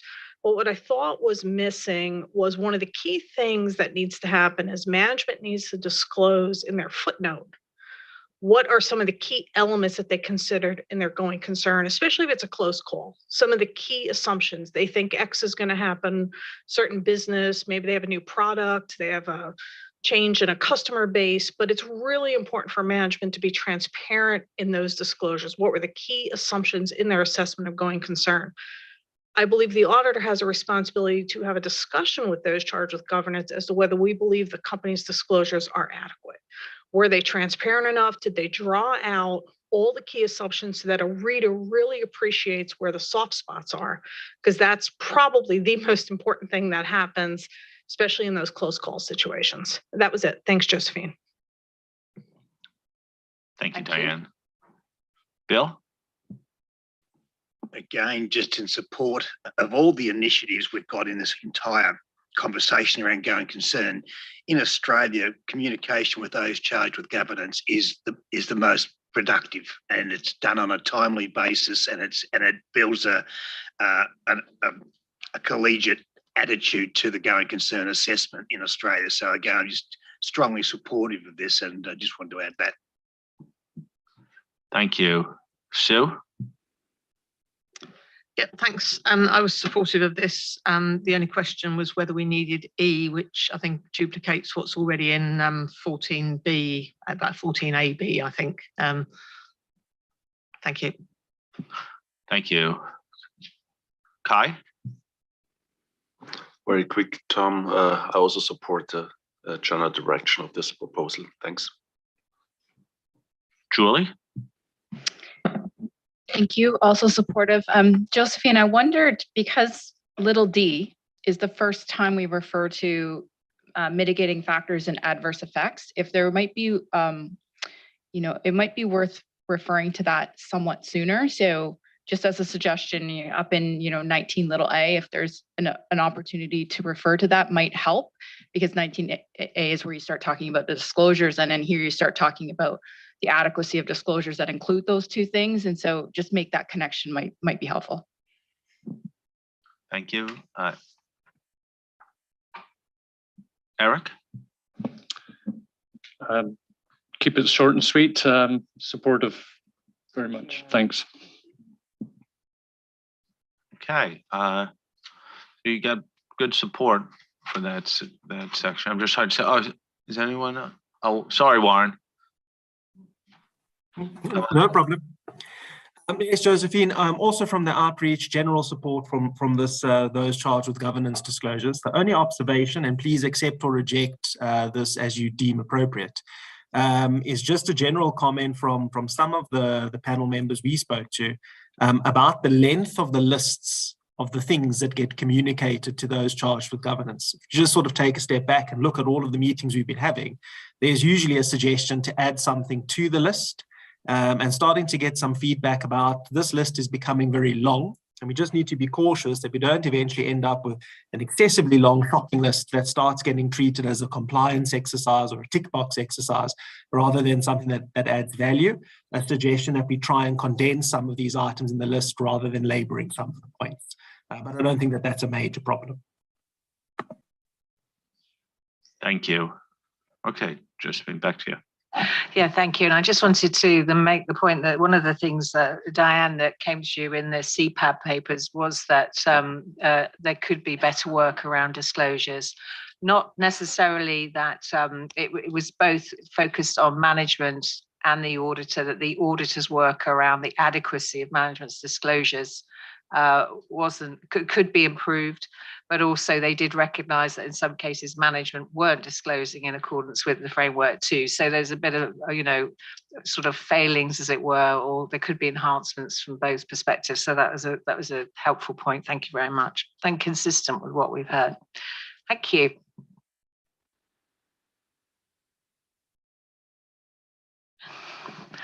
So still on the transparency theme, if we move on to the next slide, please.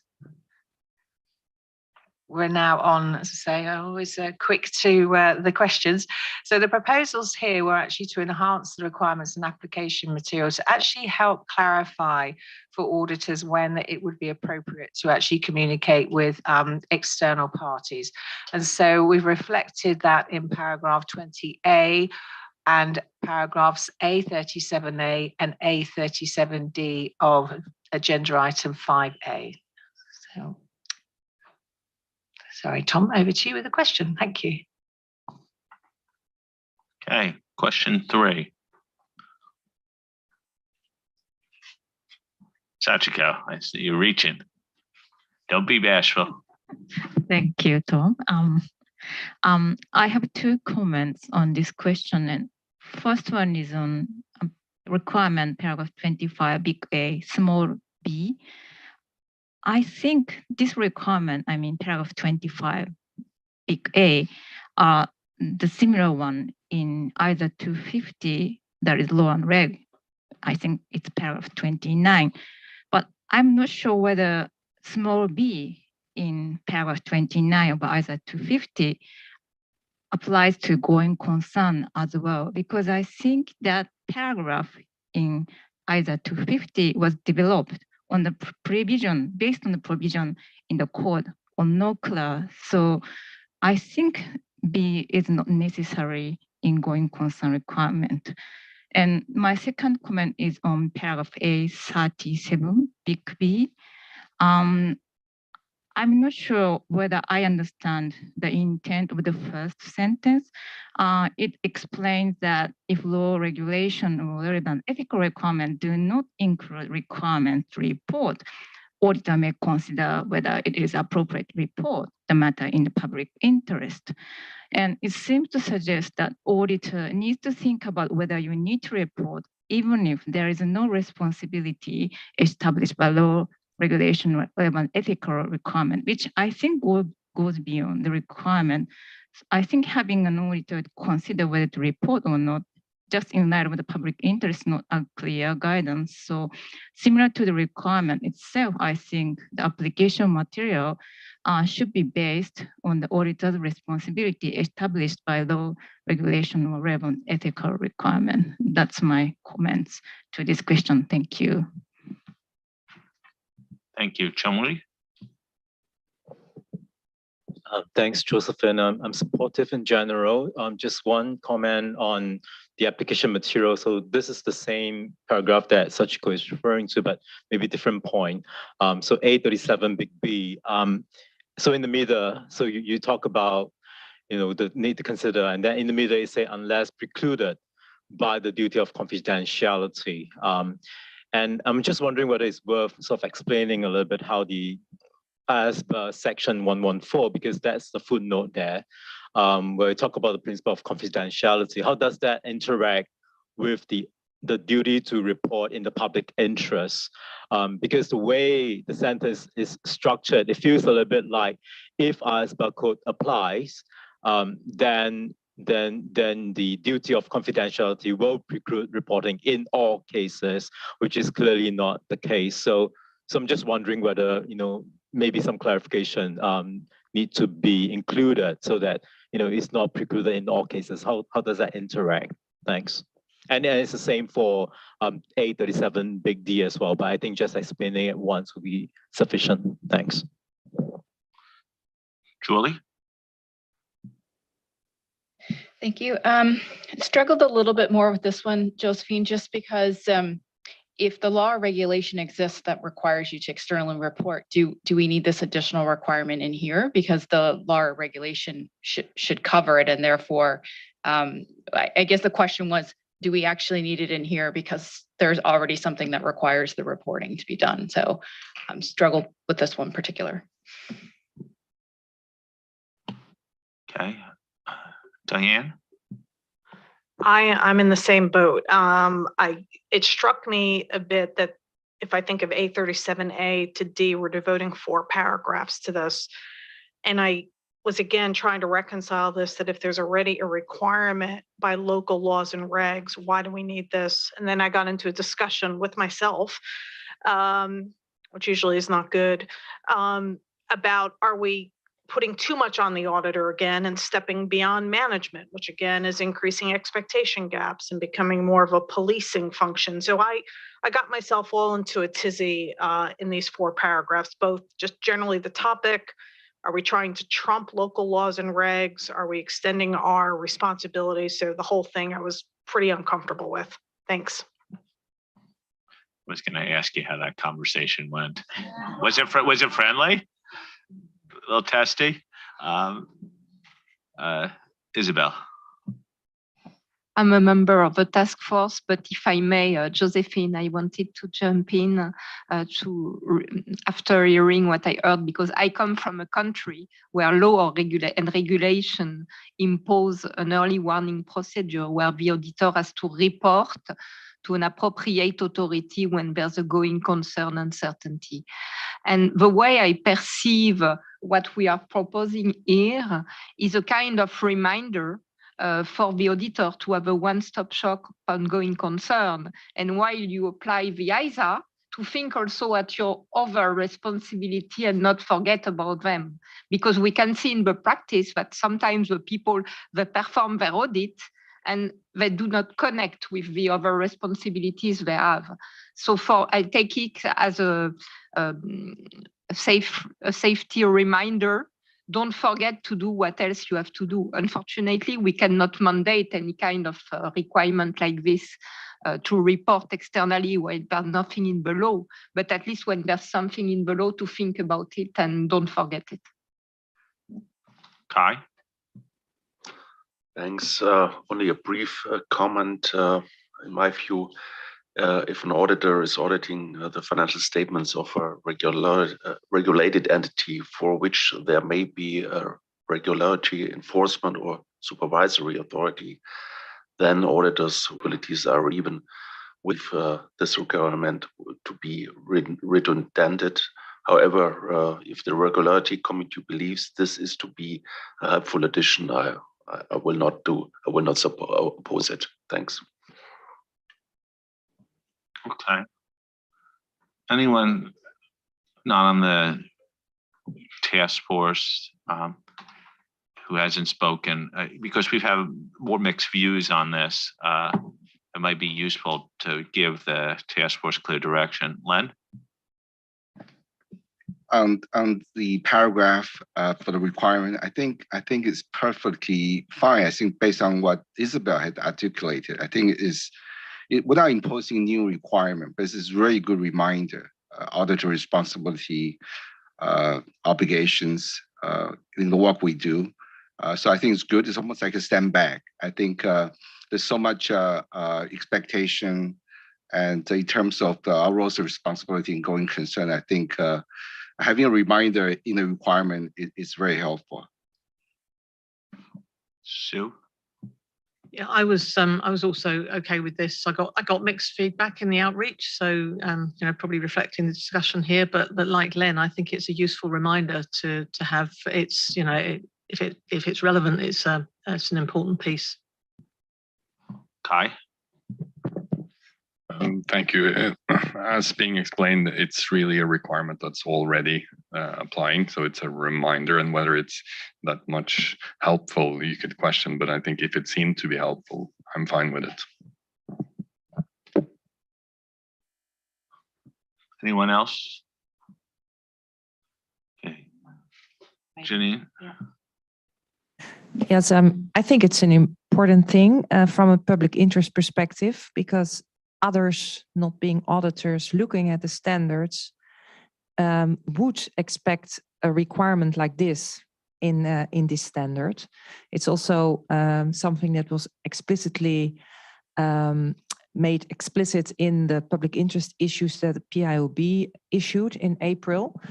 But it's even though it's already out there in legislation in jurisdictions, but it is a reminder, first of all, but it's also fits in the fact that the public expectations around the gatekeeper role of auditors is really increasing, and this reflects that.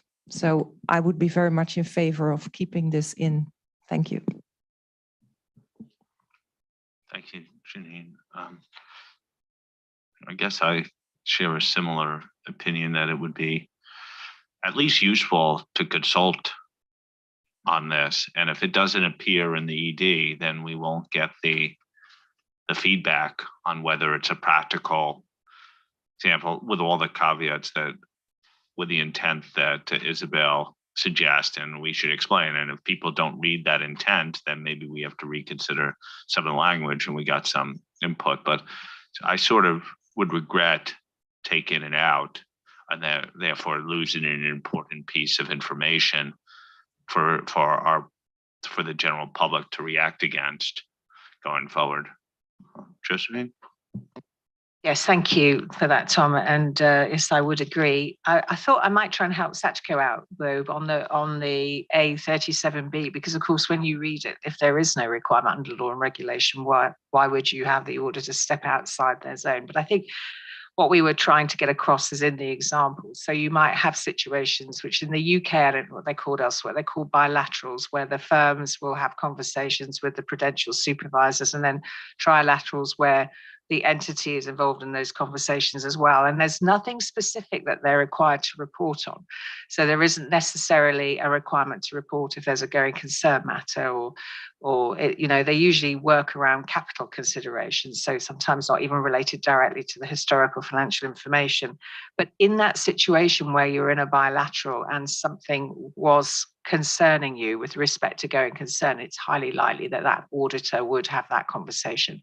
And so from that perspective, we were trying to help auditors recognize a situation where they do have that opportunity and they have that additional support in expressing their concerns about the entities. So that's what we were trying to get to. But I do recognize initially it might come across that just bypass any law regulation, but that wasn't our intent. So hopefully that's helpful.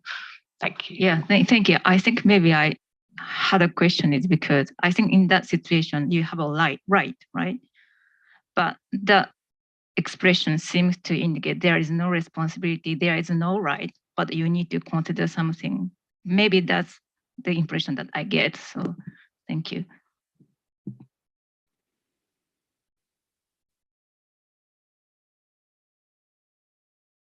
Okay, thank you. So if we could move on to the next slide, please. We're still on the topic of transparency. And this is where I said I'd just take a little pause and not rattle through in my normal manner. And here we're just wanting to reflect on how the task force approached this. So first of all, as reflected in the issues paper, the project proposal has focused on 3 key areas of enhancement. The auditor's own conclusions in respect to going concern, which is obviously set out in their responsibilities in the auditing standards and of course in the auditor's report. And then, of course, looking at informational content in close call situations, then, of course, extending the informational content in the material uncertainties paragraph. So within these 3 areas, we also had to stand back and consider how they should be presented, should promote consistency and comparability across auditors' reports. Obviously, we always caveat that with as far as possible. And also in terms of the intended user, what is going to be the relative impact on the different users, and therefore what is more relevant to each of those different types of users. So using the international standards as our guide, we also wanted to develop proposals that are consistent with the reporting framework. So as a guide to that, we're thinking about IFRS standards and the close call scenarios there. And of course, the educational material that they produced. So in terms of those intended users, we did have a long debate about this, but concluded that some proposals will actually be relevant to all audits, regardless of size and complexity. Some of that is because that's how it exists in the standards today, but we did also think about whether that was still appropriate. And some, which you'll recall, came through as well in our research activity that should be relevant to all entities. But equally, certain aspects of the proposals would be disproportionate for certain entities. And that means users' access and or interaction with management and the auditor.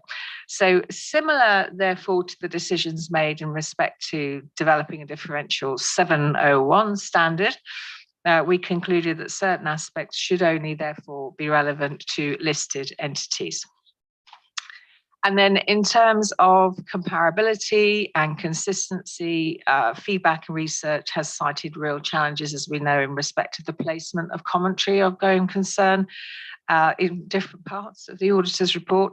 And we didn't feel really it was in the public interest to continue to expect the intended users to navigate through different sections of the auditor's report to find commentary on going concern. So as you will have seen, of course, we've proposed, in order to reduce the complexity and increase the comparability and consistency, that commentary is going to be in a section, in the going concern section of the auditor's report, which of course is already allowed for under ISO 700. And so if you think of it, it's going to now all be together in one area, and it'll be a heading either going concern, and or in the circumstances where there is a material uncertainty, it's very important that we have that bold heading, and it will change to material uncertainty relating to going concern. So if we move to the next slide. So taking the differential requirements in place, in a very simple scenario, majority of scenarios, in each case here, of course, the basis of accounting is appropriate. So we have a going concern section, there are no events and conditions, and there's no material uncertainty, in which case the auditor is confirming to the intended user that management's use of the going concern basis of accounting is appropriate, and no material uncertainties related to events and conditions have been identified. And as again, that sits in the going concern section of the auditor's report, which follows the basis of opinion in accordance with ISO 700. If you did, in that situation for all entities, then have a material uncertainty, so we're now in the right column, in addition to the current the extant requirements, which are, of course, to cite the disclosures where this information is held, and also make the statement that there is a material uncertainty related to going concern. The only addition here would be that management's use of the going concern basis of accounting is appropriate. So it's taking the explicit statement that's relevant in this situation. However, and it's just really quite simple, if you are a listed entity though, and we're thinking back to the intended users and they don't have direct access to management, they don't have direct access to the auditor's report, this is where we feel it's important that the description of how the auditor addressed the events and conditions or performed the work in relation to going concern. And in both situations where you have that close call in the going concern section, you'll have the description of events, and that's your left column. And then in the material uncertainty section, you will also have the description of how they address the events and conditions.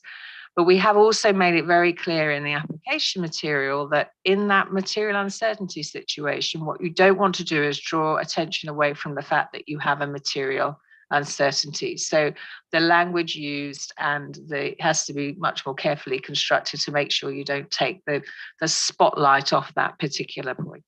So that's the overview of the proposals, and hopefully it would have already sunk in. You probably already know how it all fits together, but we thought we'd just pause and do a reminder. So if we could move to the next slide, please.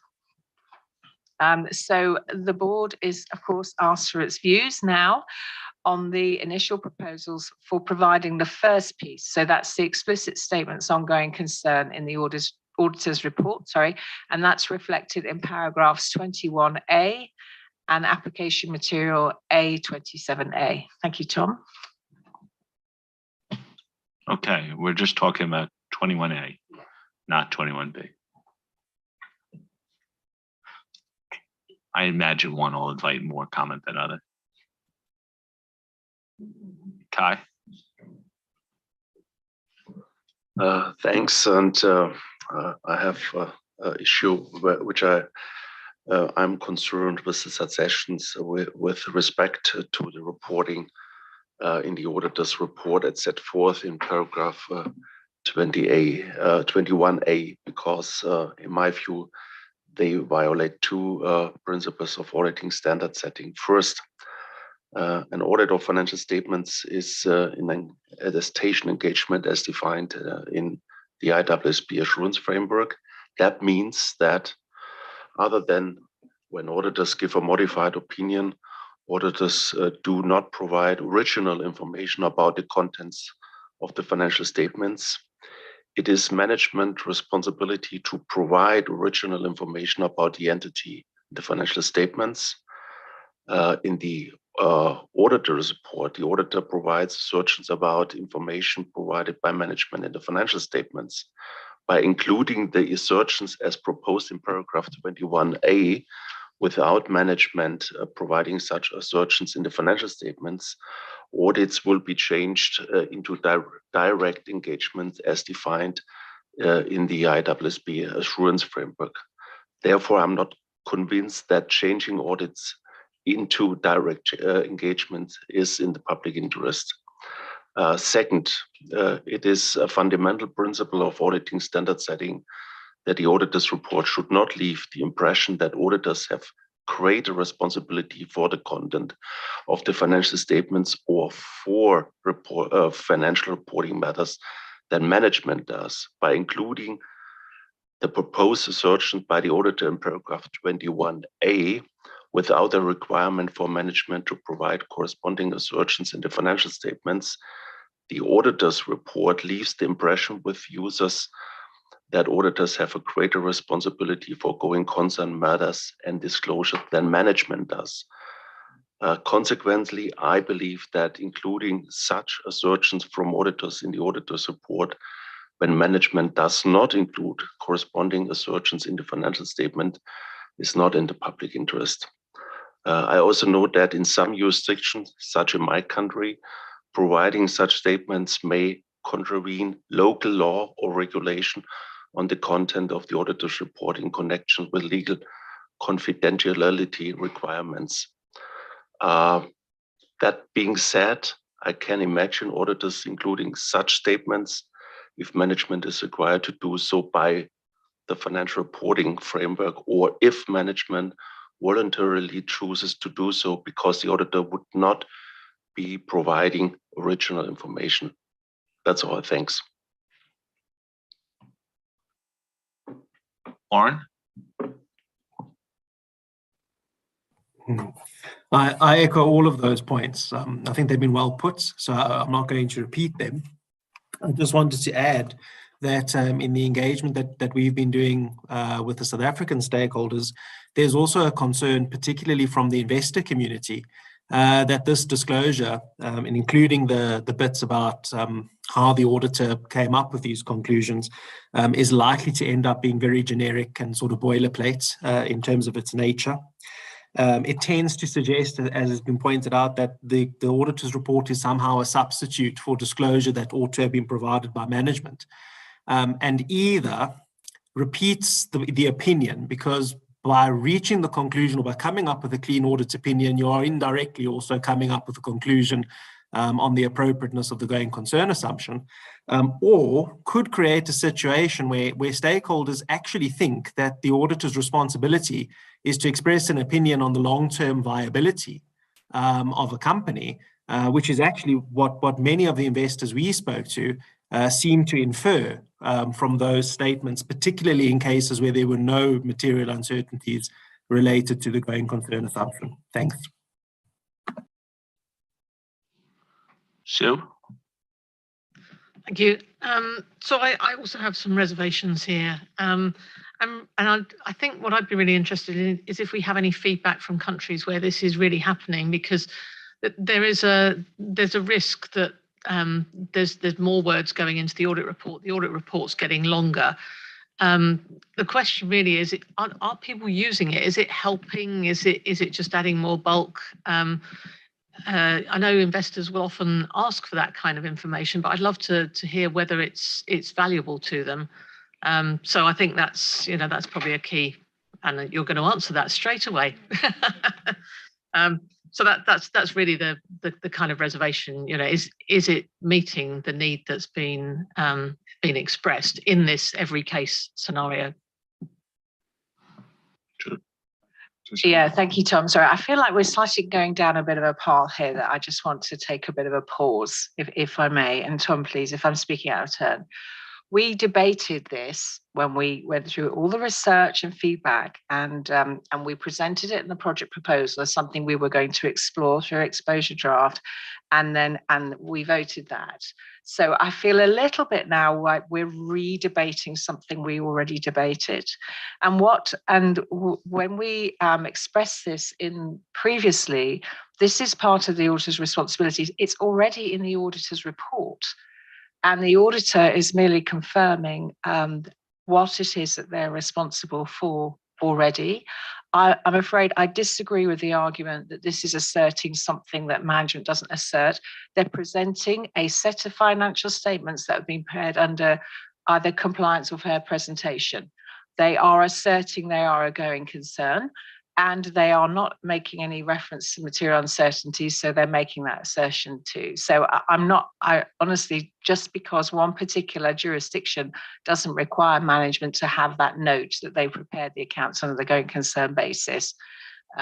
If they don't, they don't, but they are asserting it by mere presentation. So I'm just slightly concerned about where we're heading with this conversation. That's all, because this is about, does this reflect what we said we were going to present? Does it make sense? Is A and B right? Should we only have A? I mean, this is more about what we're trying to get from this conversation rather than to go back and re-debate what we had in the project proposal. Okay, I want to hear more. I take your point, Josephine, and I understand what I agree, like I'm supportive of the proposal, but I do think we need to see whether this is the appropriate execution of the project proposal. So I think this is reasonably fair ground to have a discussion on over.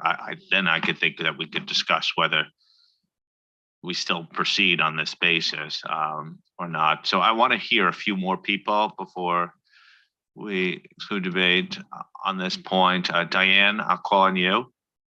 Okay, so I'm just going to comment on 21A. I'm not sure we need both A and B. So I'd be in the house that I understand the importance of this statement. I think they're somewhat duplicative. So I would lean towards just saying A, the concluded that the management's use is appropriate, period. I think adding the second one is just, duplicative. So that's my thought. Thank you. Fernanda. Thanks, Tom. Josephine, so based on what I heard, it's really difficult to argue that your proposal, it's completely crazy, right? I think it does make sense because that's actually what we heard from the users. Practitioners were a little bit concerned that the report would be overcomplicated, but I guess it's just geography, how we present now those statements, and just making sure it's clear with headings what we're talking about. What the other thing they mention is, well, I guess for listed entities, it does make sense maybe to go a little bit beyond and be more explicit and detailed. That's fine. But when they heard about the PI project second part, it's when they said, well, it may not be only listed entities, and that could be a different challenge. I think that's a different issue with a different project, but saying at least now, yes, in general terms, how it's presented, but it could become more challenging based on the outcome of other projects. Thanks. Fernanda, that's why Josephine chairs both projects task forces. Bill.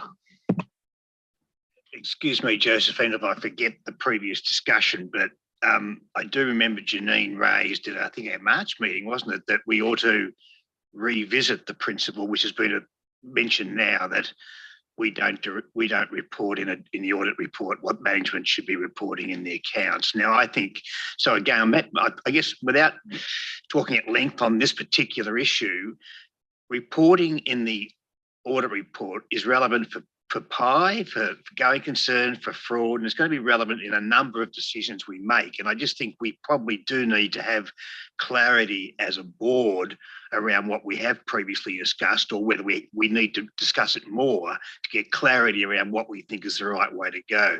The research that we've seen in Australia is that if it's boilerplate, and that is the same wording, then it often gets missed by readers anyway. They just get so used to seeing it, they ignore it. And then the opposite to that is if you make it not boilerplate and the auditor has to put words in, the practitioners are as nervous as heck as to what to write. So it is not an easy area. But I just want to go back to where we started.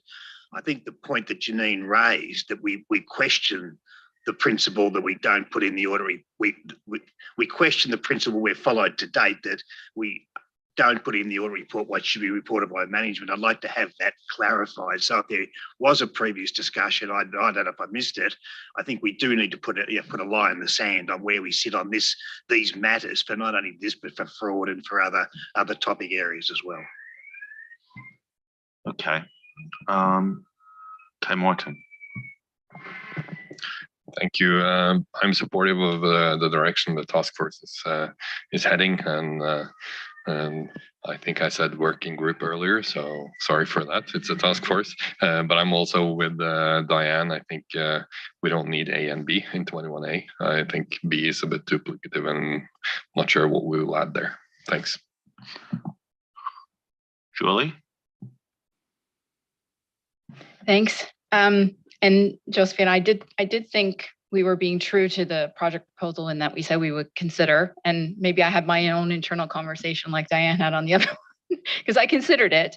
I guess my thought was, in the auditor's responsibility section of the report today, I thought what was there was adequate and described what the auditor's responsibilities were. My concern on this particular scenario, and I'm being clear to say this particular scenario, because we're going to get to the other ones later, is I wonder if we need this. And the reason why is, I guess, if I had to choose, I would choose some of the other scenarios to be the place where I would spend more time describing things in the auditor's report than this scenario. And because this will be, consistent language, I guess, over and over again in auditors' reports, do we run the risk that it will just be words there that people may not pay attention to going forward? And could it detract from situations where we really want to tell a story about going concern? And so that was my reservations on this particular suggestion. Eric? Julie, could you just say that all again? Yeah, I agree with Julie. I knew it. I could see it. Sorry. Okay, we got a ditto here.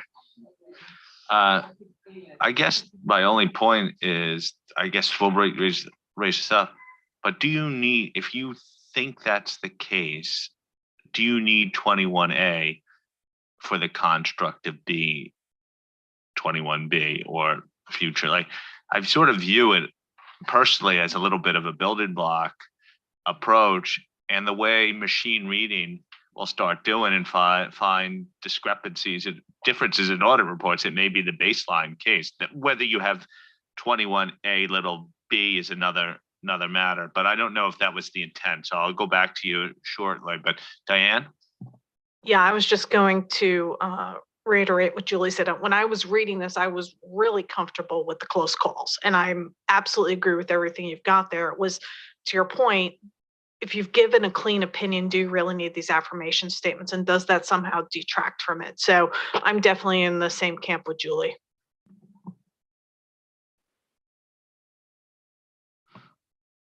Okay. Again, I sort of would like to know from actually the users of auditors' reports whether they think that's the case or not. And I fear for two reasons, not asking that, not having it, we won't get that advice, and that sort of an issue. And I don't see how, personally, I don't see how we can do 21B without 21A. At least that's my only question. It could be done, I assume, but I think to me they sort of go in tandem. Maybe I'm wrong on this one. Josephine? Well, they're both in the auditor's responsibilities statement, so that's why we have them both there. But to be fair to the task force, when we originally had this discussion, we were focusing as well on A as being the most important information to get across to users. But then we recognized that actually we're not being truly reflective of what the auditor's responsibilities are. So we felt what was important to present to the board was both A and B. Janine? Yeah. Yes, I like to say that regarding 21A, if I look at little a and B, actually B is much clearer for non-auditor what it means. Like concluded that management's use of going concern is appropriate. That is a little bit vague for a non-auditor and not very much into the accounting frameworks and what auditors do when they go through the going concern work that they have to do. But a statement like we did not identify any material uncertainties, blah, blah, blah, is much clearer. So I would like to keep it in so that you get comments from hopefully a lot of investors and users on this. Yeah, I think we got confused on the A's and B's, but it doesn't matter. From my standpoint, like I just feel like the baseline of 21A is something I want to consult on before, but that's my one opinion of the board. But we have quite mixed views here in terms of this point. There are an element of a number of people are fine with 21A. Some people like 21 would have of 21A without B. Some would think that it's not necessary at all. Again, I just worry if we don't have something in the document, then how are we going to get user input on it? Maybe we have to take a sense, but I haven't allowed Josephine to respond yet. Len, and then Eric, then Josephine. Well, I think we heard very clearly from the discussion paper, and also I think we had a roundtable as well on this.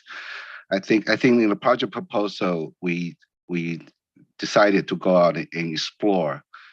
Explore can mean different things to different people, but based on my own interpretation is there's so much demand in the public interest for transparency in this area. So what I think the task force has landed in a very good proposal. Go out there with 21A with the 2A, small a and B, go out there. Very similar to Tom's your comment is to get feedback. I think that's very important based on what we have decided in the project proposal in this matter. If you look at all the issues we heard in going concern, of course, all this responsibility, but the top issue has always been transparency. And this is such an important topic. I know that some different views about A and B, but I think we owe it to the public interest to explore what we have proposed. If we don't go out, how do we explore if they're not in the exposure draft? That's my comment. The other one is maybe it's not directly ongoing concern in terms of transparency. I think transparency is very good, but transparency is good only if the information is used for. I think Josephine is beyond fraud and going concern PI task forces, and I'm two of them. I think maybe I just want to resonate. I think Lynn, you made the comments on Monday is we're doing all this transparency, but I think perhaps think about not in isolation, all three projects, and also I think need to be coordinating with the audit reporting post-implementation group, just step back a little bit. We're adding a lot of information in the auditor's report, supporting the transparency mandate. But in the last 5-6 years, there's a lot of information, a lot of changes to auditor's report. We'll make sure we're in sync, make sure that we are all doesn't provide. I think Warren said boilerplate information and excess information may not be useful. I think we totally support transparency mandate, but need to be very coordinated between the projects and the implementation review as we go forward. Thanks. Eric, you had raised your tent briefly. Would you like to come in? Yeah, I mean, I understand that you want, it's good to ask the question. The trouble with transparency is once you put it in there and say, do you want us to take it out? They're not going to say no. So it doesn't really, I don't know that you're going to learn a lot by putting it in the exposure draft and saying, see, we didn't get any comments to take it out, because investors will be probably quite comfortable in getting more information. So like they're biased towards more information. So it's how useful is that to them? That's the challenge when we've already told them that these are our responsibilities. Does adding this add any further value? So I'm kind of a bit conflicted about the how to expose this particular requirement.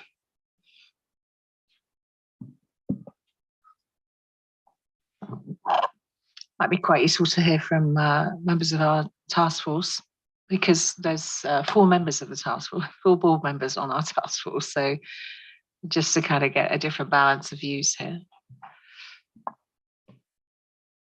Anyone want to talk on the task? Ada?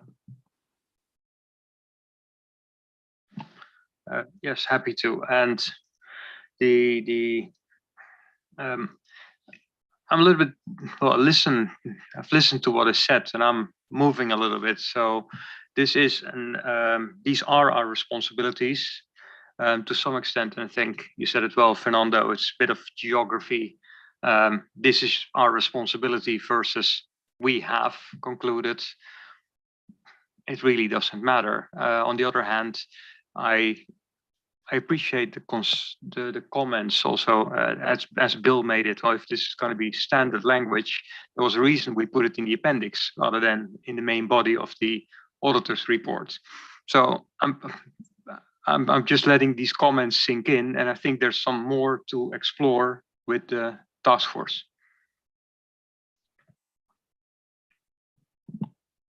Anyone else on the task force? So I'm in a similar place. I'm listening to what everybody's saying. And really what I was more focused on is what is the question we want to ask that's open enough to get the response that's really a fair and balanced response.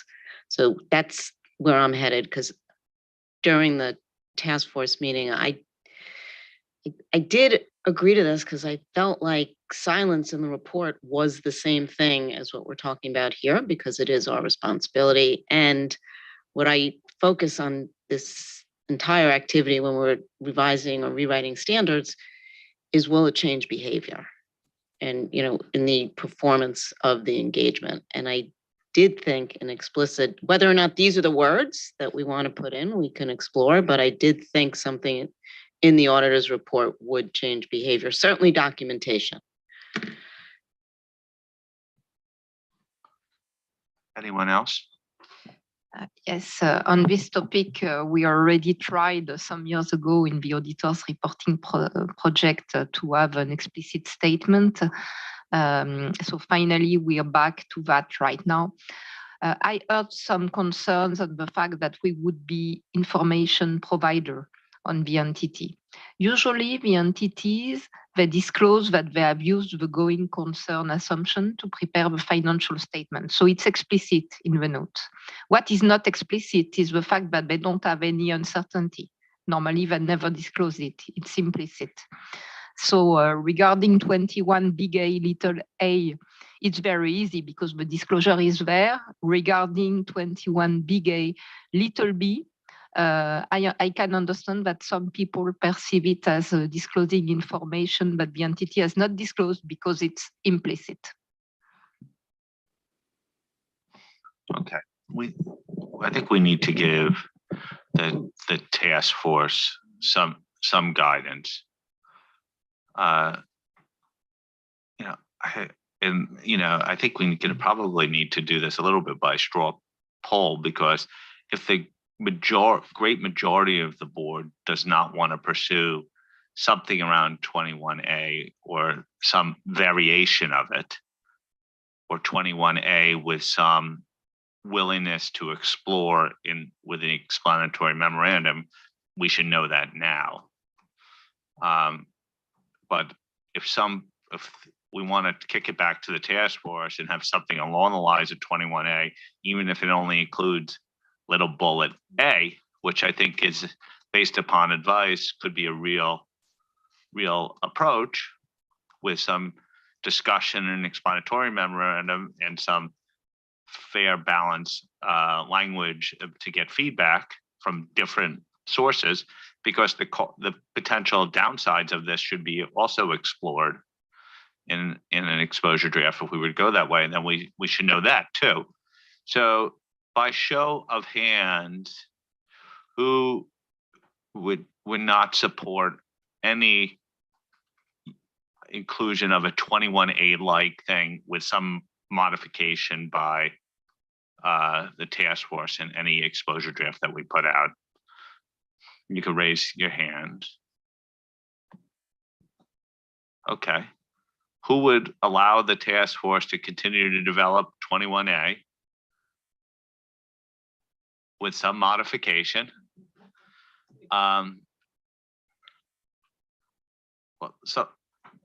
So there are some people abstaining. So the first question was, who does not support the inclusion of 21A or some variation of 21A in an exposure draft?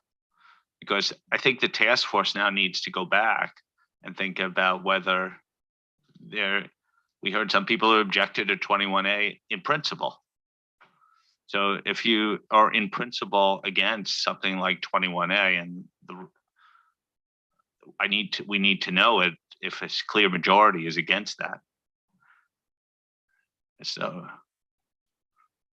raise of hand, Jim. To provide some afternoon humor, I have a question. And that is, when would you have a condition where you are a going concern where you didn't fundamentally have a material uncertainty? Would it be because usually it's because it's contingent, you don't get your financing, you don't get debt, you don't have your revenues. All those could be material. What would be a condition where it wouldn't be a material uncertainty if you know for sure you're going bankrupt next week? Or yeah.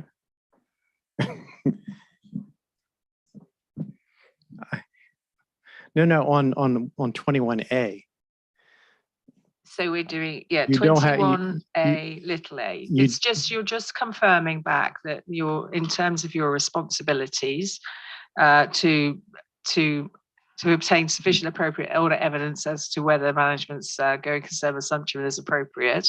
You're confirming that you have obtained that evidence essentially by making this statement in the auditor's report.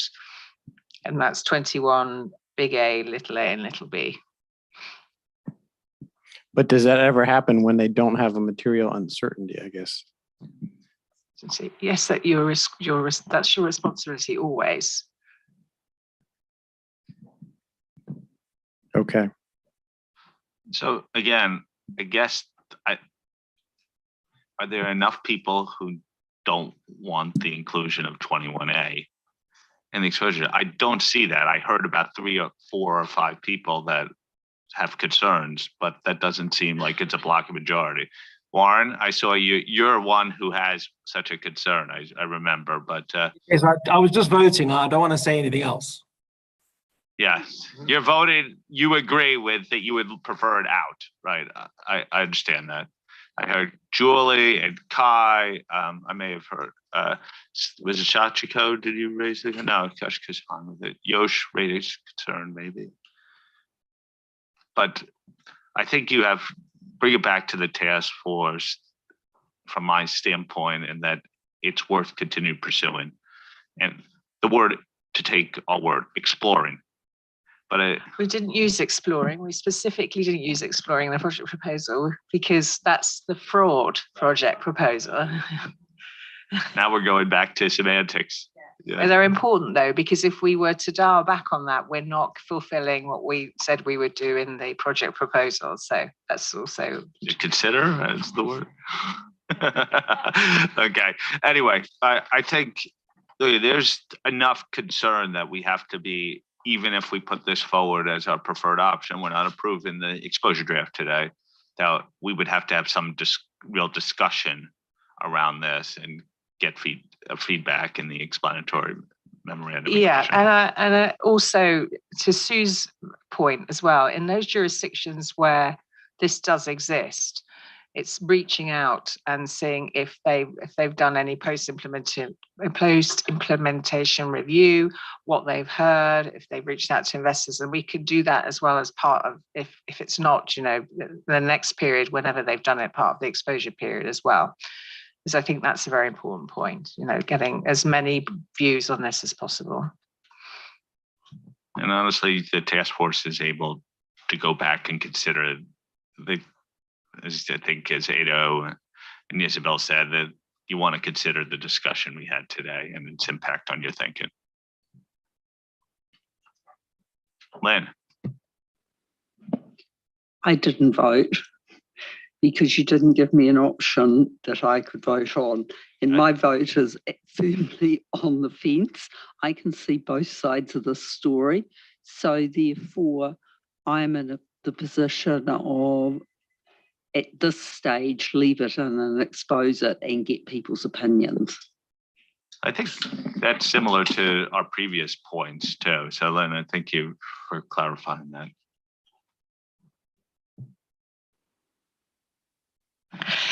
Unfortunately, it's not.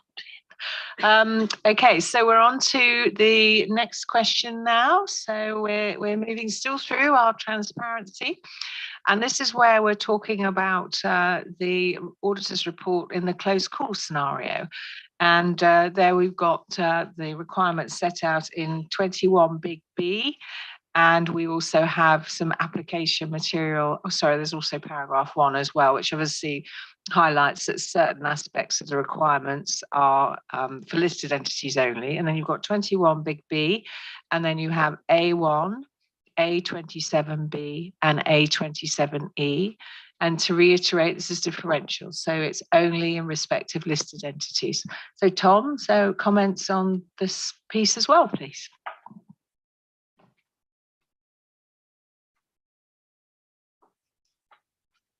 Good, unanimous support.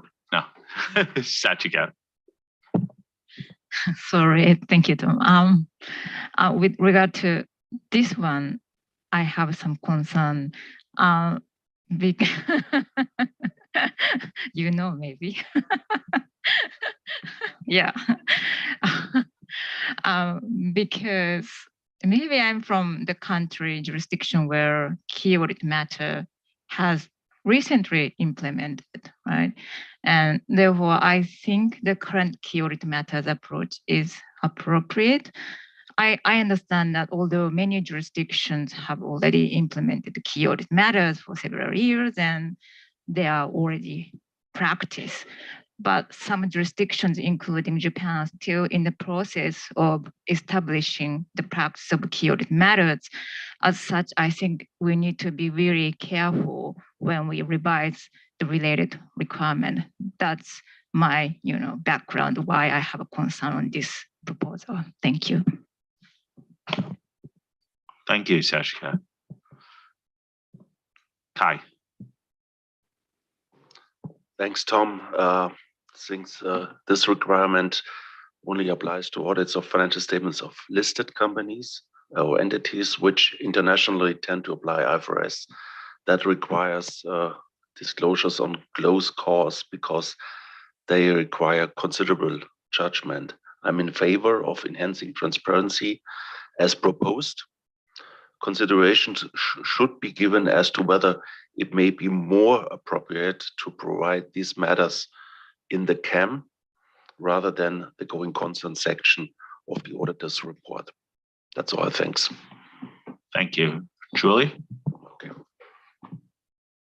Yeah, and Josephine, this is one of the ones where I was thinking this is probably more up my alley for wanting to say more in the auditor's report. And in fact, I struggled a little bit with the differential piece of it, because I know not every report is public in the non-listed space, but if you picked up two reports and you had different words in a report where you had this similar situation in the audit, I wondered if that made sense to me. So in actual fact, I thought if we're going to have this, I think it needs to apply to all because it's a close call situation. And my only other point would be, and it's just a wording point, but we talk about how the auditor addressed the events and conditions. I think the auditor doesn't address the events and conditions. I think they have an audit response to that, but they don't address the events and conditions necessarily. So it might just be a tweak to that wording, and it comes up later in another paragraph as well. Thank you. Yosh?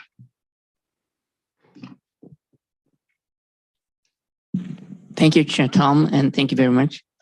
I have just one comment about the paragraph 21B. I support, from the beginning of this project, I support the cross-code description in the audit report. I insist that. And I support the inclusion in the auditor's report of references to the notes and how the auditor has responded to such situations where there may be significant doubt about the going concern, even in the absence of material uncertainty, because it would contribute to the decision-making of intended users as well as improving the transparency of the auditor's report. However, with regard to the matters in the auditor's report specific to the listed entities audit, I think it is essential to consider the consistency with the CAM because the contents shown at the paragraph 21, large b, small a, small b are similar to the CAM that is mentioned by Sachiko. I think that's it. Or thank you. Thank you. Choi?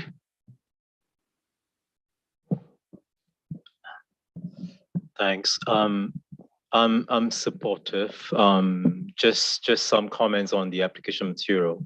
So A27D, the first bullet says aspects of the response or approach. I'm not sure if it's obvious what these are. I thought we were referring to the overview of the procedures performed, but it's a separate bullet point below. So maybe it's helpful to just elaborate this a little bit or make it clearer. A27E, I just wonder whether there's a good place or whether it's helpful to more explicitly point out that boilerplate language, unnecessary length, and complexity will not aid users' understanding of the issue. So maybe a good place to remind the auditors. So those are my comments. Thanks. Thank you. Sue? Thank you. Also supportive. I spoke before Julie last time, but I agree with what Julie said about, the situations where it's really important is this kind of close call position, and that probably influenced some of what I said as well about the boilerplate piece. If this is the kind of situation you're in, this is what users are asking for. They want to know about the close call situation. So I support that.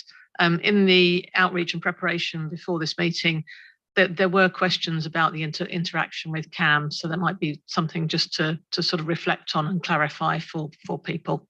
Thanks. Thank you. Eric? Thanks. I'm supportive of the direction. Have similar concerns to Sue and others, perhaps, about the sort of overall consistency of how we deal with this matter. And I had a couple of comments on the application material. First of all, although most of it is a direct lift from 701, there's an additional or some combination of these elements was added at the end of the bullets. And I wasn't sure how that would work. It seemed to be, because it would suggest that you might not give a brief overview of procedures, but then you might talk about an indication of the outcome of the procedure. So it just seemed that it didn't make a lot of sense to me. And I think in some of the feedback I got back when looking at those additional disclosures in the report, the questions I was getting is what is it we're talking about here? Is it the conclusion that the auditor reached that there was no material uncertainty? Is that what we're talking about, or is it how we assess the risk? How we assess the risk of material misstatement arising from those events? So just maybe need a bit more clarity about what the auditor is addressing in the application material. Thanks. Diane. I was very supportive of this section. I think this is clearly the biggest issue, the close calls. The one thing that maybe just wasn't clear in my mind was, again, the linking back to those charged with governance. So I can't tell if it sends you back to the same paragraphs that you're going to go through and have a nice, clear, robust discussion with them so they understand how you made your evaluation, how you concluded. If it's not nice and clear in the roadmap, I think you need to make a pit stop to have that happen before the report goes out. Time Horn. Thank you. Also very supportive of the direction of the task force here. I think the discussion around the placement, whether it should be in the key audit matter section or going concern, and I think it's about consistency. We can't have the information one time being in the going concern and then the other situation being in key audit matters. So if we are to have 21A, then I think this also needs to go in the same section. So, thanks. Okay, Bill? Just two specific points. I agree with Julie and others that if it's a close call, it shouldn't be only listed entities, it should be all entities. And in the example in para 60, the subheading could be alarmist. I just asked you to have another look at that. Sorry, Bill, which one? Sorry. In para 60, you give an example of the disclosure and you have a subheading, events or conditions that may cast significant doubt on the entity's ability to continue as a going concern. Read on its own, that could be alarmist. I wonder whether it's needed. This is in the agenda item 5, bottom of page 18. Okay. Okay.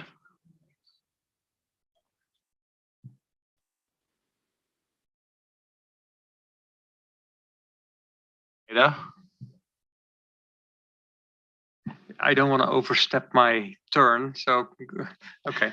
Yeah, after having been shouted at by Josephine, but yeah, that's an internal task force matter.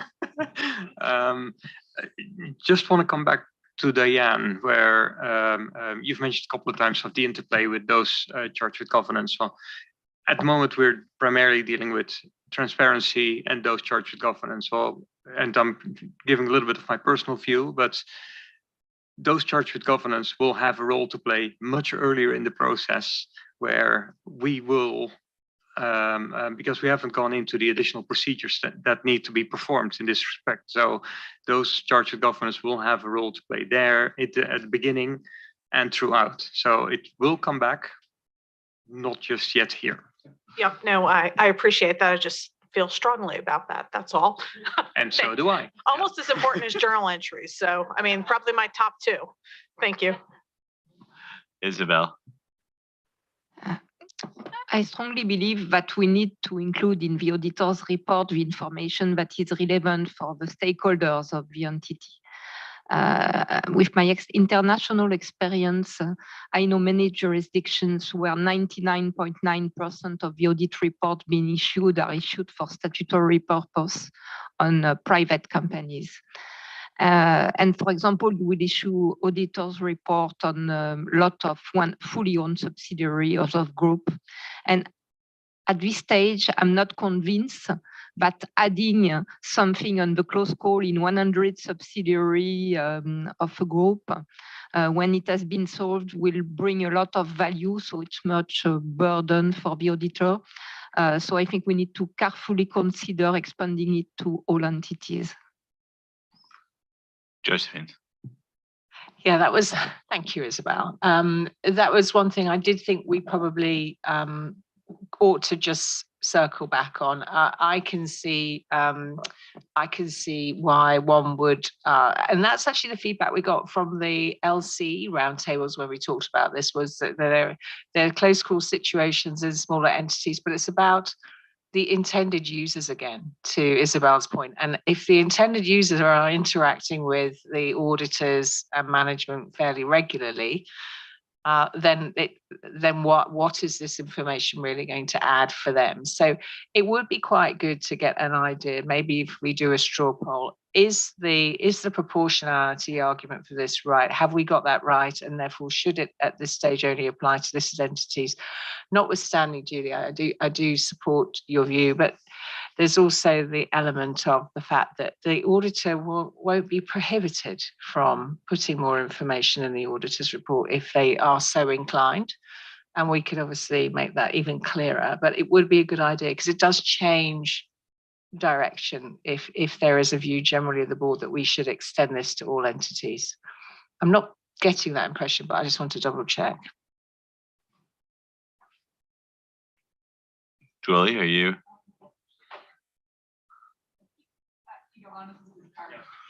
Well, I appreciate that.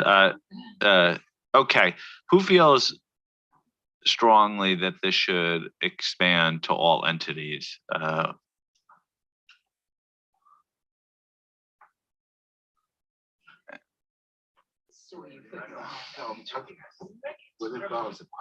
There's 1, 2, 3. You get to vote. Yeah, you get to vote. I don't see it's one of those things I think the task force could consider, but there's no strong preference to push forward with. Yes. I think generally that most people on the board would rather we stick to the current proportionality argument and follow the listed direction. Thank you, Sue. So you asked the question about strong preference, and I don't have a strong preference. I have to say it's not something I'd sort of worked through, but having heard some of the discussion, it's maybe something we want to ask a question about or whatever. It is an interesting consideration, and when you think about some of those close call situations outside of the listed arena, it could well be relevant. And I take your point about the auditor could, but sometimes a bit of a nudge in the right direction helps. That's what I meant about considering. That's really helpful though. Thank you so much. Okay, let's move on to the next topic. Okay, so still on transparency in the auditor's report, where we're even more into the even more alarmist language that we use in our standards, but we're kind of stuck with them, which is the material uncertainty related to going concern. And of course, the proposals here were the feedback from the research, etc., was that the informational content in this particular paragraph ought to also be expanded. So we're now on question 6, please, Michelle, if you wouldn't mind moving on. Lovely. And so we're now looking at paragraph 22 of the proposals and application material A27D to A27E. Thank you, Tom. Okay, paragraph 22 and A27D, A26, A27D, A27E. It's a tongue twister. Kai. Thanks. I agree with the proposals for enhancing the content of the MERC's paragraphs, with the exception of the inclusion of the assertion on the appropriateness of the use of the going concern basis of accounting, which I disagree with for the same reason that I mentioned in my response to question 4. Thanks. Diane?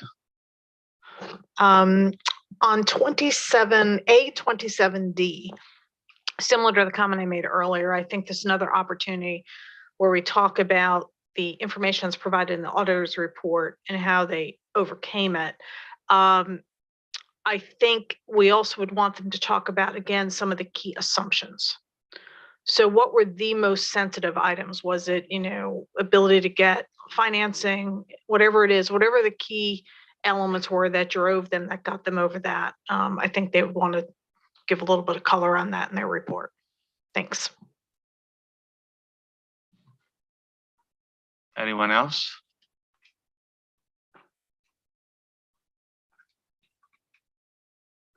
No other comments here.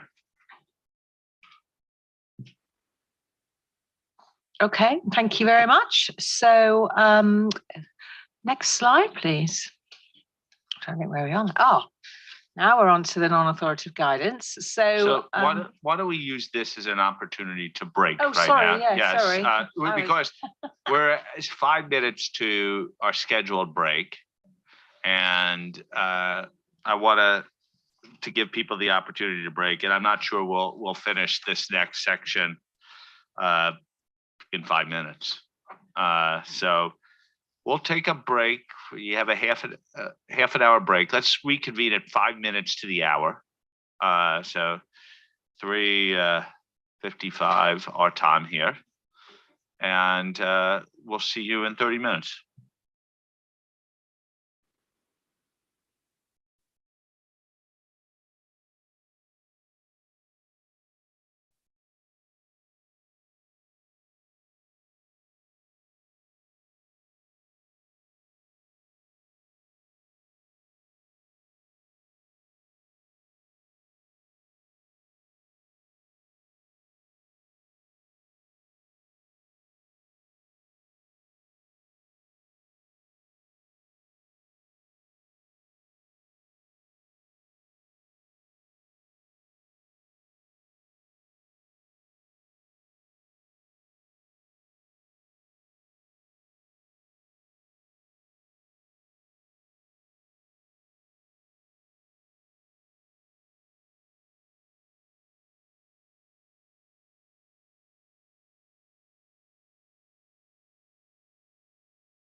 Okay, could we take our seats again, please?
I see Diane's ready to come in already. I thought it was a point of procedure or something like that. It's a ghost tent. Okay. Okay, we're going to turn to non-authoritative guidance. Josephine, you started before I rudely interrupted you, setting up question 7. I was so excited to get to our non-authoritative guidance. So the question here is to ask the board their views on whether the FAQs that we've set out in this agenda item adequately respond to the issues that were set out in the project proposal, which is of course regarding the confusion that users have cited or stakeholders have cited regarding the various different options available to them in terms of putting in material in the auditor's report about going concern. So if you have any sort of detailed comments, we would like those offline if you can, but certainly any substantial issues, let's try and address those today. Thank you, Tom. Question 7. Lucky 7.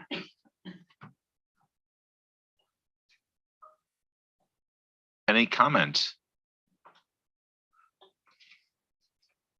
So I thought it was good. I will probably reiterate a comment I made in a different context a couple of meetings ago, which is I always feel that it helps the educational value if we spell out terms properly rather than the acronyms. So I would encourage that throughout this. There's a lot there. Overall, I think it's very helpful.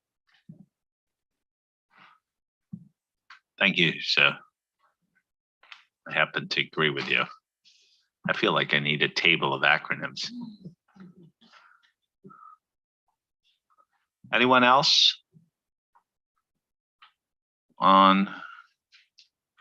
So this doesn't preclude people sending comments to the task force or staff if you have detailed ones. But just to confirm, people are broadly happy with this being approved. Anyone object? No objections on the record.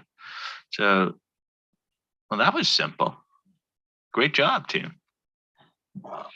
Thank you, everyone. So next slide, nearly there.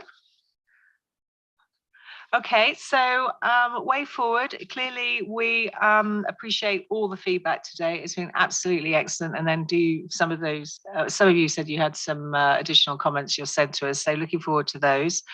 And we will go away and we will noodle on the feedback today and progress our proposals in respect to these particular topics today. But we're also going to be looking at other topics, of course, that we have in our project proposal, risk assessment, management's assessment, and more robust work around there. Timing, I'm trying to think what else. There's just a big bag of things we need to get through. And throughout that process as well, we'll continue to coordinate with other IAASB task forces and consultation groups. We'll have to hook in with Sue's team on audit evidence as well, and the audit reporting consultation group. We will be talking to the fraud task force as well, because there are some obviously similarities between some of the work that we're doing, particularly in the risk assessment area. And then the intention at this stage, and even judging by today, is that we're still aiming for the approval of the exposure draft in March next year, which feels, when you say next year, feels like a long time ago, but it isn't. But so we'll be back to you again in September and December. And that's all I have to say for this topic today, Tom. Thank you. Okay, before we close on going concern, I don't know, Jim, if you wanted to share any reflections based upon what we heard at CAG and this discussion. No, I don't have any additional reflections in the sense I think they were covered. I did mention to Josephine that there may be a public sector component that may need to be considered as well. Okay, thank you, Jim. Janine? Thanks, Tom. Yeah, good discussions on a very important project, going concern. If you're narrowing the expectation gap, that's what the public expectations are, I think, on this project. And yeah, key elements that we as PIOB are also monitoring for this project are also things that were discussed this afternoon, like in the auditor's report, explicit mentioning of the going concern assumptions, etc. But also on the needs, if needed, to report to competent authorities. So those elements were discussed. For the next version, we're very much looking forward to seeing also strengthening of the audit procedures itself when it comes to the work that the auditor needs to do on the going concern assessment made by management. And I think I already said during the March meeting that if I look at the extent standard, then the requirements are very much written as the auditors following what management has been doing.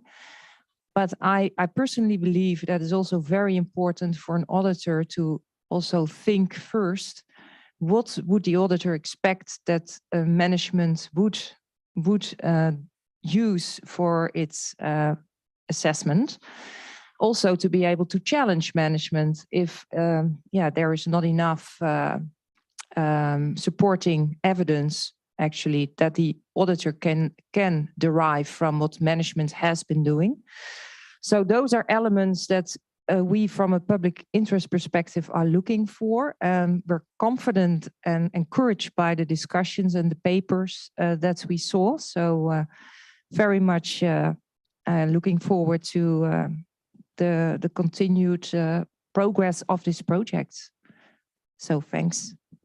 Or maybe one last thing, boilerplate was something that came up a couple of times. It's I can recall that also years ago when there were the key audit matters, which was by then very new. Also boilerplate was often something that everyone was concerned about. So yeah, if you look at what now the practice is around key audit matters, but also what I have read at least that investors also like it or gave positive comments on it, and it's maybe jurisdiction dependent, but I think those kind of concerns, it's good to realize that boilerplate is of course not what you want, but on the other hand, it's also that for the profession when things are new, that they need to get used to it. And over time, I also see that in practice, firms learn from one another and also in how to write these specific key audit matters, for instance. So these kind of things could also or will happen maybe also when you would require additional transparency in the auditor's report on other topics like going concern, fraud, etc. So I would like to give you that into consideration. And I also like to say that there is maybe also it's maybe also important to look at the 3 projects that deal with transparency and more strategically and have a discussion on that, how to address the transparency in the auditor report. Now we're discussing going concern, but we have the fraud project. Yesterday there was a discussion around the transparency. So this is really, an overarching strategically important topic, and maybe that also requires some more thinking of how can we address that, and that there is consistency in the way to approach it. Thank you. Thank you. Anyone else want to say anything before we turn the page for at least today on going concern? Okay, so that's the end of our formal agenda today. Vili, I think you have a couple administrative announcements to make. Yes, thank you, Tom. The board will just see that Armand will send out an email. Maybe you sent out the email already. I just have to have a look. There were some changes to the minutes subsequent to them being posted. So there's a new agenda item 1D and 1E that have been posted. That's marked from the original ones posted. So if you can maybe just have a look, because those will be the minutes that we will be approving. That's the March minutes. There weren't any changes to the April minutes that were that would be agenda item 1C. And then just finally, if anybody needs COVID self-tests, Michelle has a bunch with her, so you can just collect from Michelle. Thank you. Okay. Tomorrow is ISO for LCE day at the board. Kai, would you like to give some preview of coming attractions? Sure, I'll give a couple of things. I think, as you've seen from the papers, we're reporting back some of the what we heard in the ED and asking the board for direction on the items that we need direction on in order to move forward the project, because the views, there are different views that are put forward in the responses, and on some of them we need to have more agreement, or we need to have more direction from the board on where we should go. So I think that's the preempt, and then hoping to have good discussion and constructive discussion tomorrow, so that we can have decisions on how to move forward. Great. Thank you, and hopefully everyone will be well rested for tomorrow's discussion. So really important discussions. We've gotten, I should acknowledge, we've had terrific feedback from the LCE project. I think record number of comment letters, great participation at roundtables in the Paris event. So we have a lot to consider tomorrow on LCE. I think that ends the program today. We have a couple of the audit, the audit evidence task forces meeting, as I know, I think it's in the green room. I don't know, Sue, what time you're convening? Well, if it's okay with others, straight today, 10 minutes, right? In 10 minutes. So good luck with the audit evidence task force. Hopefully you'll take advantage and get off earlier than expected, since we're starting early. Thank you all very much for a really productive day. If you think about what we accomplished today, is we set a really clear path on sustainability assurance and our moving towards a project plan on that. And secondly, we gave some clear guidance that going concern task force on their future work. So really productive day, great conversations. I hope everyone has a restful evening, and I'll see you tomorrow morning.